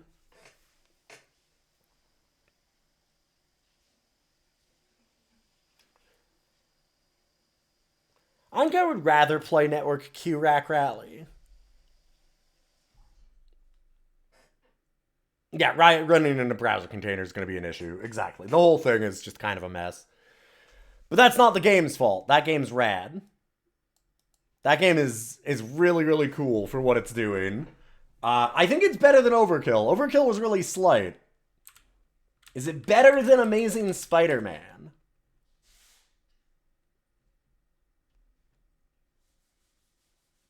Amazing Spider-Man is such a unique game. I'm really, really happy with Comet recommending that. That was a lot of fun.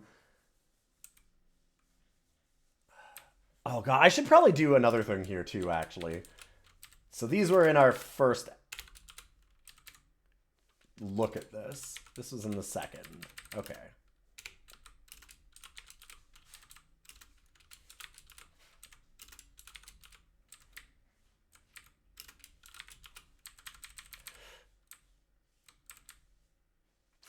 What would I want to play the most? I'm gonna do this. All right.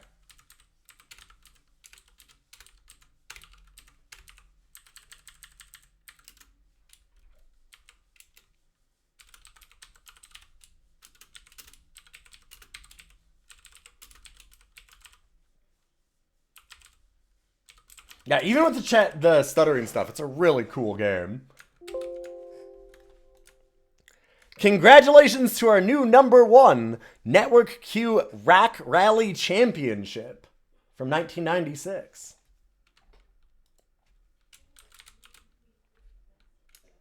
I would rather play that than the Spider-Man game. That game was neat. That game was really, really interesting and unique, but damn if Rack Rally isn't just kind of a blast. That thing's just an absolute banger. It's so fun to play. And I'm going to get up our last game, which was suggested by, or, well, requested, in fact, by Ghidorah. This is the one that it gave me some stuttery issues. The refresh on it is very strange. I could change the CPU clock cycles, but then it would try and like readjust it based on the screen that it was on, and it would go up and down and just become a stuttery, jittery mess constantly. So we're gonna do this one on a website also. But this is Star Gunner.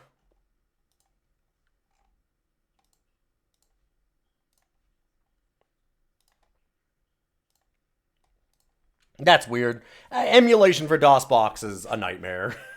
If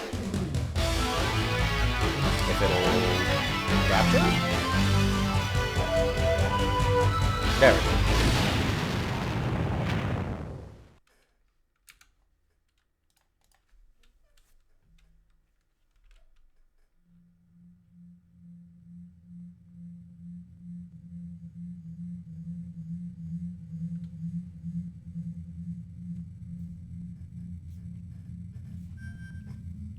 It's really weird for me to put a racing game as the #1 game so far, because I'm not really a racemans, but man, that game's just cool. That rally game is really neat. I'm glad that it held up, because I remembered loving it as a kid. And I'm like, oh yeah, that thing's just solid.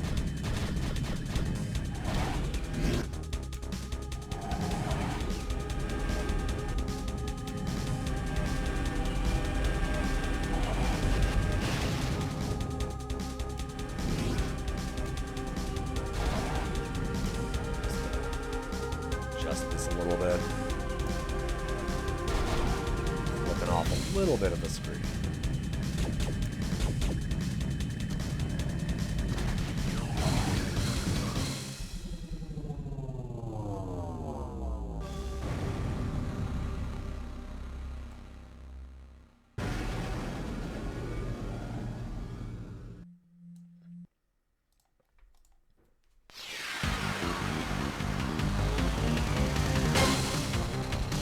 $1996. So this is the same year as that last game that we played. It's Star Gunner.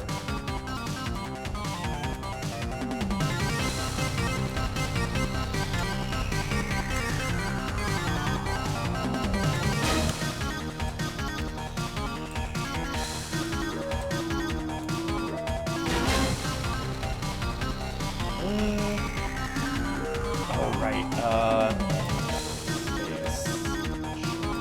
won't let me do enter, which is fair.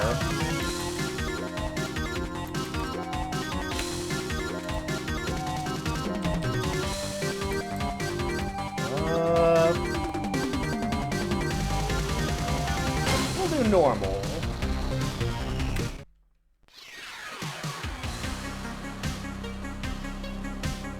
In the far distant future, an epic war for survival takes place.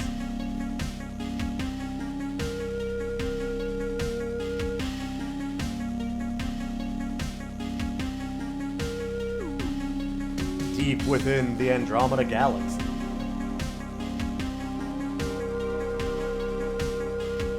People of Xyle grow restless and greedy. The Xylians secretly prepare for a massive strike against the nearby planet Atima. Fearing such an attack, the Atimians train an elite. Oh my god. Squad of Star Gunners. Their mission. Alright. We're protecting this planet. Gotcha. Oh! Oh, we're gonna hit them first! Oh, that's...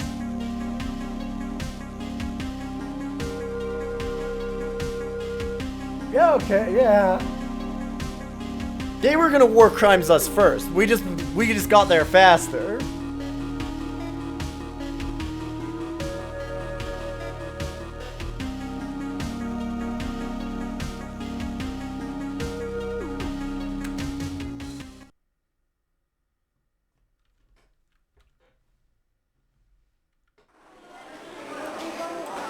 Spend more money.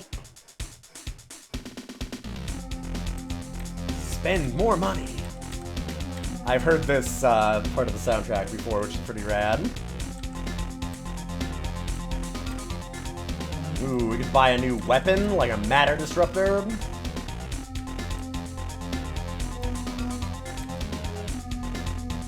An extra life. Mind slammer.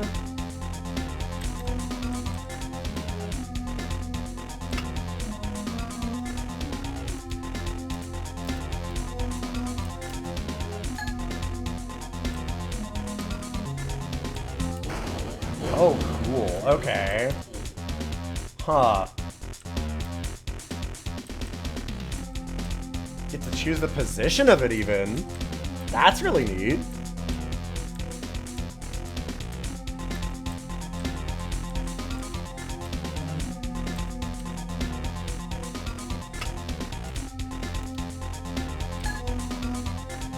Alright, buy another new blast. Oh, and we can we just change that again? Oh, or we can sell it. Neat.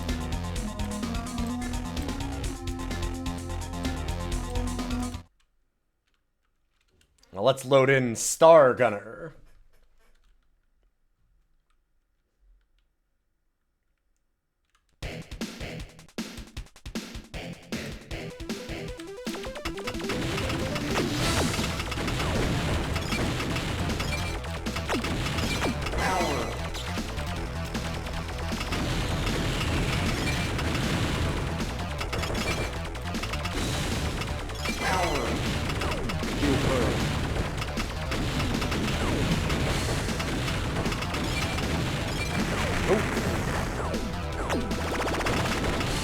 There's our nuclear blast, sure.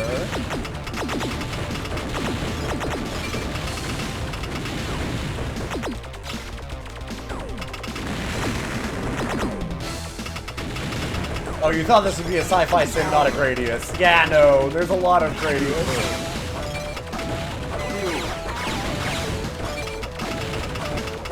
Thing's got a banging soundtrack, sure.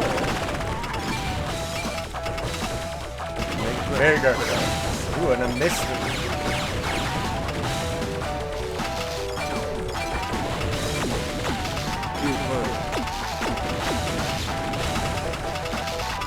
Okay, I don't think I can kill that, actually. It looked like it was taking damage, but it didn't seem to be getting rid of it. Get pulse. Dang, I wanted to try that plasma. Change last second. Ah, fuck. Oh yeah, no, not that being a Gradius is necessarily bad. The 3D-ness of the models is a little... like, it's just like, oh, we can do that now, because it's 96, baby. It's like, okay. And good sprite work, like, I'd rather have the sprites kind of thing. I think I actually like the controls being on the other buttons here.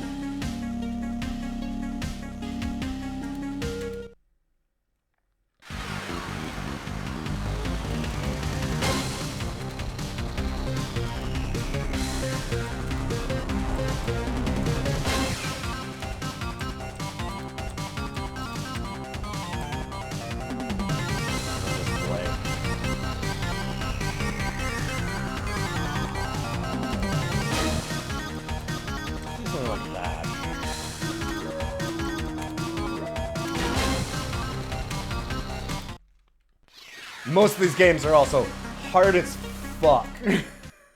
Is another thing. They're very much back in the day of like, no, we gotta take their coins. And you're like, wait, but you don't have to do that anymore. It's like, no, I'm pretty sure we do.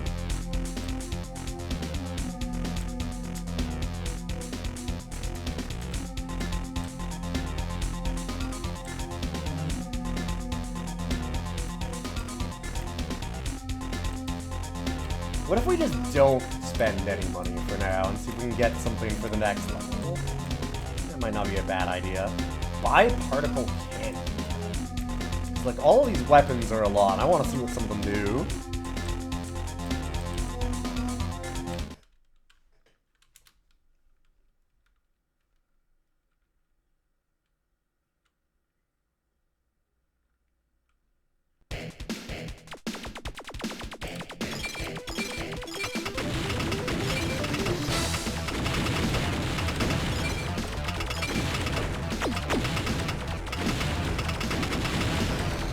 Yeah, I could have done a credit drone, sure.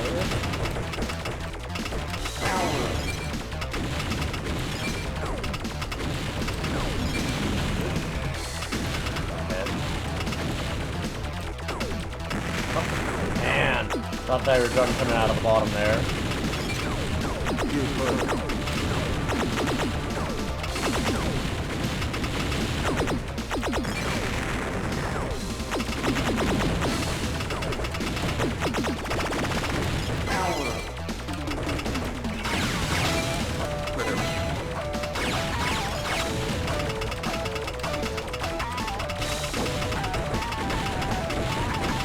Oh, those turn into...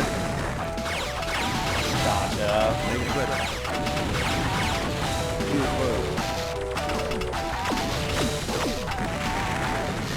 Wow. Gassing is...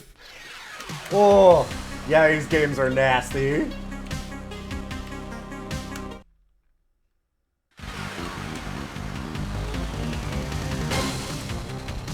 Alright, fine. Baby mode.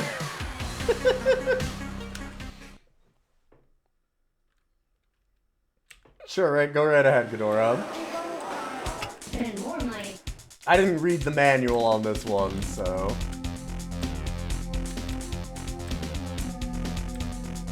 I'm not sure what all of these do.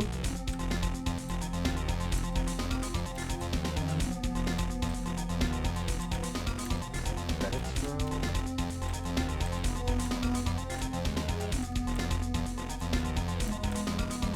There it is. Oh, blue sparkles will show it. Interesting.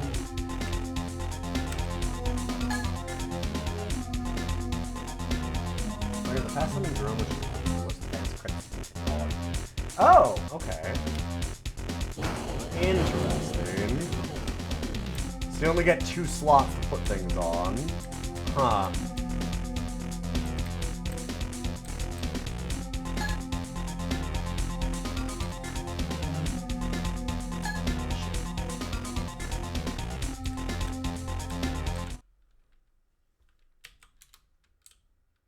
Actually equipping your ship between things is really cool. I'm terrible at a lot of these old shmups, though.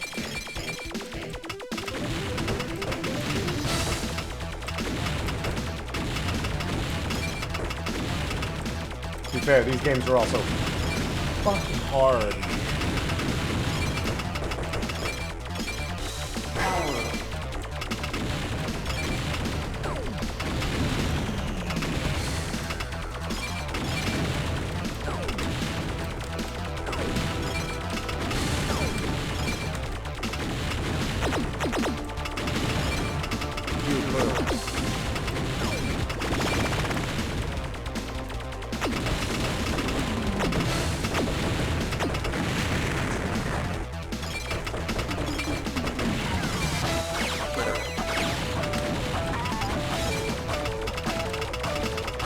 Really good soundtrack. I also really like the effect of like hitting the mines and stuff. It has a nice little like tink tink tink coming off of them, and like it'll change the way that your weapon looks.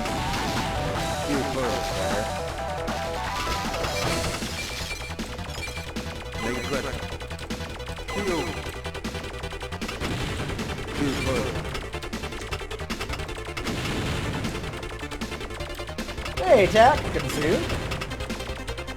That's getting neat. Sorry, I can't look at the chat too much right now, but I'll read your paragraph here in a minute, Fedora.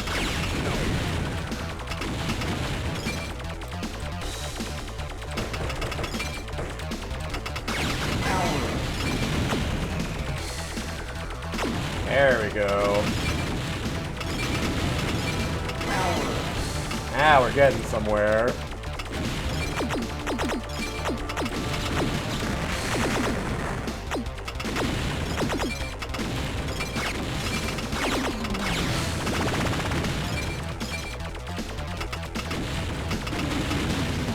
We're all out of nukes.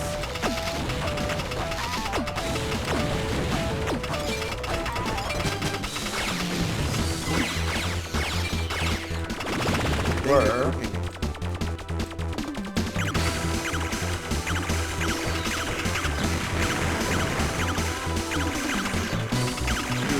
Oh my god! Wow!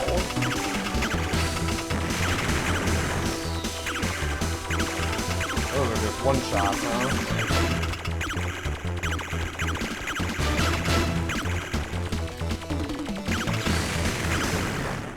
Whew!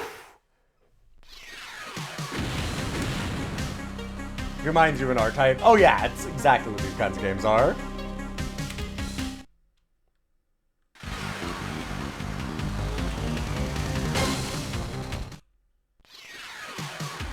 Alright.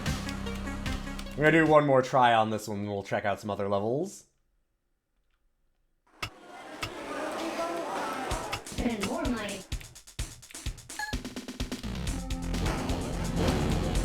Spend more money. What a great sound effect.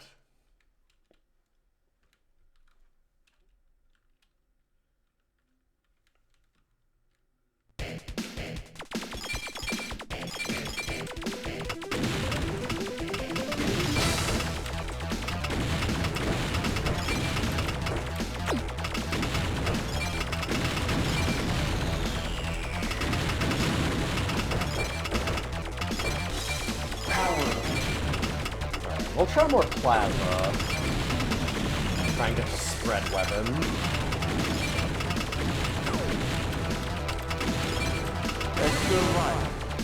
That's pretty good. I see the blue sparkle. Interesting. Okay.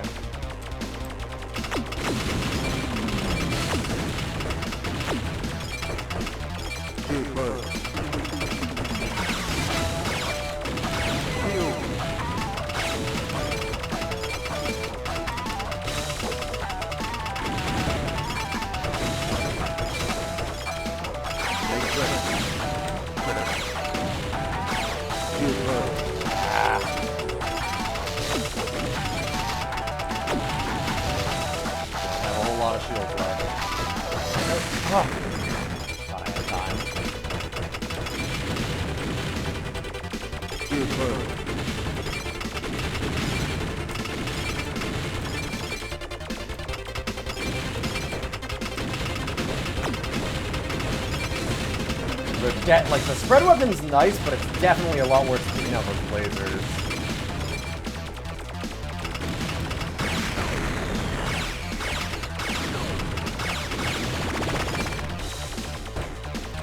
Oh, there's invincible.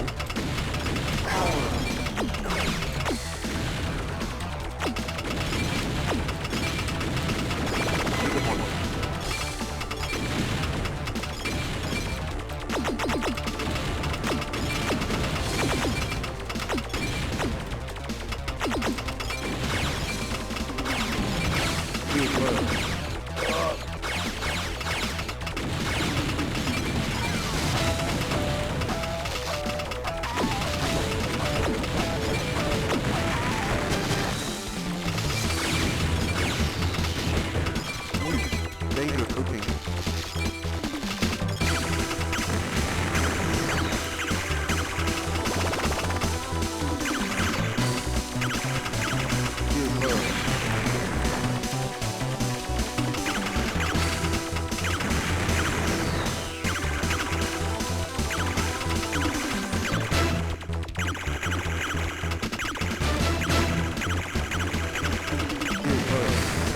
Man, sometimes it fires twice, sometimes it fires 4 times, and you cannot get hit by any of it. You get one hit and it's a one-shot from full shields. That is nasty. Those gold chips are real gross. Alright, I'm doing one. Here, I do want to try...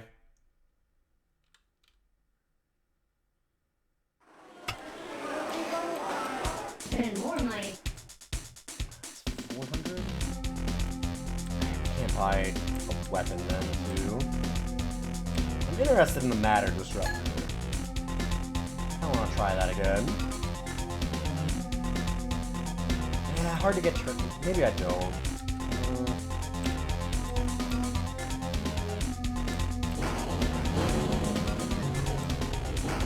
I'm gonna do that.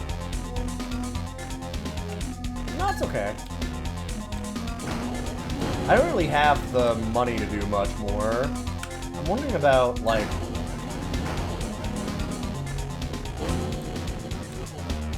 get better engines.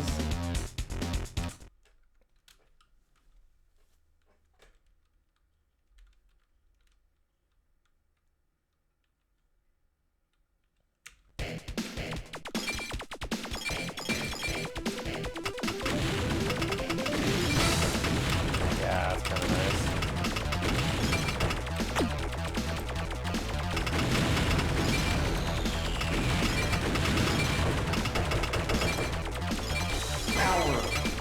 Ah, shit. I meant to grab the other one. This is a lot nicer for getting rid of those, like, electric beams, though. Definitely more damage, just not having the spread come out. Nasty.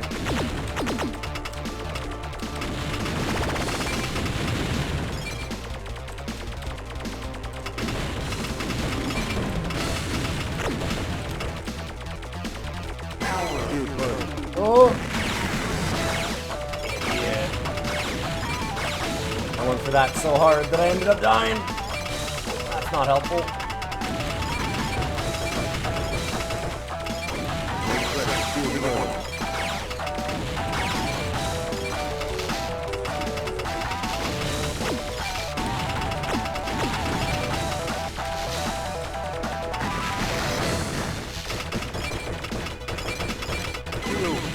Trying to wait for that moment. Gone earlier.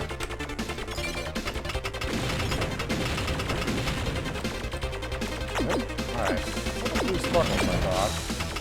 Might have just been from me hitting things.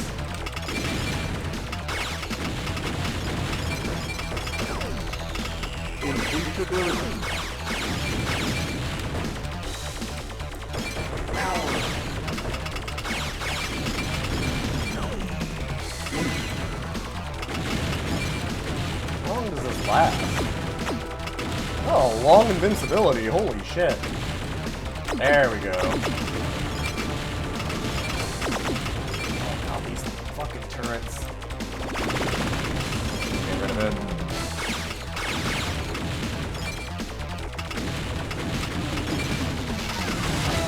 Definitely starting to get a little bit more of a feel for this.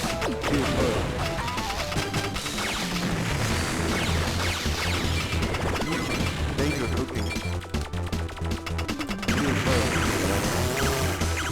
Get out of here!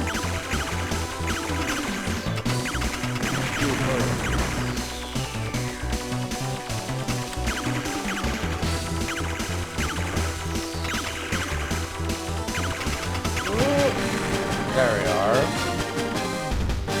Whew.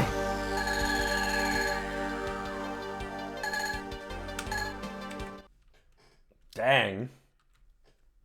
Yeah, those end ships have zero chill, Jesus. More money.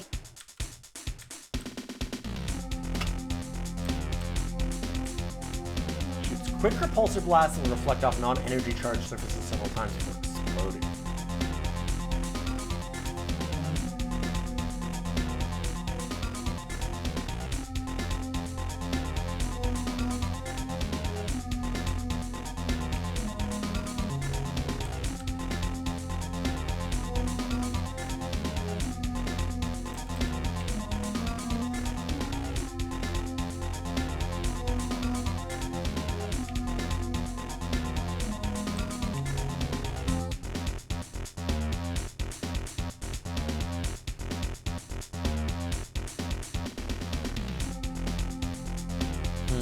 That sounds interesting.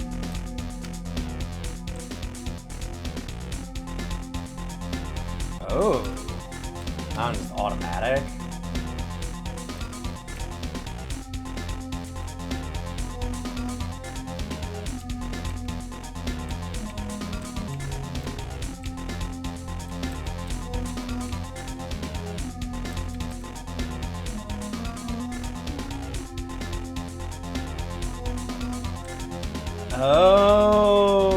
Okay.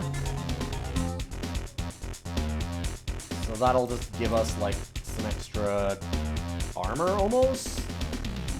Huh. Interesting.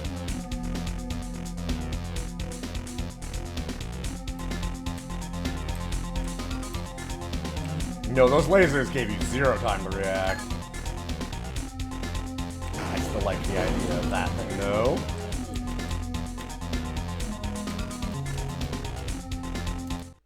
God, our ship looks so dumb. It's great.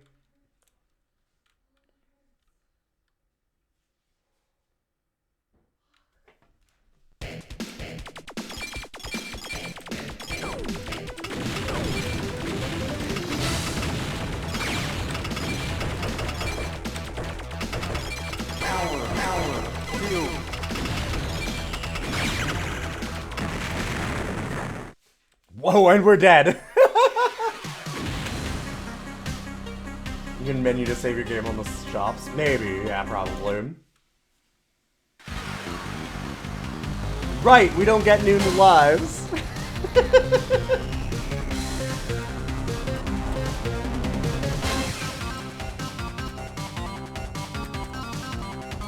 Sure, let's look at Terran Assault. Oh yeah, and you get an updated story in between each one, of course.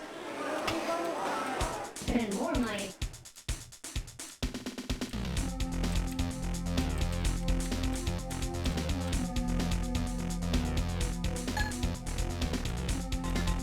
Okay.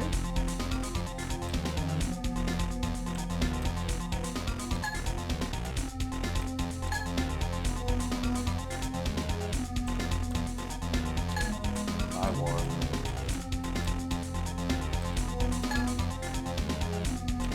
Let's just try those. I was just kind of curious. There's a lot of options for this. I want to see how the satellites work, though.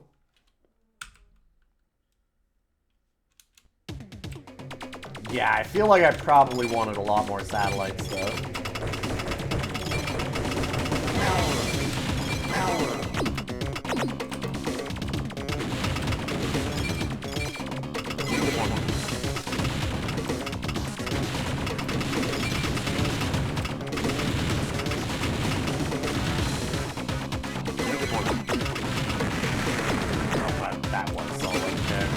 There was a power up in it, so I thought I could go and grab it. You cannot. Gotcha. That is not that good. That's a little hard to tell. It's unfortunate.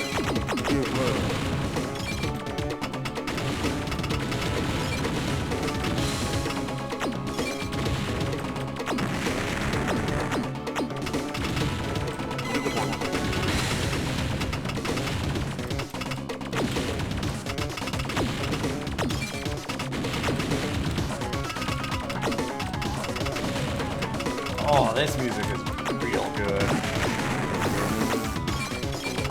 There's a lot of reactable attacks in this, which I honestly, standard for the time. God damn it.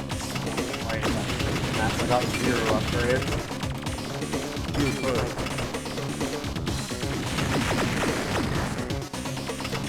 Wow. A ton of these, like I said, a lot of these moves are very avoidable.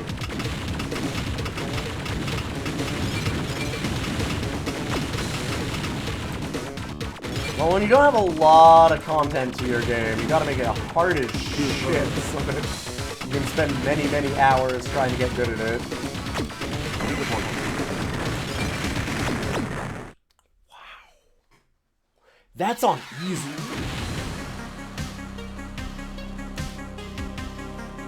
Like, those ships just ram you instantly.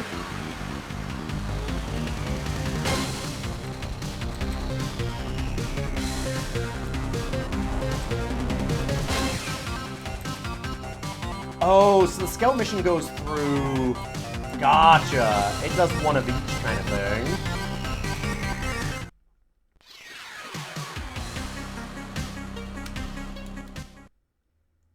So your scout mission is like a little demo almost of all the stuff.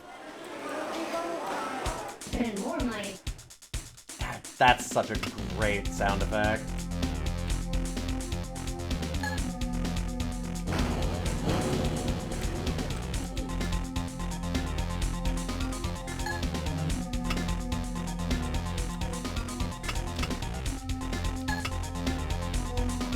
Let's try that.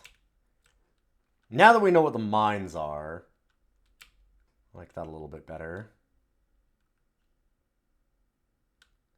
Yeah, Scout Mission's the shareware demo. But normally, like, the shareware demo is still just, like, the first episode rather than, like, a demo of all the others.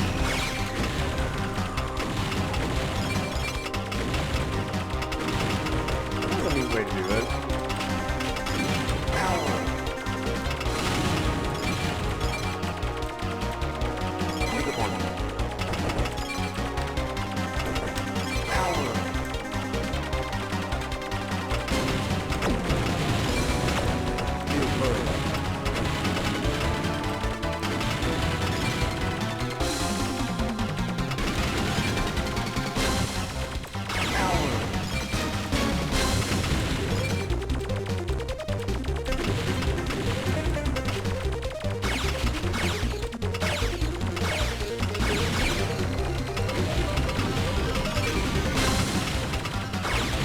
Having those orbiters makes a huge difference.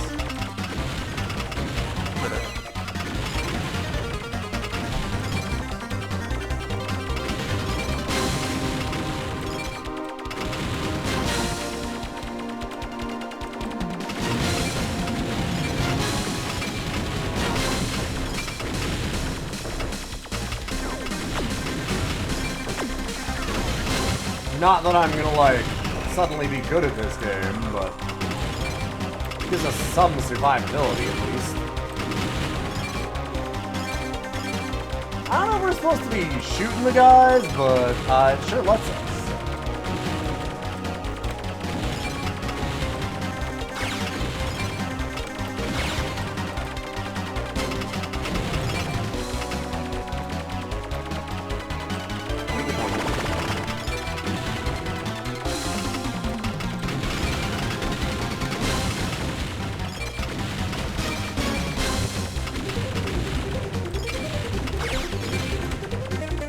Flying into them rescues them. I was kind of wondering if it would. Yeah, okay, there's the points.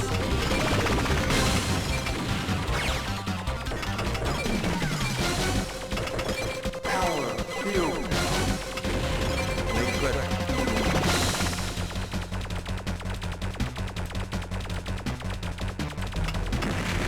Come on.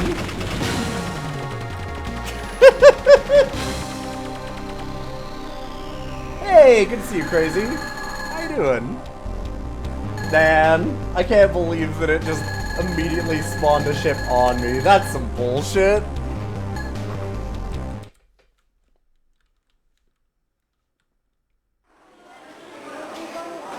Oh, were you sick? Oh. Sorry to hear about that. I have had it a couple times myself. And it's extremely unpleasant.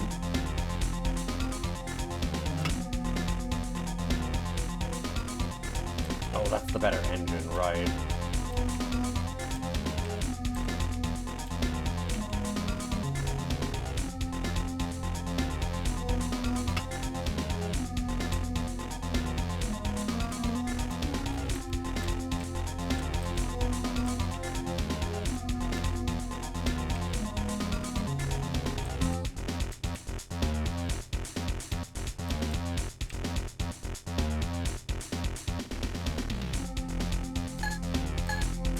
Buy 2 of those.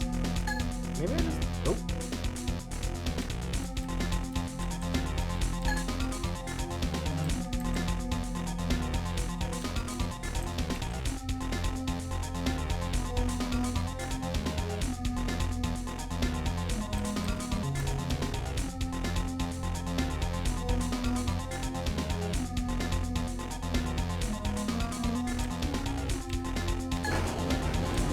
Better engine here. Alright.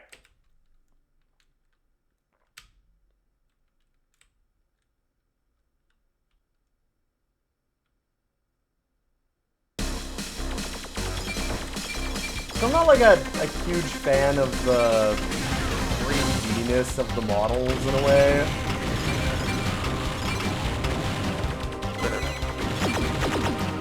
I will say though,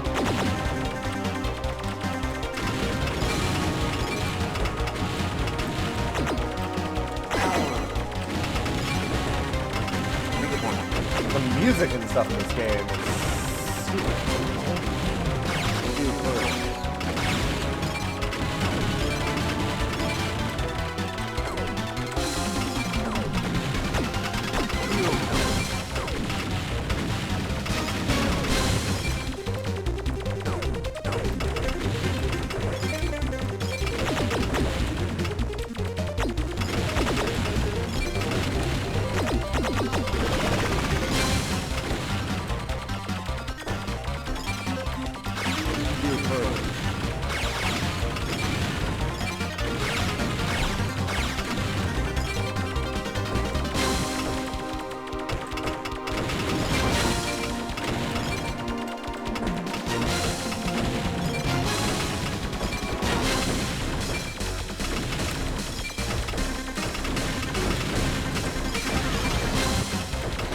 Definitely a neat little game. Being able to customize your ship is a lot of fun in between levels. Like, rather than doing the power-ups in level, although it has those too, obviously.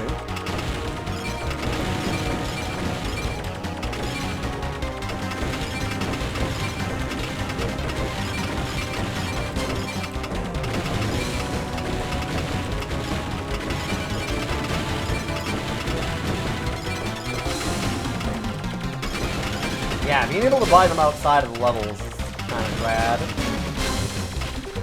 And hey, spend more money.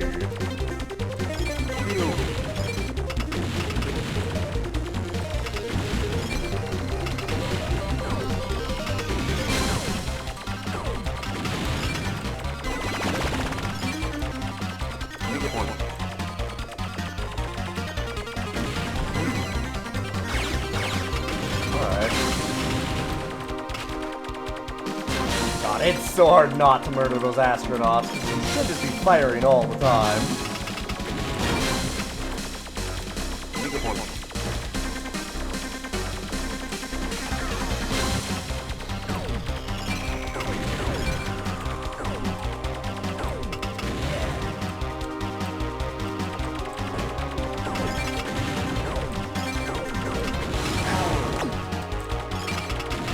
Great. I'm glad the secret downgraded my power.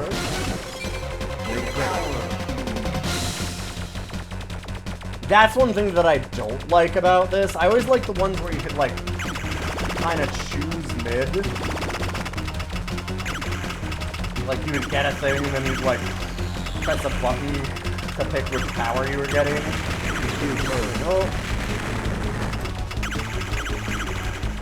The spread is definitely better on these fuckers, though. Man, that laser is fucked up. Hey, Hankosha, good to see you. No, this isn't a bad-looking game at all. No. I just think that, like, I tend to like the non-3D stuff a little bit more.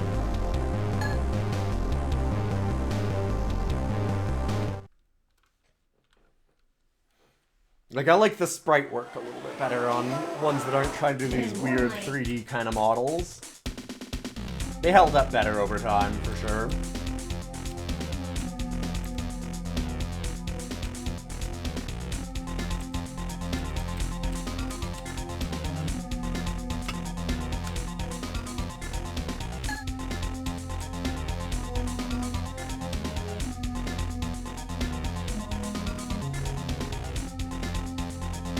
Oh, nice.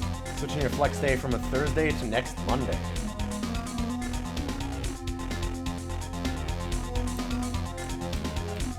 And you work about an hour early for a week. I don't know if that works out for you.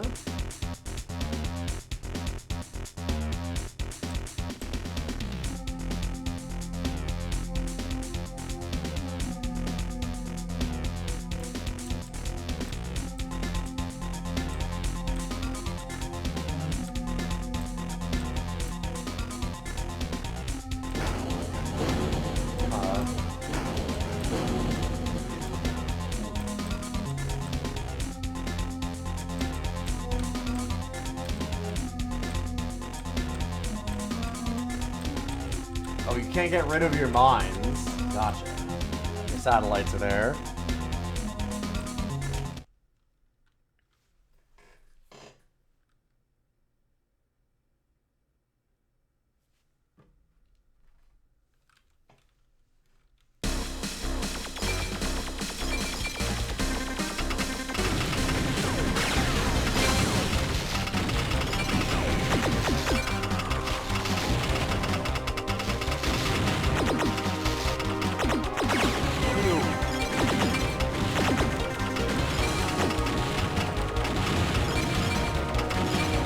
Starting to get a little bit more of a handle on this, although it really does have some, like, the way that some of the enemies just spawn, like, pretty much on top of you and one-shot you. They bump into you. It's kind of that nasty.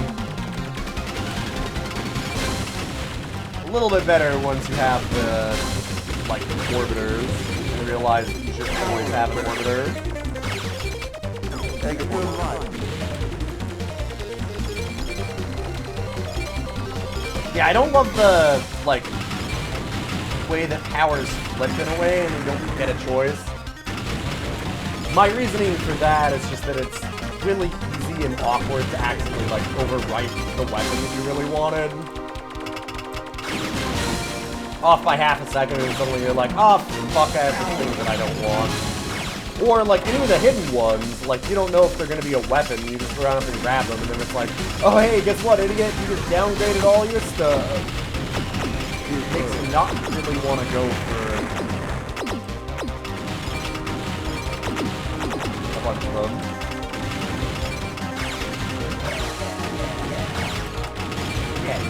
Yeah.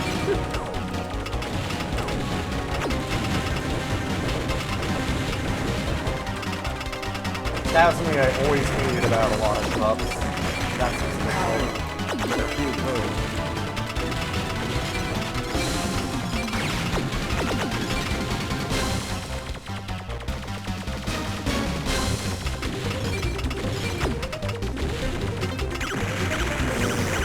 like, okay.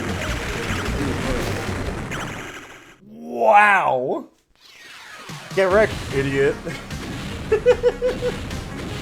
Reactable. Hey, wait, I know how to deal with this enemy ship. What we'll do is we'll just jump in front of him and waste his ass. That was cool, though. What a neat little game. This is on easy. I can't imagine hard.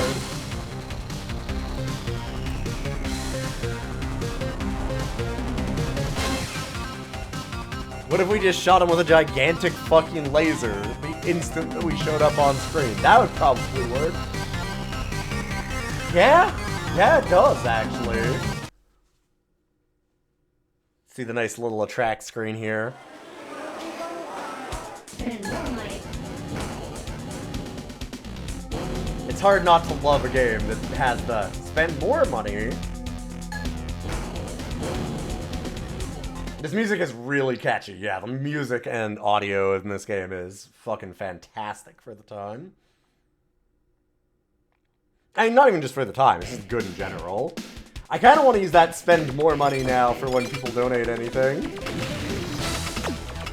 Got a little clip.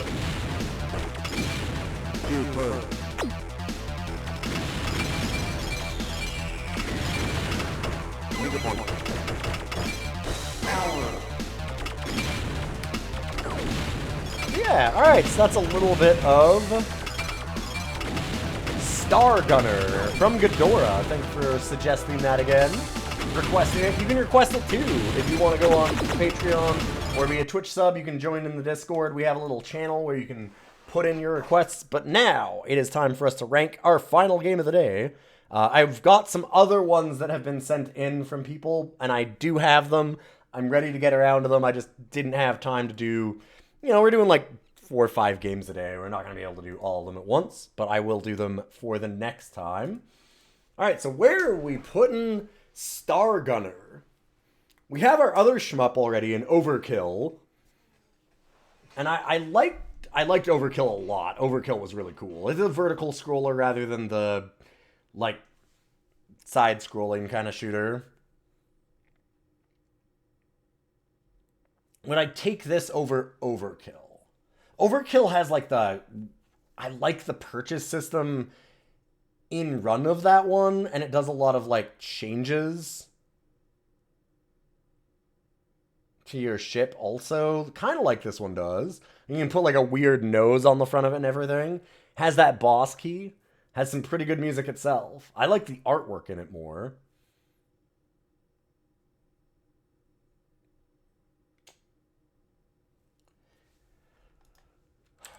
It's close. Would I take this over Commander Keen? The first Commander Keen.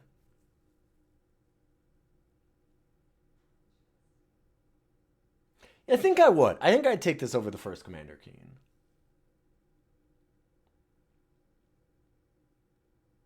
I think I'd take it over Overkill.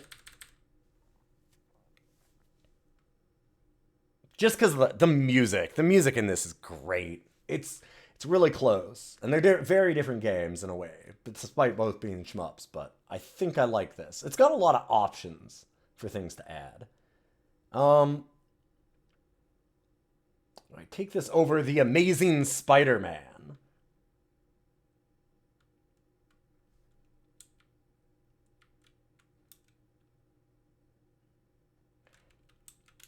No. I think that we're going to have our new number 3 as Star Gunner. I really liked Amazing Spider-Man. That game was really surprising. The controls are strange and not particularly amazing, and I don't know. Maybe I'm overrating it, but I don't know. You know what? I shouldn't second guess myself. This is my decisions. These are our best games. Amazing Spider-Man, second best DOS game of all time from these 9. Network Q Rack Rally, though, that game held up. That game was really cool. It's too bad that we had the stuttery mess that it was a bit. But even with that, like, when we had the individual race and it wasn't like that, God, the game's cool. The game's really, really neat. Having all the different viewpoints, like, there's so many options in it. It's just got, like, a ton of different race things to go through. And yeah, there we go. So we've rated Commander Keen, Darkseid, Star Gunner, and Network Q Rack Rally Championship. Unfortunately, nothing has unseated Scunny from our worst of the list so far. That one's kind of shifting on down for some reason. Who knows? Maybe one day we'll find something worse than Scunny back to the forest. But it won't be today. And I will be back tomorrow. I should be doing probably something for Halloween in the day rather than in the evening, because I'm going to be having movie night with my lovely wife, spending some cool time doing Halloween stuff. Thank you all for showing up. If you like the stream, those follows do mean a hell of a lot. And I am going to host you over to somebody else, so don't go away. But I'll let you know my whole schedule tomorrow, I hope. I've obviously been doing like the Might and Magic Merge mod with a bunch of people, so that's been kind of making it hard for me to put up my schedule right away, because we don't know when everybody wants to do that yet this week. But we'll try. We'll get to working on that. I'm hoping that we'll figure that out soon. In the meantime, I'm going to host you over to The Voice of Dog doing some Earthbound. And I will be back, like I said, tomorrow. Have a good night.